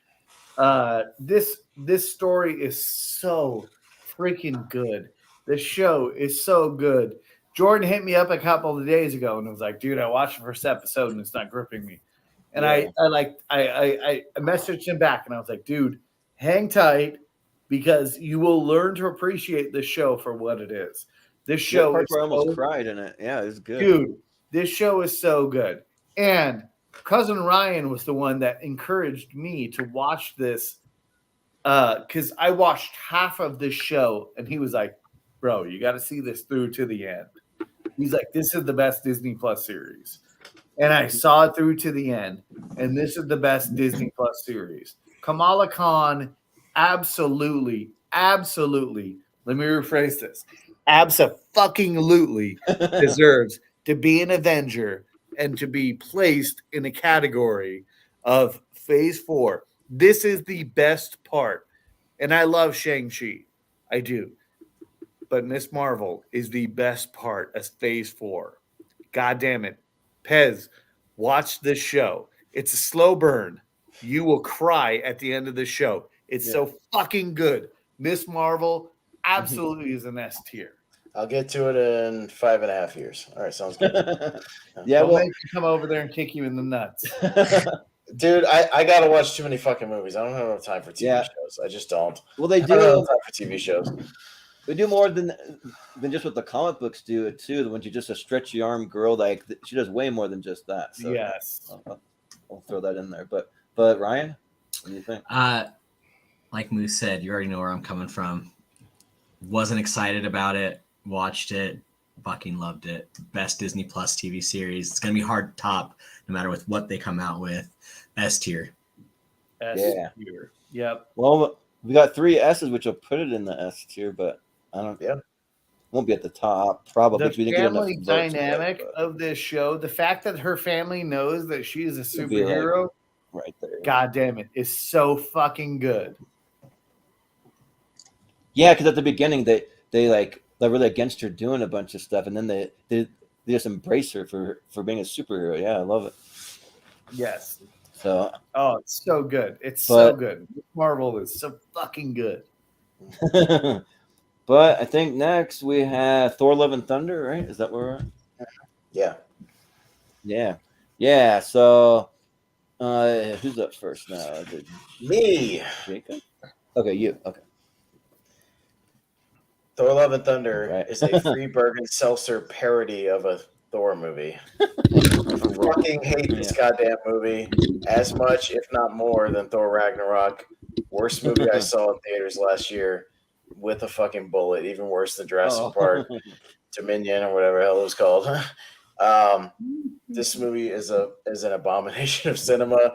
They dug into the Taika Waititi of everything in it, and I hated it. F tier, 100%. This movie sucks. Ooh, Every bit of this movie sucks. Sucks. F tier. Yeah, like I knew you hated it, but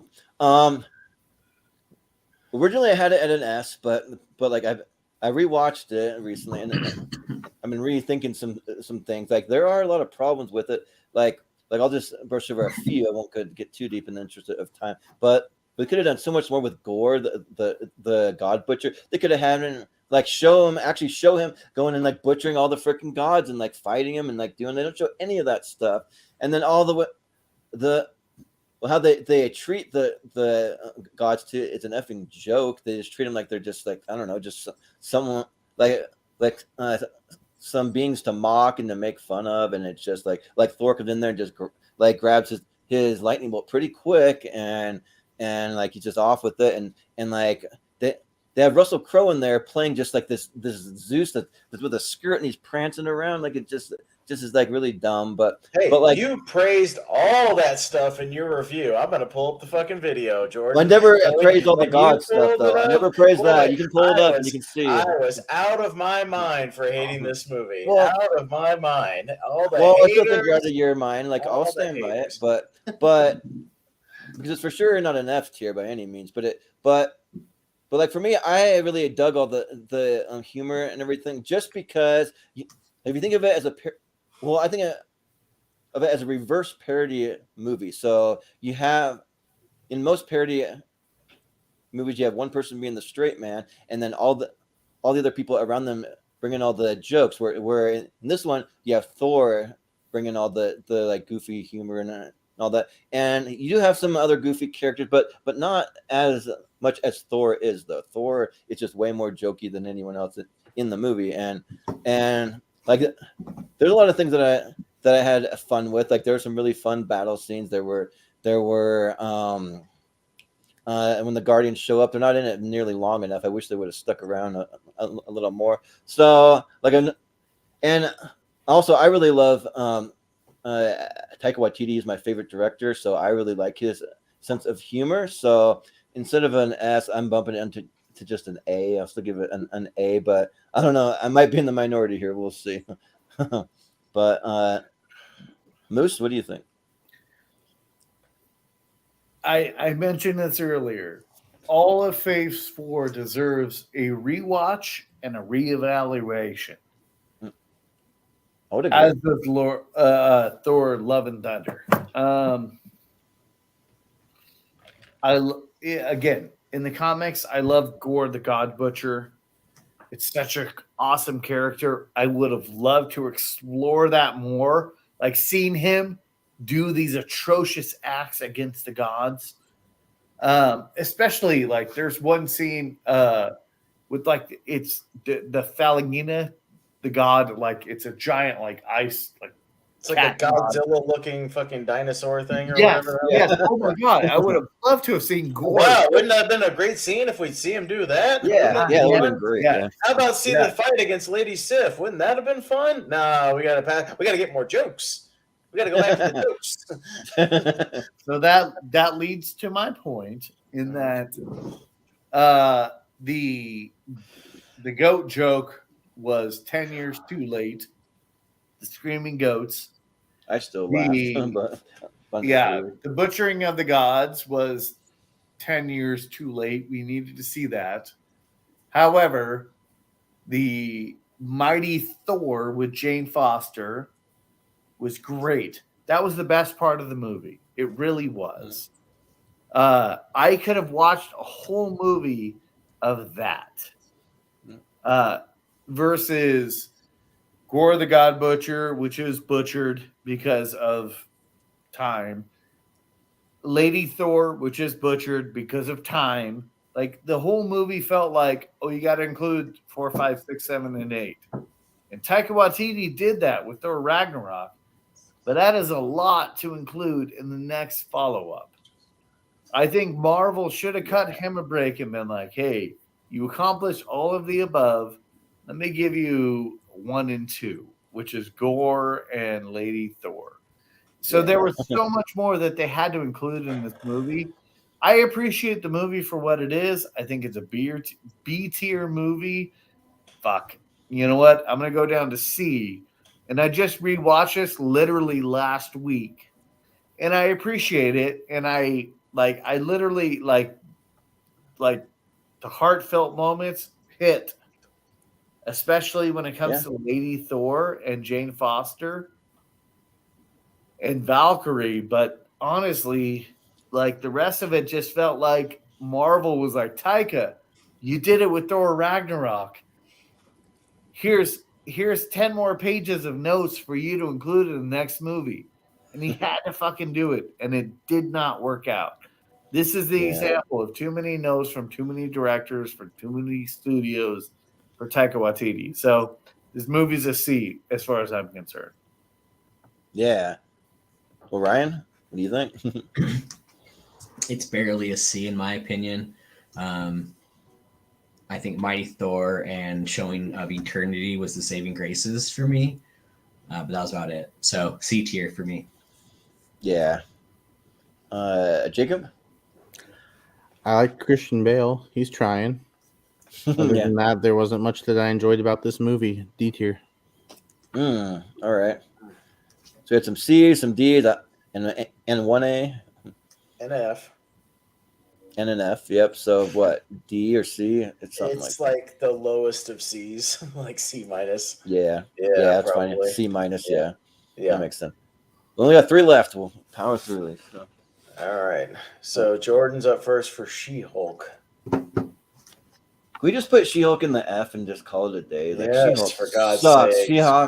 She-Hulk is a piece of trash garbage that like had nothing redeeming. They treat the character like just total trash garbage. Like these like cheesy jokes that were like by far out of any MCU property that I've seen so far, the worst jokes I've ever heard. They're not funny. They're stupid. They have the Hulk in there doing like who the hell knows what, like on an island somewhere, just doing something stupid. Even when they bring in Daredevil, I didn't care about that. I just didn't even care. I actually bailed on this after 3.5 episodes. Like I think halfway through the 4th one, I gave up. But I went back for the Daredevil scene, and I did just watch that one scene, and it was just stupid. So I don't know if anyone has anything. Are we giving up on She-Hulk? Fuck yeah, She-Hulk sucks. Yeah. So no, get the fuck out of here. That show is a B or a C for fucking sure. That show's like the worst thing Marvel's ever done. All right, so what do you rank it then? Who's seen it? Let's rank them. Let's go. I've seen it. Yeah, who's seen it? Cousin Ryan, you with me? Yeah. Yeah. B or C? Well, I'm gonna. So who goes first on this? Was it you, Jordan? Yeah, it's me. It's fine. It's fine that he ran it. He was well, first. Austin and Jacob haven't fucking watched it, so I said I watched it because I heard how bad it was. I had to see how bad it was. I was notorious. Oh, okay. Oh yeah. I like watching bad shit just to see if it's that bad. I love bad stuff. I'll watch anything that like I hear is like the worst shit ever. I'll watch. So, what's your vindication of it? Fucking F. It's as bad as everybody says it is. It's fucking terrible. It's the worst shit ever. Like fucking might be the worst TV show I've ever seen. Period. Yeah, it's fucking horrible. Horrible. But Moose, are you giving it a C or a B or what'd you say? Oh fuck no! This show is a B. B. Okay. For those of you who aren't fucking culturally inappropriate, this show is great. It introduces to Daredevil again. Tatiana Maslany as Jennifer Walters is so good in this show. I understand there's no world-ending debacle. There's no she breaks the 4th wall. Hey, notes to you who are new Marvel subscribers. She-Hulk was the first Deadpool before Deadpool was the first Deadpool. So She-Hulk and its truism. And I know Cousin Ryan has my back with this. Kevin is going to redeem this. I'm going to give this a B because the rest of you fucks won't appreciate it for what it is. It's a B quality Cool. show. First one to break the wall, and Deadpool does it better. So who fucking cares? So you know what?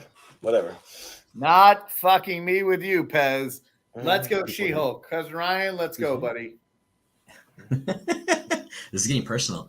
I was a fan. I was a big fan of it from what it was. I could have done without Bruce Banner, but I get it, how they want to introduce her as She-Hulk. We're almost done. Yeah, I enjoyed it. I have to agree with Moose, though. It wasn't the best of the shows, but it was good, so I'll give it a B. B. Well, it's real fun when she's dancing around in horrible CGI, doing weird freaking dance moves and shit like that. Again, get past the fucking CGI, you guys. It's about the story. It's not about the fucking graphics. Yeah, it's a legal show that doesn't even know how to do legal things. Yeah, they don't even. Yeah. Hey, so she defended we got the 2 F's and 2 B's. Yeah. So is that like a C or like where we put it? I don't know, man. Let Jacob decide. He's the neutral one. We haven't seen it, He right? hasn't seen the show. Why is he Let him decide. deciding? It's on the borderline. We don't know. It's literally. Oh, Well, actually, yeah. I'd say C minus it was about average. I don't know. We have a. Yeah, I know. Yeah, That's just a leave it little in high for C's. me, That's good there. Yeah. All right. So we got Wakanda Forever. And who's up first now? Is it me? Moose. Oh, Moose. Okay. Again, this is a Phase 4 movie I had to watch multiple times. Wakanda Forever is fine. It had to deal with a lot. Namor was the best part of this movie. It's a B movie. Yeah. Ryan? Same. I had to watch it a few times. I mean, they had the problems with Black Panther dying, with Chad Bosewick and all that fun stuff. So they had to fix that whole intro issue. But Namor was great. That whole idea of it, considering the fact that you can't do what Aquaman did. So it was entertaining. B movie for me. Yeah. Jacob? Yeah, I actually just watched this a couple weeks ago. So I do think I need to rewatch it because I'm still not 100% sure how I feel about it. Yeah, Namor is great. I think Angela Bassett gives a really good performance, and I think all the love that she's getting is warranted. But right now I'm at a B, but on a rewatch that could change. Yeah. Well, Austin? I just finished it today. I watched like half of it last week. I didn't even see it in the theaters. That's how I just didn't really care because I wasn't that enamored with the original one. It's like a C. It's Namor's all right. I think Angela Bassett's overacting a little melodramatic in this movie. Personally, you stole my daughter. You attacked my people. Like, fucking relax. All right, let's calm the fuck down a little bit. Sure, he's not Black Panther. If you're gonna make anybody Black Panther, make it Winston Duke. Make it M'Baku. He has the most charisma still in this movie. Stealing it. I like the way they tease that he might be the king at the end of this movie. That'd be fucking great. Like, that'd be a good step in the right direction. Julia Louis-Dreyfus is pointless. You could have just had Martin Freeman again. They're trying to set up the Thunderbolt. The Ironheart shit is just a setup for the TV show. Again, unnecessary for the movie. Yeah. Just to pad like that C tier. Yeah. For me, I actually really dug this movie. I thought that it was great. Like, I really like what they did with the Namor stuff. I think Namor is way better than anything they ever did with Aquaman in DC. Like he was great. Like he's really dark and really menacing. And like when they all come in and attack that ship for the first time, I think that's really, really cool. Like, it's funny. Just a 2-second little story. The one with my friend, he took a bunch of edibles and was like freaking out when like Namor showed up and like started attacking the ship. He's like, this is dark. What kind of horror movie did you take me to? What the frick is going on? Like, he was like a little mini freak out. It was kind of funny, but yeah, I thought that like Shuri, like, she's quickly becoming one of my favorite characters in the MCU. She is great. And then just like the way that they handled it after Chadwick Boseman passed, I think that they did the best that they could. I mean, just a really cool movie with some strong female characters. I mean, Lupita Nyong'o, she's great in it. Denai Guerrera, like, she's great too. And yeah, like they probably could have cut about 30 minutes out of this movie. I thought it was a little long. Like, yeah, that stuff with Julie Louis-Dreyfus and stuff was just a little unnecessary, but it was there. And I kind of like seeing Ironheart in there. That was fun. So I'll give this movie an A. I actually quite enjoyed it. So yeah, A. All right, so we're in the middle of B tier as we go into our most recent, still in theaters, Ant-Man and the Wasp: Quantumania. For those who have seen it, I hope everybody on here has seen it. We'll see. Austin and Jordan, have you guys seen it? Because for fuck's sake, you guys have weighed in on a lot of things you haven't seen. Oh yeah. What are you talking about? Which one did I weigh on stuff that I haven't? All the Disney Plus series you guys didn't fucking weigh in on because you didn't see. I saw 3 of them. Oh. Out of 6? 7. I saw half. Okay. Have you guys seen it? Yes, I saw it on the opening night. Yes. Yeah, I saw it. Great. You finally have an opinion I saw it. on that. Oh, I'm sorry. I've only seen 34 out of the 38 things on this list. My apologies. It's your show, and we're guests. You should have seen it all. Well, Jordan who's did. first? Jordan saw everything. Oh, did I he? saw everything on this list. I'm the co-host. Every single thing on here I've seen. Everything. Yep. So, who's first? I don't remember. Ryan. Ryan. Okay. It's Ryan. Okay. Me? Cool. Ryan, Yeah. I think it's gonna be like all the other movies. I'll have to see it again, at least a few more times. I don't know. I was entertained. I felt like the ending, no sacrifices, no consequences. It just seemed unreal to me. Again, I'll have to watch it again. But my first initial impression of this movie is probably a low C. Yeah. Well, Jacob. Yeah, I just watched it today, and I'm still not sure how I feel. I probably will need to watch it again. I like Jonathan Majors. I think he's really good in this movie, as well as Michelle Pfeiffer. I think they're like the best parts. And I like the world of the quantum realm. I thought it looked really cool. So I'm at this C right now, but as has been said, for most of Phase 4, I think it's gonna need a rewatch. Yeah. Austin. When Jonathan Majors isn't on screen, this movie's a crashing bore. I was completely bored. They do nothing with it. I mean, his performance is good, but I still have problems with the character and what they do with it, and his flip flopping on his morals. And I don't know. I got a laundry list of shit I can't get into now. It's just too fucking long, and this show's already 4 hours long, so I'm not going to get into it. But this movie's a D tier. Yeah, it's not good. Yeah. I'll try to keep it short. I actually really liked it. I thought that it was a lot of fun. I thought that it was like Journey to the Center of the Universe, and that they, or sorry, Journey to the Center of the Earth, and they had a lot of cool characters, a lot of cool alien stuff, kind of like Journey to the Center of the Earth meets Star Wars. A lot of like just like fun like characters that they introduced. Like I like the CGI. Like I like the way that it all happened. Like the story about family, and that's what it comes down to in the end.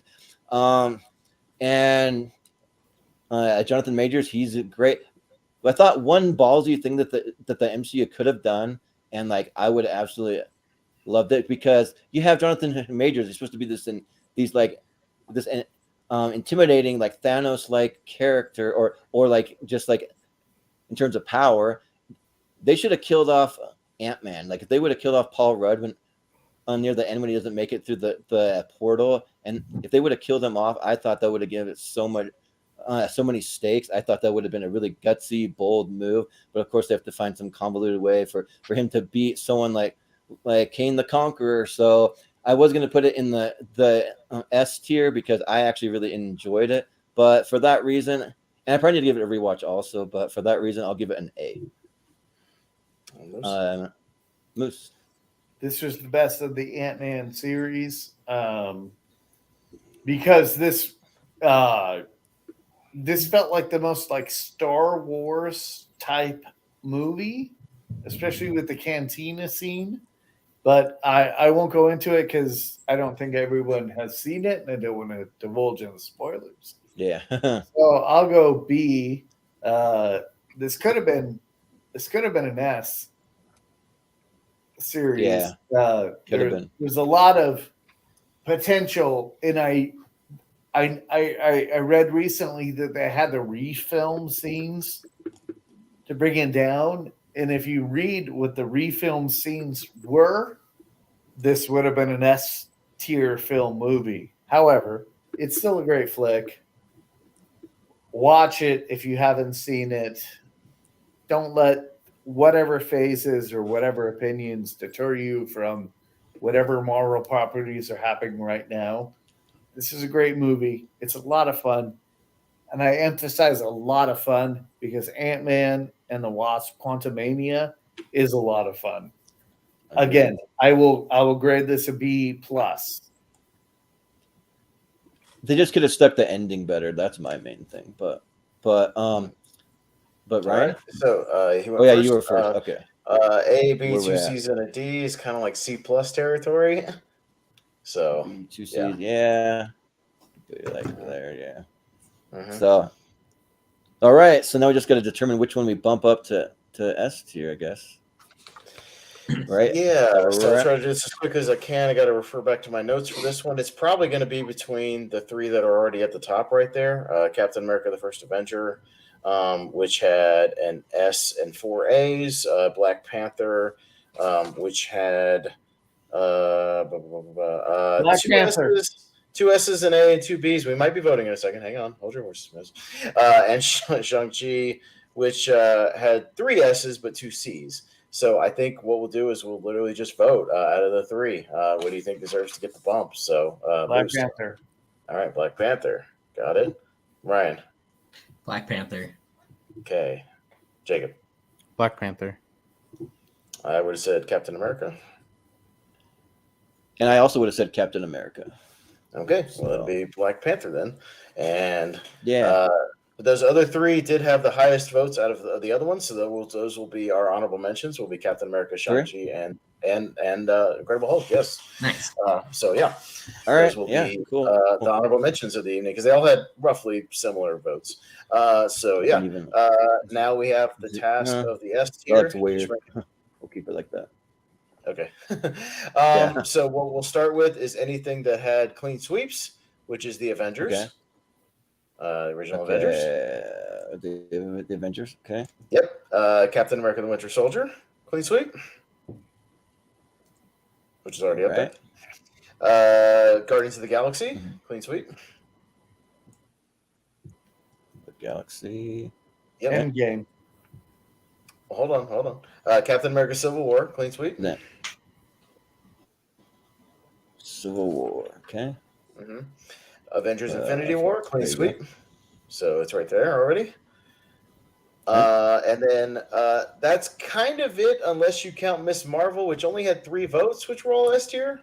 But it's 3 votes on a TV show. It's up to y'all, but we'll see. So it technically had. So I kind of think it might fall into that 6th spot, probably. Like all the other ones got more votes. I feel like so it might be the 6th, like definitive. It should, yeah.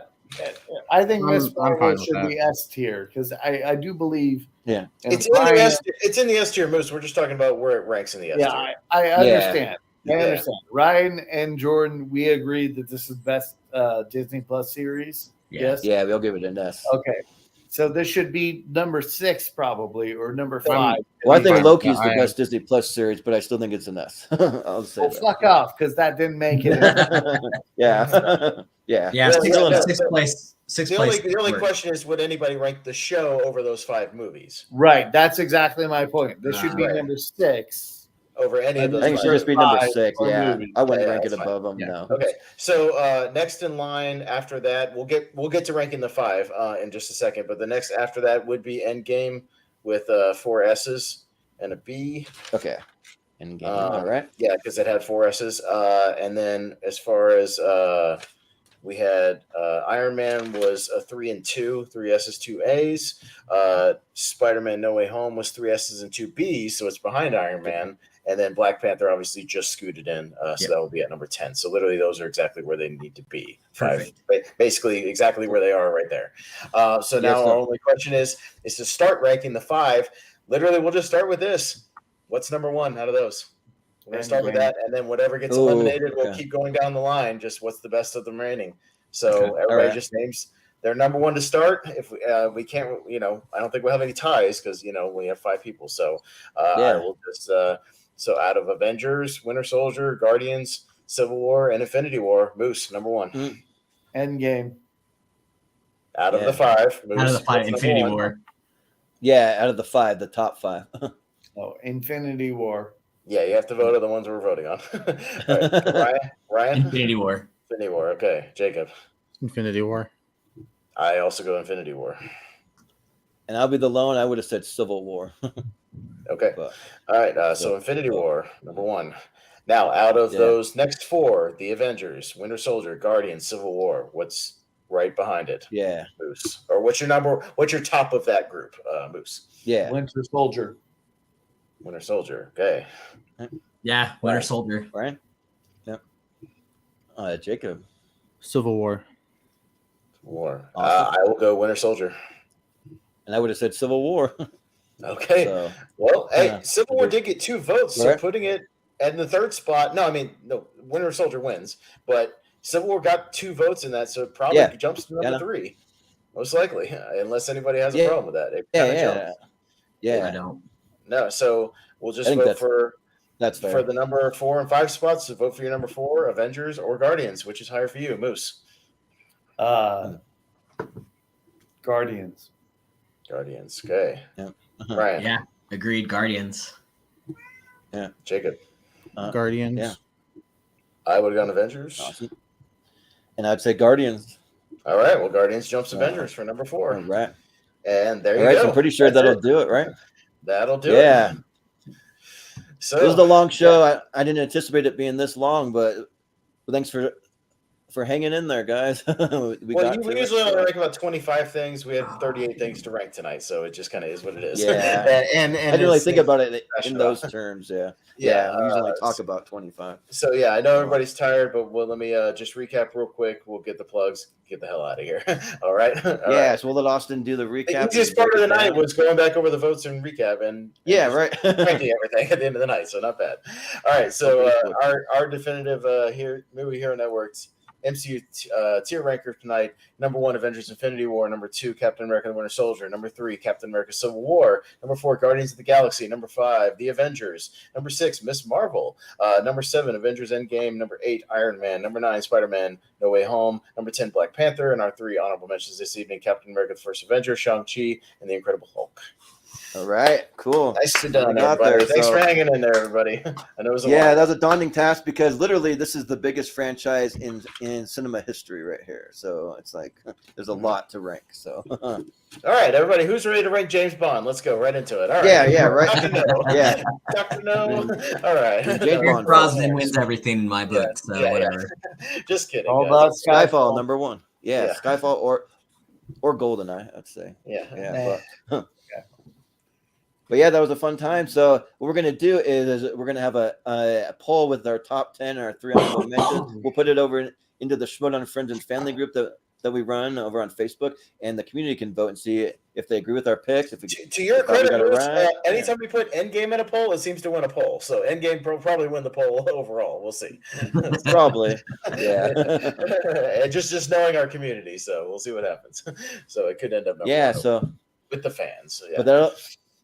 But that'll do it though. Yeah, you can just kind of see just from like all those graphics, and if I throw up how busy the thumbnail actually was, you can see like that is a lot of stuff there to rank. Yeah, all that. But it was a show that was, as Thanos would say, was inevitable. So we just had to do it at some point. And whether they do it when one of them is in theaters right now. So best time to do it. So I know we know it was a marathon show. We knew it was going to be a longer one, but we appreciate everybody sticking around. So really, it was the same length as some of our older tournament fights. Really not that long when you think about it. My first show with you guys was this long. Right. Yeah, it was long.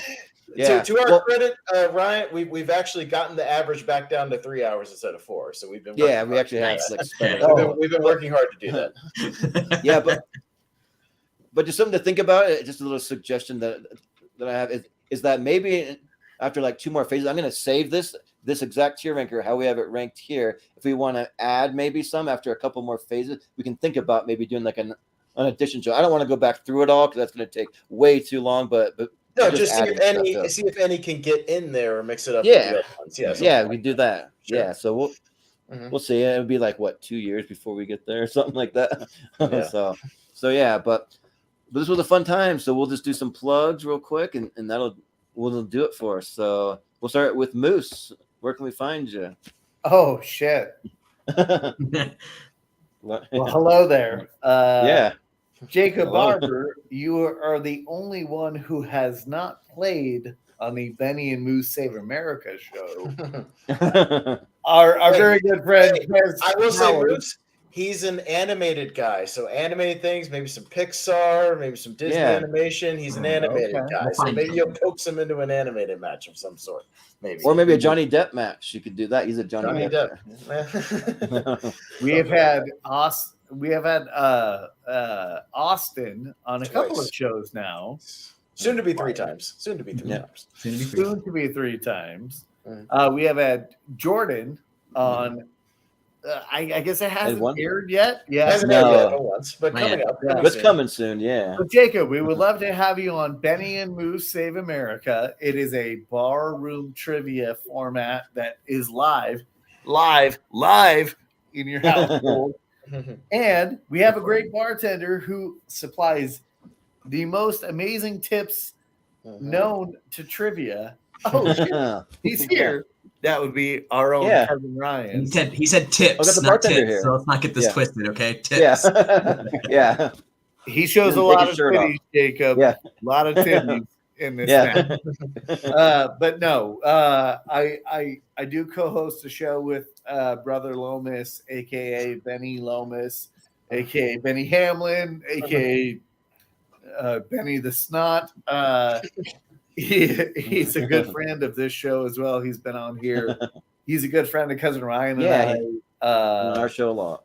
Yes. It is a barroom trivia format. The Schmodown ended, and we all thought it would be a good time to have some barroom trivia in your living room. Cousin Ryan and I made that happen, and then we presented the idea to Benny, who said, you know what? I got this covered. So please join Benny and Moose Save America. Also, and I will leave this plug to cousin Ryan, but we have a second show, possibly a third show, hosted by our good friend cousin Ryan. Yeah. On our network. But please subscribe to Benny and Moose Save America. Jacob Barber, we relish the fact that we will welcome you into the fold. And Pez and Austin, we look forward to your drunk trivia match. Yeah, we'll get to it eventually once we can schedule like 12 people on the same day. Yeah. Well, the problem is some people on our team live in another country in a completely different time zone, so it's that would be the biggest problem for all of us. Yeah. So it's significant, but it'll be a lot easier to schedule me and Moose's Back to the Future match, which is coming soon. So that should be fun. Just one-on-one, me and you. Right. That's right. Yeah, that'll be a marathon. You have a trivia show on this network, right? I won the first match. Yeah. Yep, exactly. Yeah. So we have our threw that in current because champion. Austin will beat me in Back to the Future trivia. So I came this close to I was ahead of you the whole fucking match. This close. Game, I was ahead of you the whole match, except for the very last question. All right, I had to throw that in because that might be the only match I win again. That'd be my motivation to whip your ass. Yeah. Yes. Well, even on our trivia, like it was really close. It came down to Moose and Austin in the end. Yeah, just us. So yeah, we got a little mini rivalry going. That'll be fun. Yeah. Well, cousin Ryan, where can we find you? Ooh. All right, everyone, check us out on our network. It's called the Last American Heroes Network on YouTube. Got my buddy over here, Moose, doing his thing, Benny Moose Save America. But then you got me, cousin Ryan, over here doing Beyond the Neon Veil, talking about Las Vegas for the tourists and for the locals. Jordan, we're gonna have you on soon. Pez, Yeah, after you visit. I'm hoping you have a good story. I told Ryan Moose, I don't know if you jumped in yet. I will be in Vegas about 10 days from now, my first time ever in my life. I'm 36 years old. So maybe if, I told Ryan, if you want to get a perspective of somebody in the year 2023 going for their very first time and see a shocking system. I want that. I'm excited for it. Are you meeting him for drinks right now? I planned on stalking him while he was here. Yeah. Live cameras. Also, Moose is right. We have another show coming out on our network, hosted by yours truly as well, with guest spots from Moose because he's kind of a nerd like me. But For All Nerd Kind is coming. I promise you, everyone, we talk about it. It's going to be everything nerdy. Nope. It's on its way. Check me out on YouTube or find me on Twitter, Cousin Ryan 2021. Nice. And let's give it up to the boy above me. Barber, what do you got? Yeah, what do you got, Jacob? I'm around. I'm too tired. I'll plug Jacob's stuff for you. If you got to go, Jacob, go ahead and go, man. I got you. Yeah. Go ahead and drop out if you need to. You can drop if you need to. I got you. So I'll plug the stuff me and Jacob do. We'll be on this Saturday doing another podcast about movies. It's literally just called A Podcast About Movies here on the Movie Hero Network. We'll be doing sort of a blind wheel ranking thing. You'll kind of see what we mean when we tune in, but we each took some random movies for each other's strengths, and we're going to do a blind ranking. You just got to put them in a 1 through 20 without knowing what's coming next. It's going to be a lot of fun.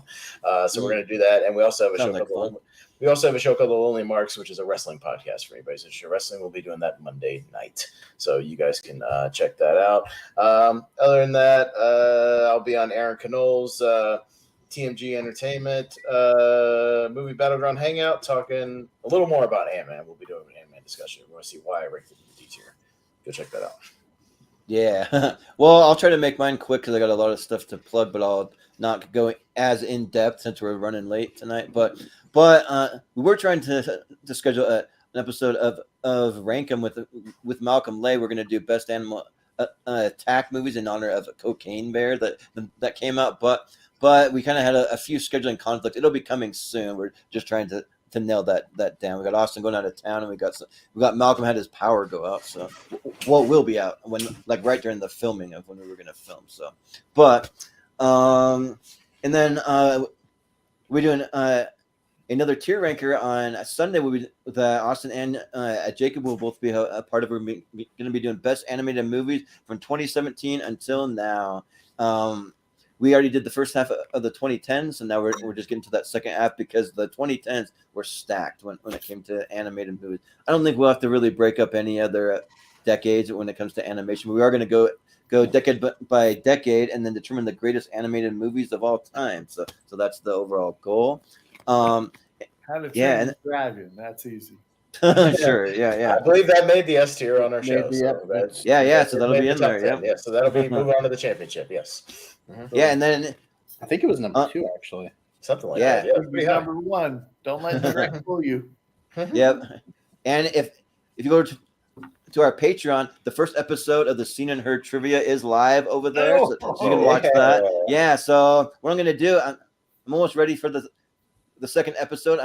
I'm just finishing editing just a few clips, and then we're going to see if anyone can take down our current champion, Moose Haas. He's a returning champion, so he'll be going to bring us a new panel. So if anyone would like to play, hit me up. I have some people in mind, but I mean, we could talk a little bit. So if you'd like to play, it's trivia that involves movie clips and clips from movie scores and soundtracks.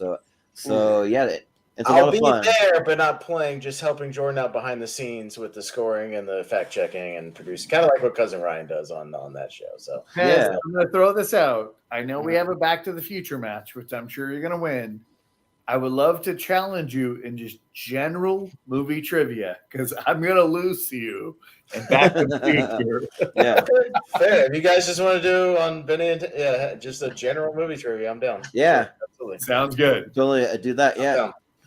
Then also too, you can find the Patreon if you go to patreon.com/movie hero. We have some podcast episodes that we're gonna have over there. I have one that I'm like way behind doing the editing on. That's our we did an animated TV show draft that I got to get up there, and then we're gonna have some more drafts. We're actually gonna be doing a superhero draft coming up where you can draft any superhero of any kind. There's a few stipulations that you can't have like the same hero portrayed by the same actor, like those types of things. Only one Batman, only one Spider-Man, that kind of thing. Cool. But our cousin Ryan and I part of that. I would love to volunteer us. If you would like to be part of that, you're totally welcome. Yeah, we'll be doing it whenever, like in the next couple of weeks. We just want to get it up for our March Ryan exclusive episode draft. Yeah. I called Dave for Michael Keaton Batman. Anyways. We'll wrap it up so we can let Jacob. I'll explain a little bit if you want to hang around for like 2 minutes. I'll explain how that's going to work. So I already have the parameters for it. So yeah.